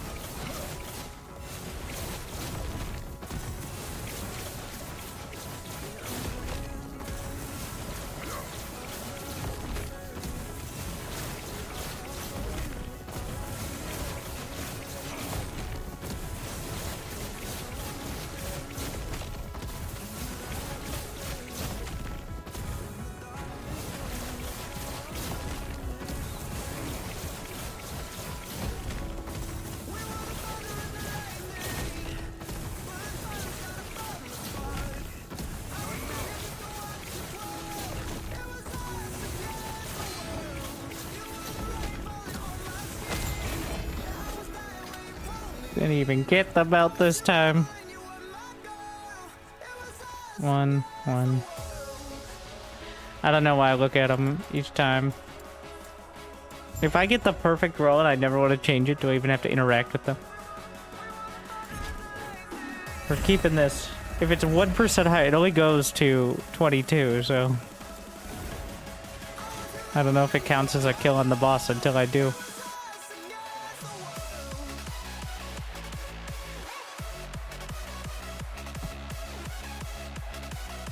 So many colors.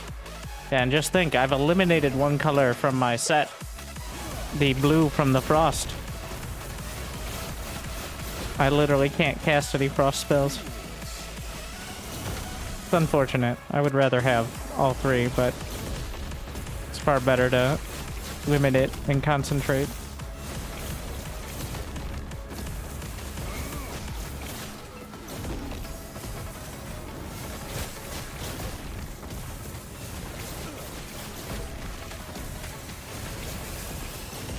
You see loot?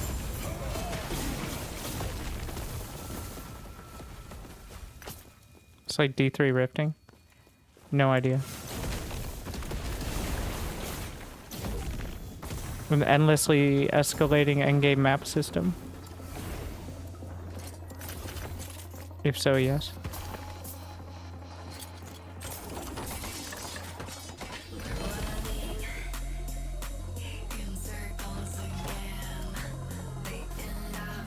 It's closest to the Path of Exile Atlas, I think, but there are some distinct differences in how you go about it. Like, each timeline is its own little atlas, effectively, that you reset and manipulate.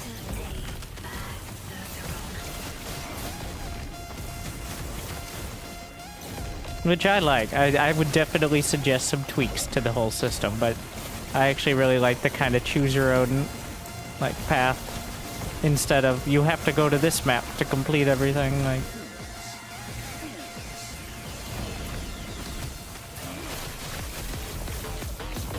Already got him.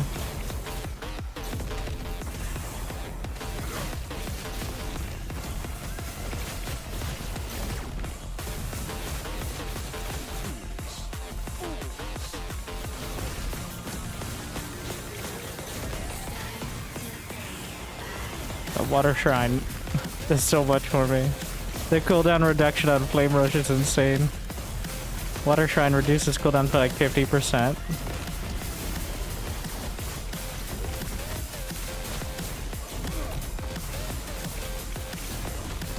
Or I can't, I'm actually moving so quickly I can't cast my spells right. Jesus. I have to adjust.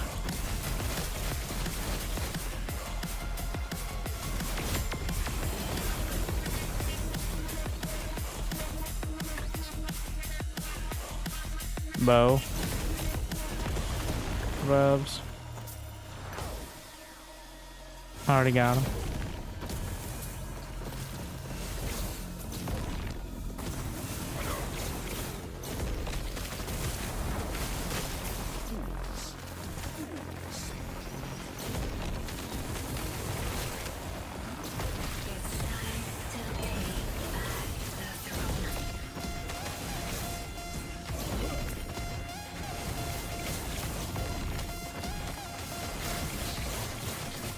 guy's so tanky.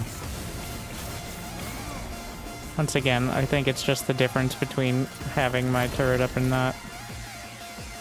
The invoker set.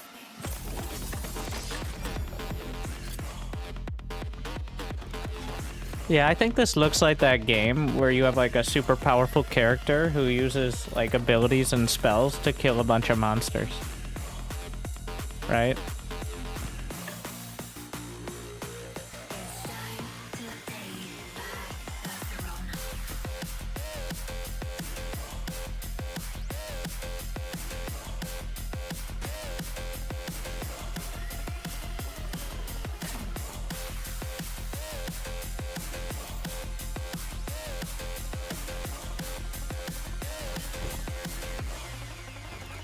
Oh, it keeps going. Yeah, we can get a little further.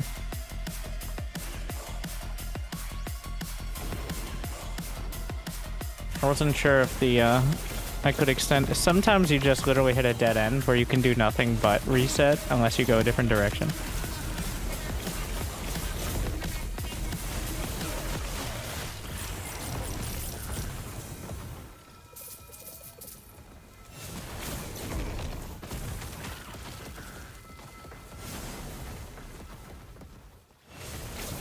I think it becomes a lot more likely the further what, but where am I going? Bamboozled.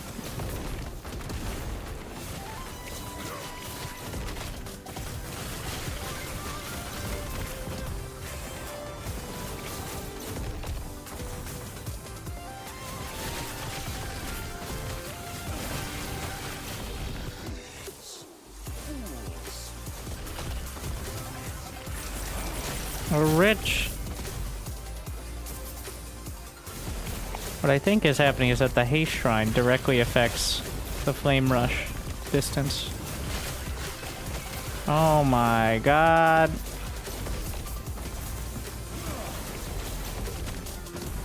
We're going so fast.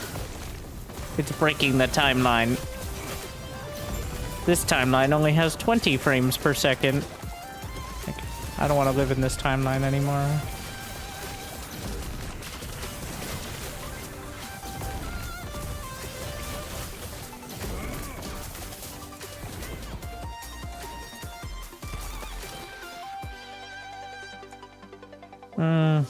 Poor. Man, no, poor.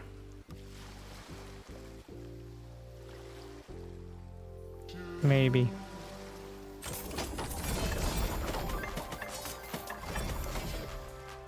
Ah, so that's what happened without the loot filter.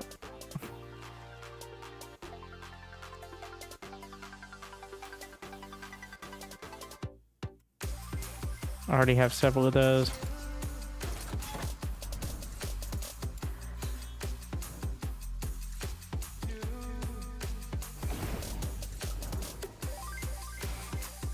Mm-hmm.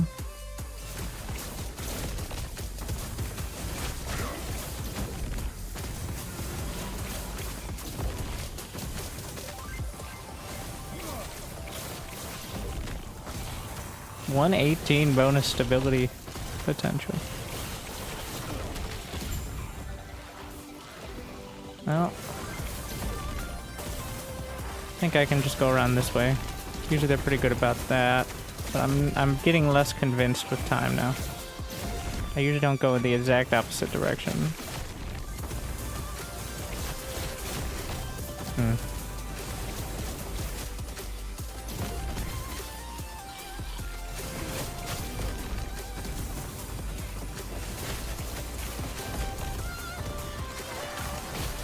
So many random walls to run into. And stairs count as a terrain change, so... Some of them do. Some of them you'll just be able to dash right up. It's quite inconsistent. It does not spark joy.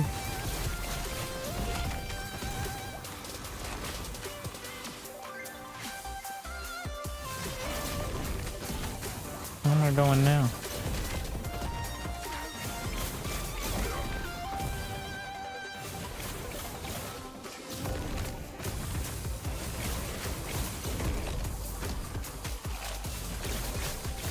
So low on mana.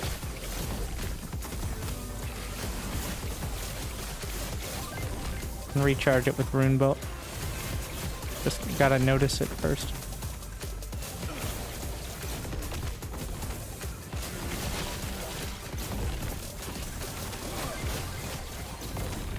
There's poison trips.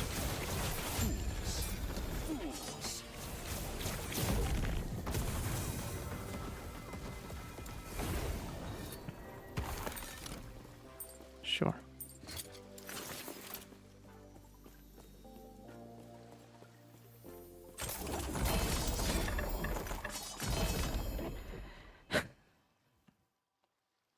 Nope, already got it.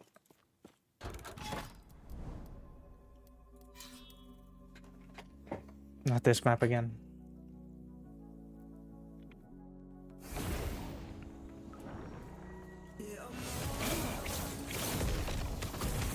Gonna break the frame rate again.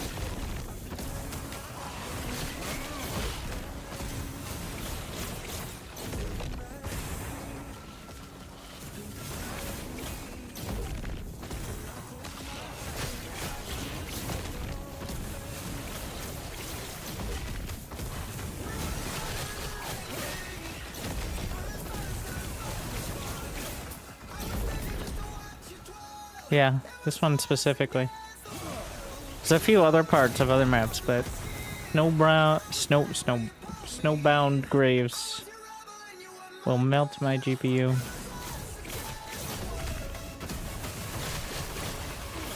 Put it in the snowbound graves. Maybe it'll cool down. It's not really a GPU issue, I don't think. It's not maxed out or running particularly poorly.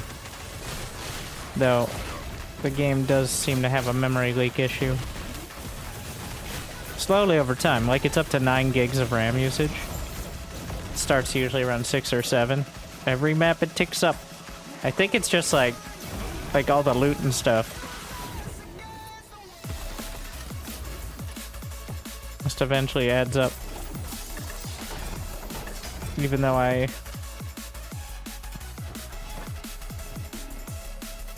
oh shit. We're locked out. I think I might be able to kill the boss one more time. And then we'll just reset it.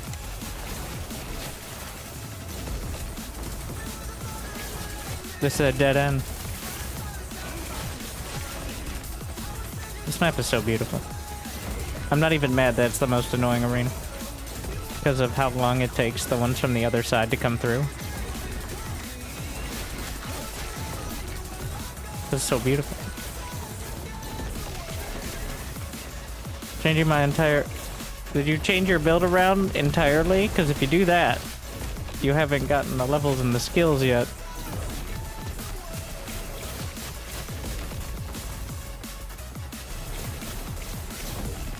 Which means you'll probably just have to go back into like a lower level zone or something. For like basic monoliths.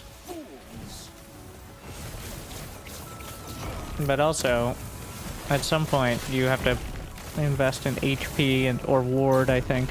Like, I did all damage. But ever since I started doing the empowered monoliths at more and more difficulty, it's gone... Every pass on the build has been more and more defense.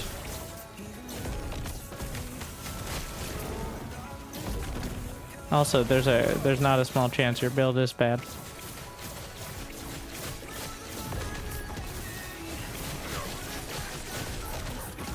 I think it kind of depends. I have no experience with any class but Runemaster, so...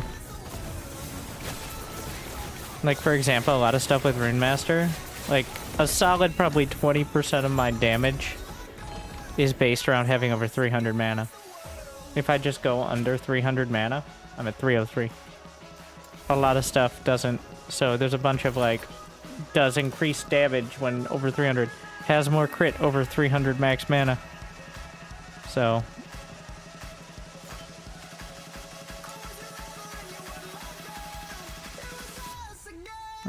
my build probably isn't great. I just want it to be original. Well, it is original. Unlike most builds that you can copy paste from any nerd on the internet, yours doesn't really work. So I don't think it's guaranteed that every handmade build is like that, but like...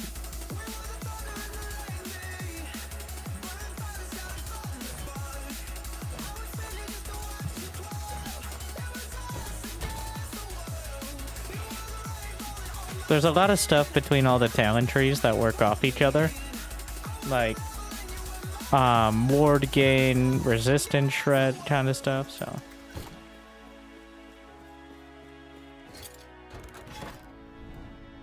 For this particular example. Let's see.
Give me the belt.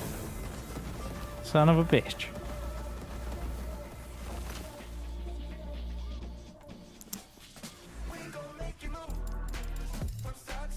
I don't care about your endless insanity.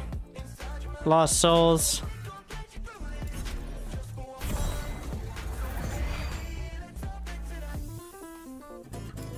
Sucks to be you. Alright, let's reset it. What's it gonna be? I bet this is gonna be significantly harder than the... I really hope it's not the void one, because I literally can't see it. I almost died to the last one because I couldn't see the spell effects because it was so fucking dark. Uh-oh, I think it's the void one. I mean, they all have void effects, but some of them are more... Whoa.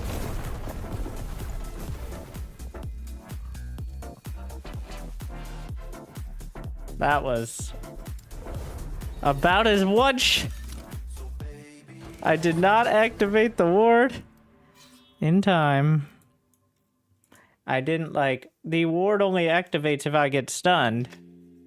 But I have to be not dead to be stunned.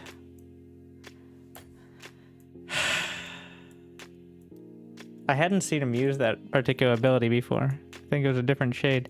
So now I have to decide, do I just reset the damn thing with plus 10? Or do I just go the other way and try to rebuild it? But that would be like the same as resetting though, wouldn't it?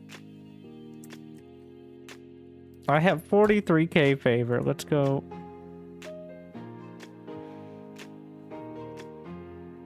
Like, it would have the same... Like... Yeah.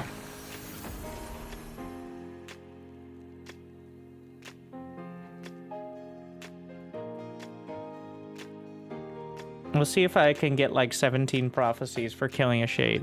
That's what I'm aiming for here. Because I have mostly like the double price, almost double price, almost double. So essentially it's 80% more cost, but they have twice as many uses. 90% more, and they have double reward. So essentially I get 4 times as much stuff for like 3 times as much price. So something stonks. Which is mostly nice because when you find the one you really want, you get a ton of it. It is a Hydra build. You can use the build command.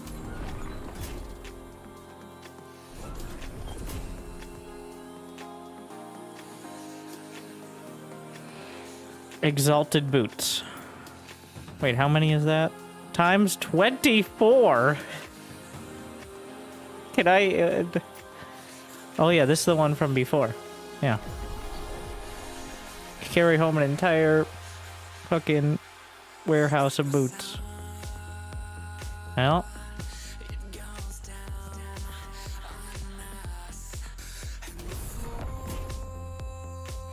Most of them will be filtered, I assume. Let's see down here. That requires way too much. Oh, Death of Abominate. I should have looked here before. Oh wait, I don't want a unique amulet. Like, I don't want... There are no uniques. I've looked through all the possible uniques. There's maybe some rings, like the Font of the Erased. Maybe. But there's no unique amulet that really works with the build. It's needed for stat. The Staff of the Spoon Wand. For this, it gives Flame Ward, and it works with, so if you use a staff, it directly... Okay, here we are. Wait, which one's best? Wait, are these exactly the same? Am I... Yeah, it just came up twice. Okay, so this is 5 Deaths of Boss. This is 6 Giant Scorpions. This is 8, this is 16. But isn't 5 a lot of boss deaths? Yeah. Whereas 6 Giant Scorpions could be 1 map. I think that's better. Yeah, the Staff and Chest synergy. Death of Shade at 300. I'm about to do that. Wait. Death of Rare Enemy. Get 10 relics. Do I need relics? No. Now that I think about it. Like, I have the box. If I get one with free legendary potential, maybe, but we're not.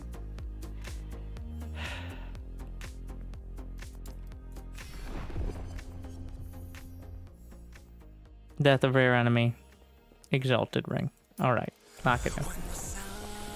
So yeah, the staff. You get 33% more damage while using a staff for invocations with... Gone is there first. So essentially that lightning ring. That's why.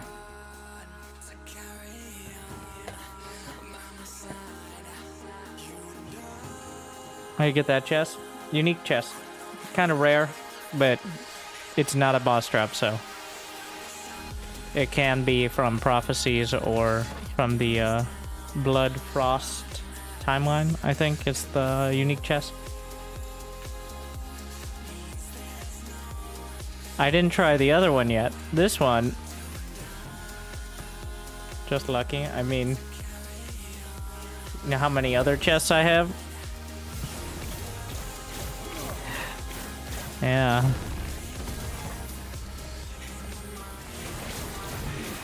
It was not...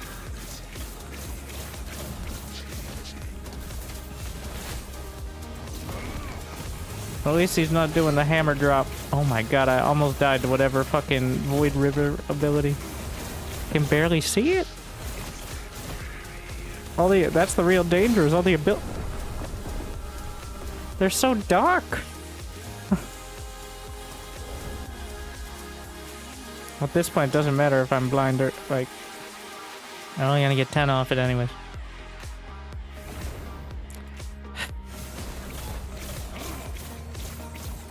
I've already resigned myself. It's completely avoidable, but I feel blind. Not on these. These ones are clearly avoidable, but... And the arena's so tiny. Like that. Oh my god, I can barely see. I can only see it because my own abilities lit it up.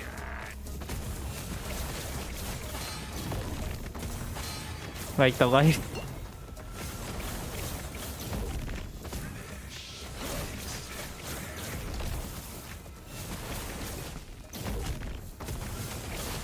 He's doing it again.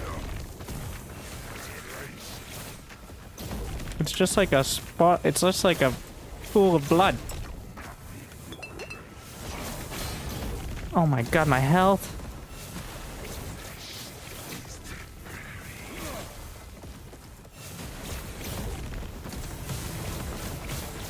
My potion is converted to ward, which is why my health isn't going back up, but...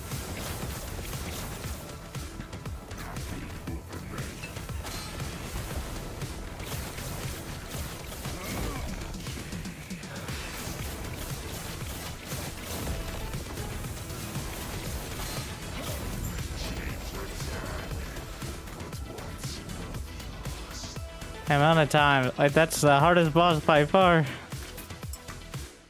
Static shell, rain dance. So we've already seen all those a dozen times. All right, last thing, we're gonna go to the arena and then call it a night. Thank you for watching, though.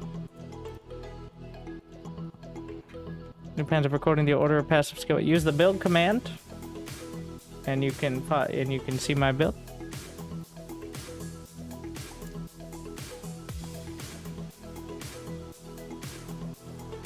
As for the loot filter, it's very specific as to like stuff that I don't have yet. So the more general ones, like from the build guide, I think work fine. Like if I have a decent certain stats already done, so I'd have to make like a general one.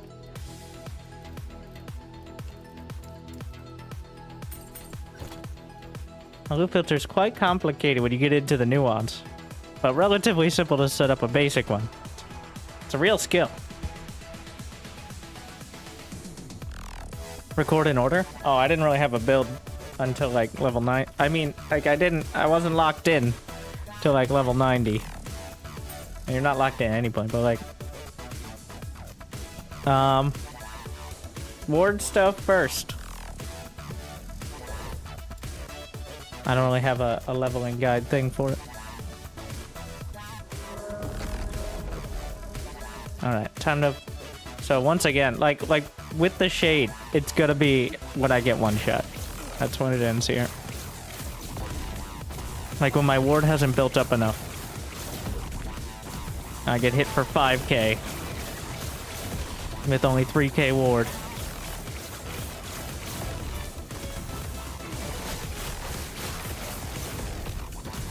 Honestly, as long as you're not trying to do like high corruption and stuff, the build doesn't have to be perfect. You don't have to have all the gear. Even now, I'm only dying to like the very specific things. Well, before even rather. I've kind of been maxed it, but obviously with bosses and stuff, you got to be careful. And if you're on hardcore, I wouldn't follow any of my advice because you got other priorities there. High corruption? I would say like 200. Like when they're doing over double the double damage they're already doing. Shut up. I know words.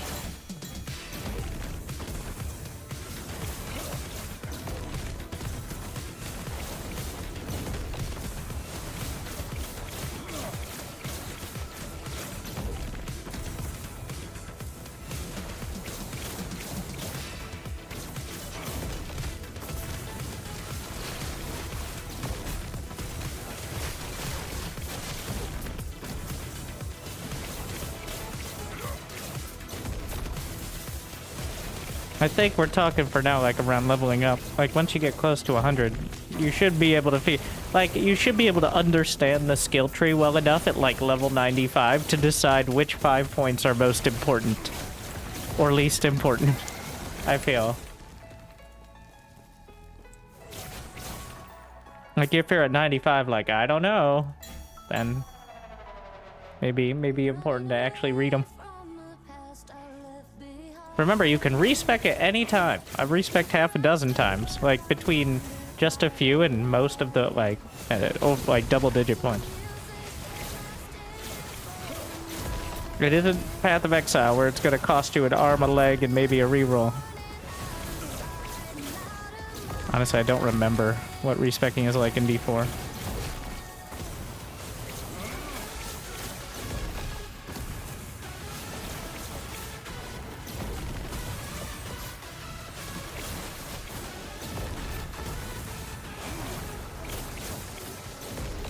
The game is not that difficult or complicated. Like, maybe the little details take some time, but... Like, I played Path of Exile for a couple 100 hours. I'm not even gonna pretend to help, like, tell you how to craft. Or, like, get even a basic set of gear. Or make a build. Because most of the answers are, open up 4 websites and 16 browser tabs, and then watch this 2-hour guide on YouTube. But here... doesn't take too much.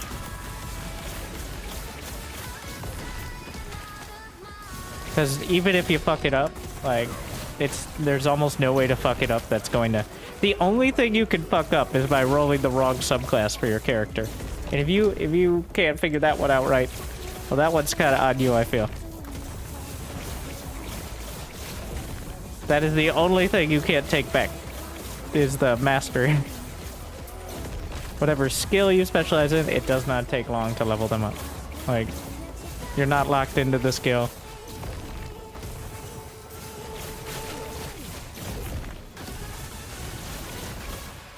Especially at high level, you get like 15 out of 20 points baseline, and then the other ones take like 2 dungeon or 2 maps to get up to max.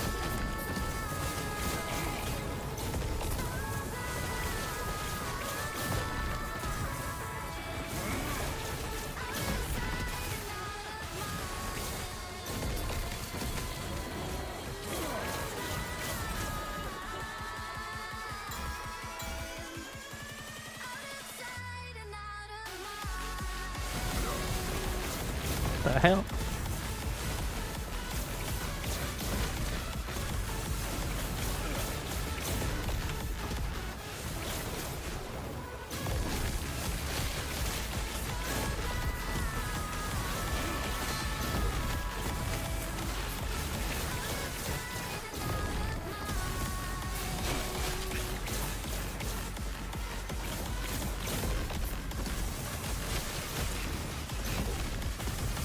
Oh.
Did they actually drop something? Where? Hydra ward nerfs? I only started with release. I think the turret does pretty good.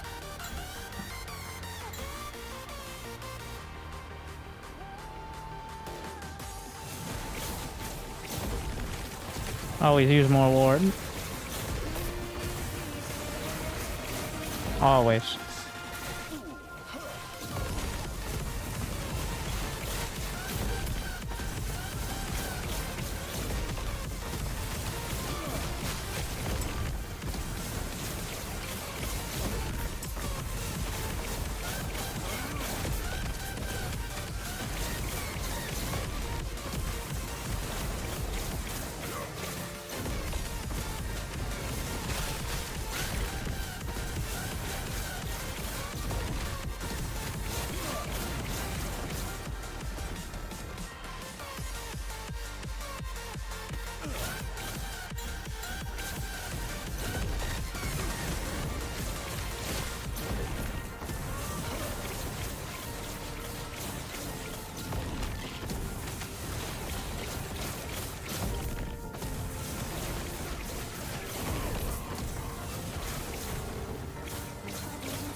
We'll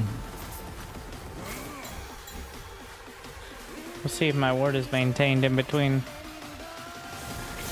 It feels like yes, but kind of hard to tell.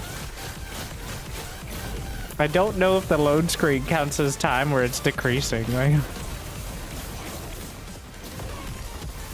Because I know obviously it's maintained between the like 5 waves, but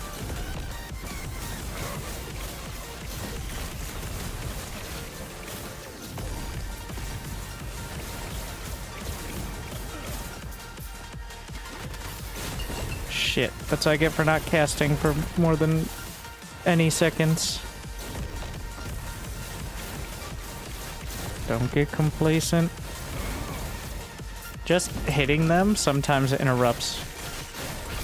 I mean, low damage doesn't have a high chance of stunning, but it has more than no chance, from my understanding. Recharging mana.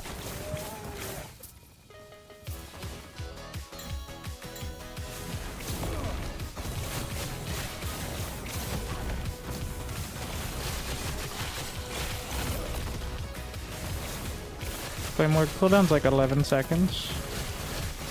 Maybe a little under. With 2 charges. I've seriously debated using another charge as well. As one of the, like, on the gear. Sure, probably would pay off.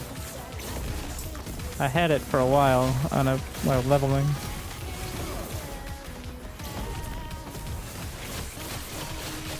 Oh yeah, hardcore? I probably would. Yeah, 6 more charges, so there. Just wherever I can put it. I mean, I'm already using the unique staff for it, like I'm taking, instead of a big weapon damage stick, I have a staff that's essentially entirely defensive, so like.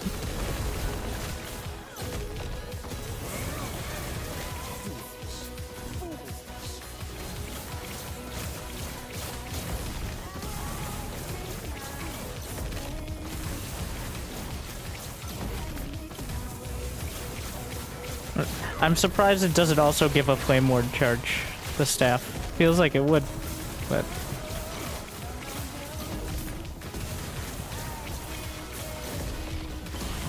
I guess it's already good enough.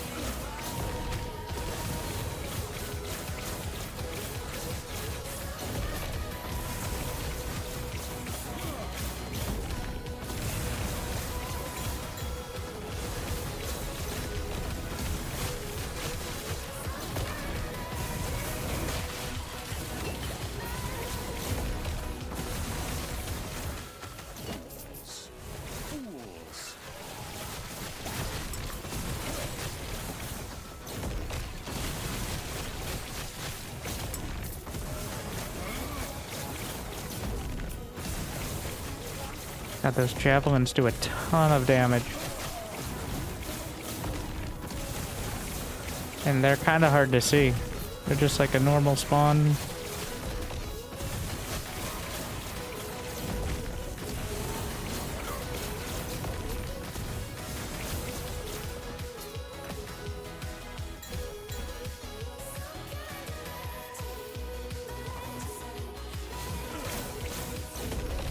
The reason I'm using the staff is for the damage with the chest piece, not the for survivability. I mean, I'm using a staff for survivability,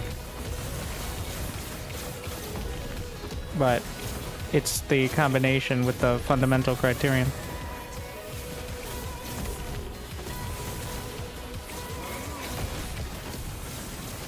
Jesus, get off me!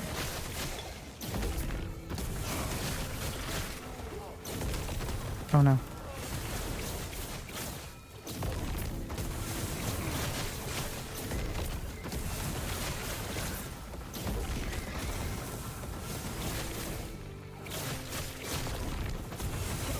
Fucking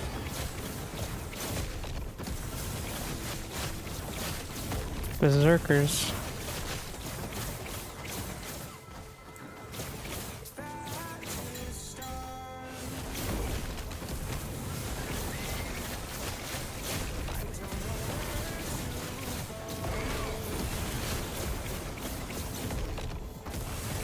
No, no, no.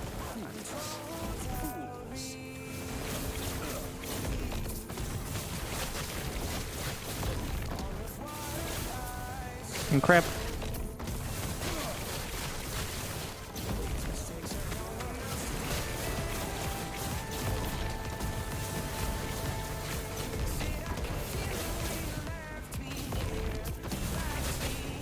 And not another one.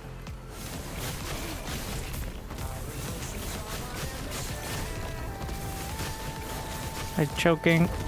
Oh no.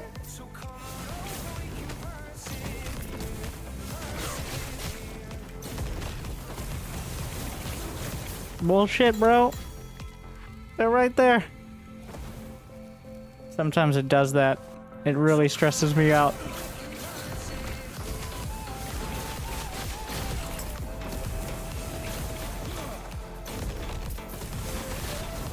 You gotta be on your toes even when the prompt comes up.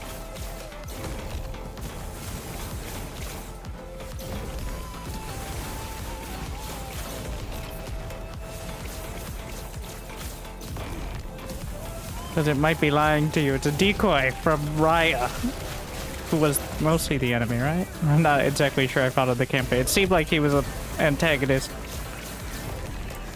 Because the Fire Nation attacked a lot.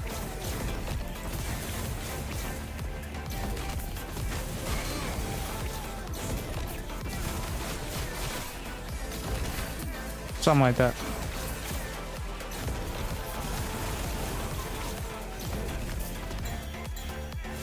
Now we gotta keep going so I can keep my ward. If I wait too long, like literally, I waste my ward.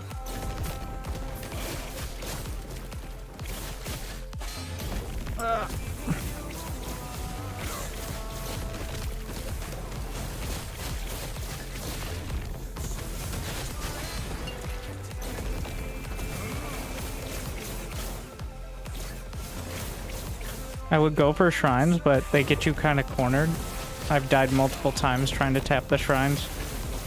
A lot of them are right next to where they spawn, too.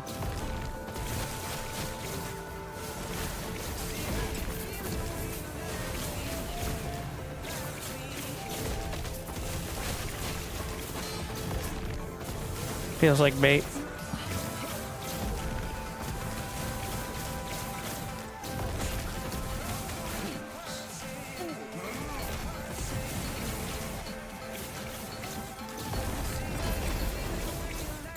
I don't care.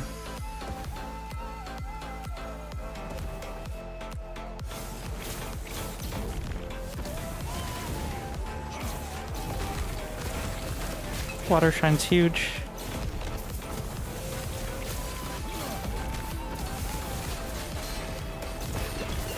Fucking 3 golems. That's a lot of taking this. Crit shrine too. Alright, I'm taking it. I don't know. Like if I get close to a shrine, I'll tap it. I'm just not gonna aim for it. Because...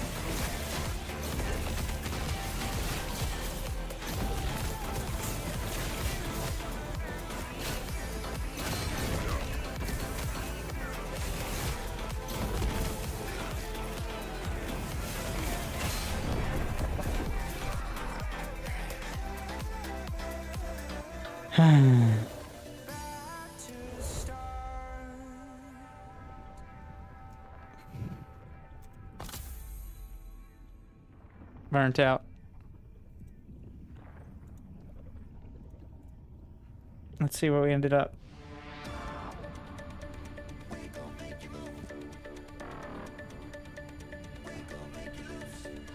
So besides the... Well, not all of them are warlocks. So... Necromancer, warlock. But for mages... Which I definitely seem to not have that level of survivability.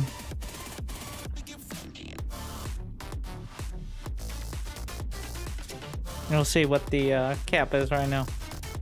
400.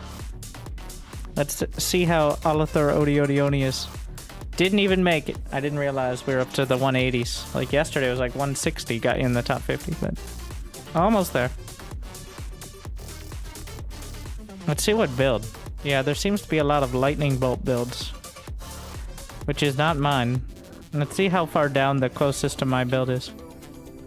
I'm not sure what they're doing. It's interesting you can see that. Yeah.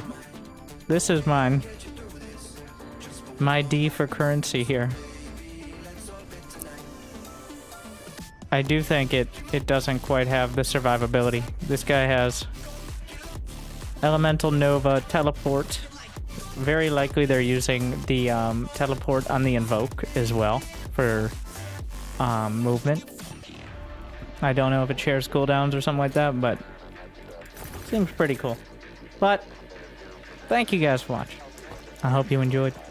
I hope to see you next time, which is going to be about a week from now, as I'll be on a trip for things I can hopefully share with you soon. TM. But you can check out the YouTubes, which there will still be YouTube videos most days, etc., etc. But I hope you enjoyed. I hope I made your week a little bit better. Enjoy your farming and grinding and playing and all that. I'll see you next time. I'll see you soon. I'll see you next week. Good luck. Have fun. Thank you for watching. Stay chill.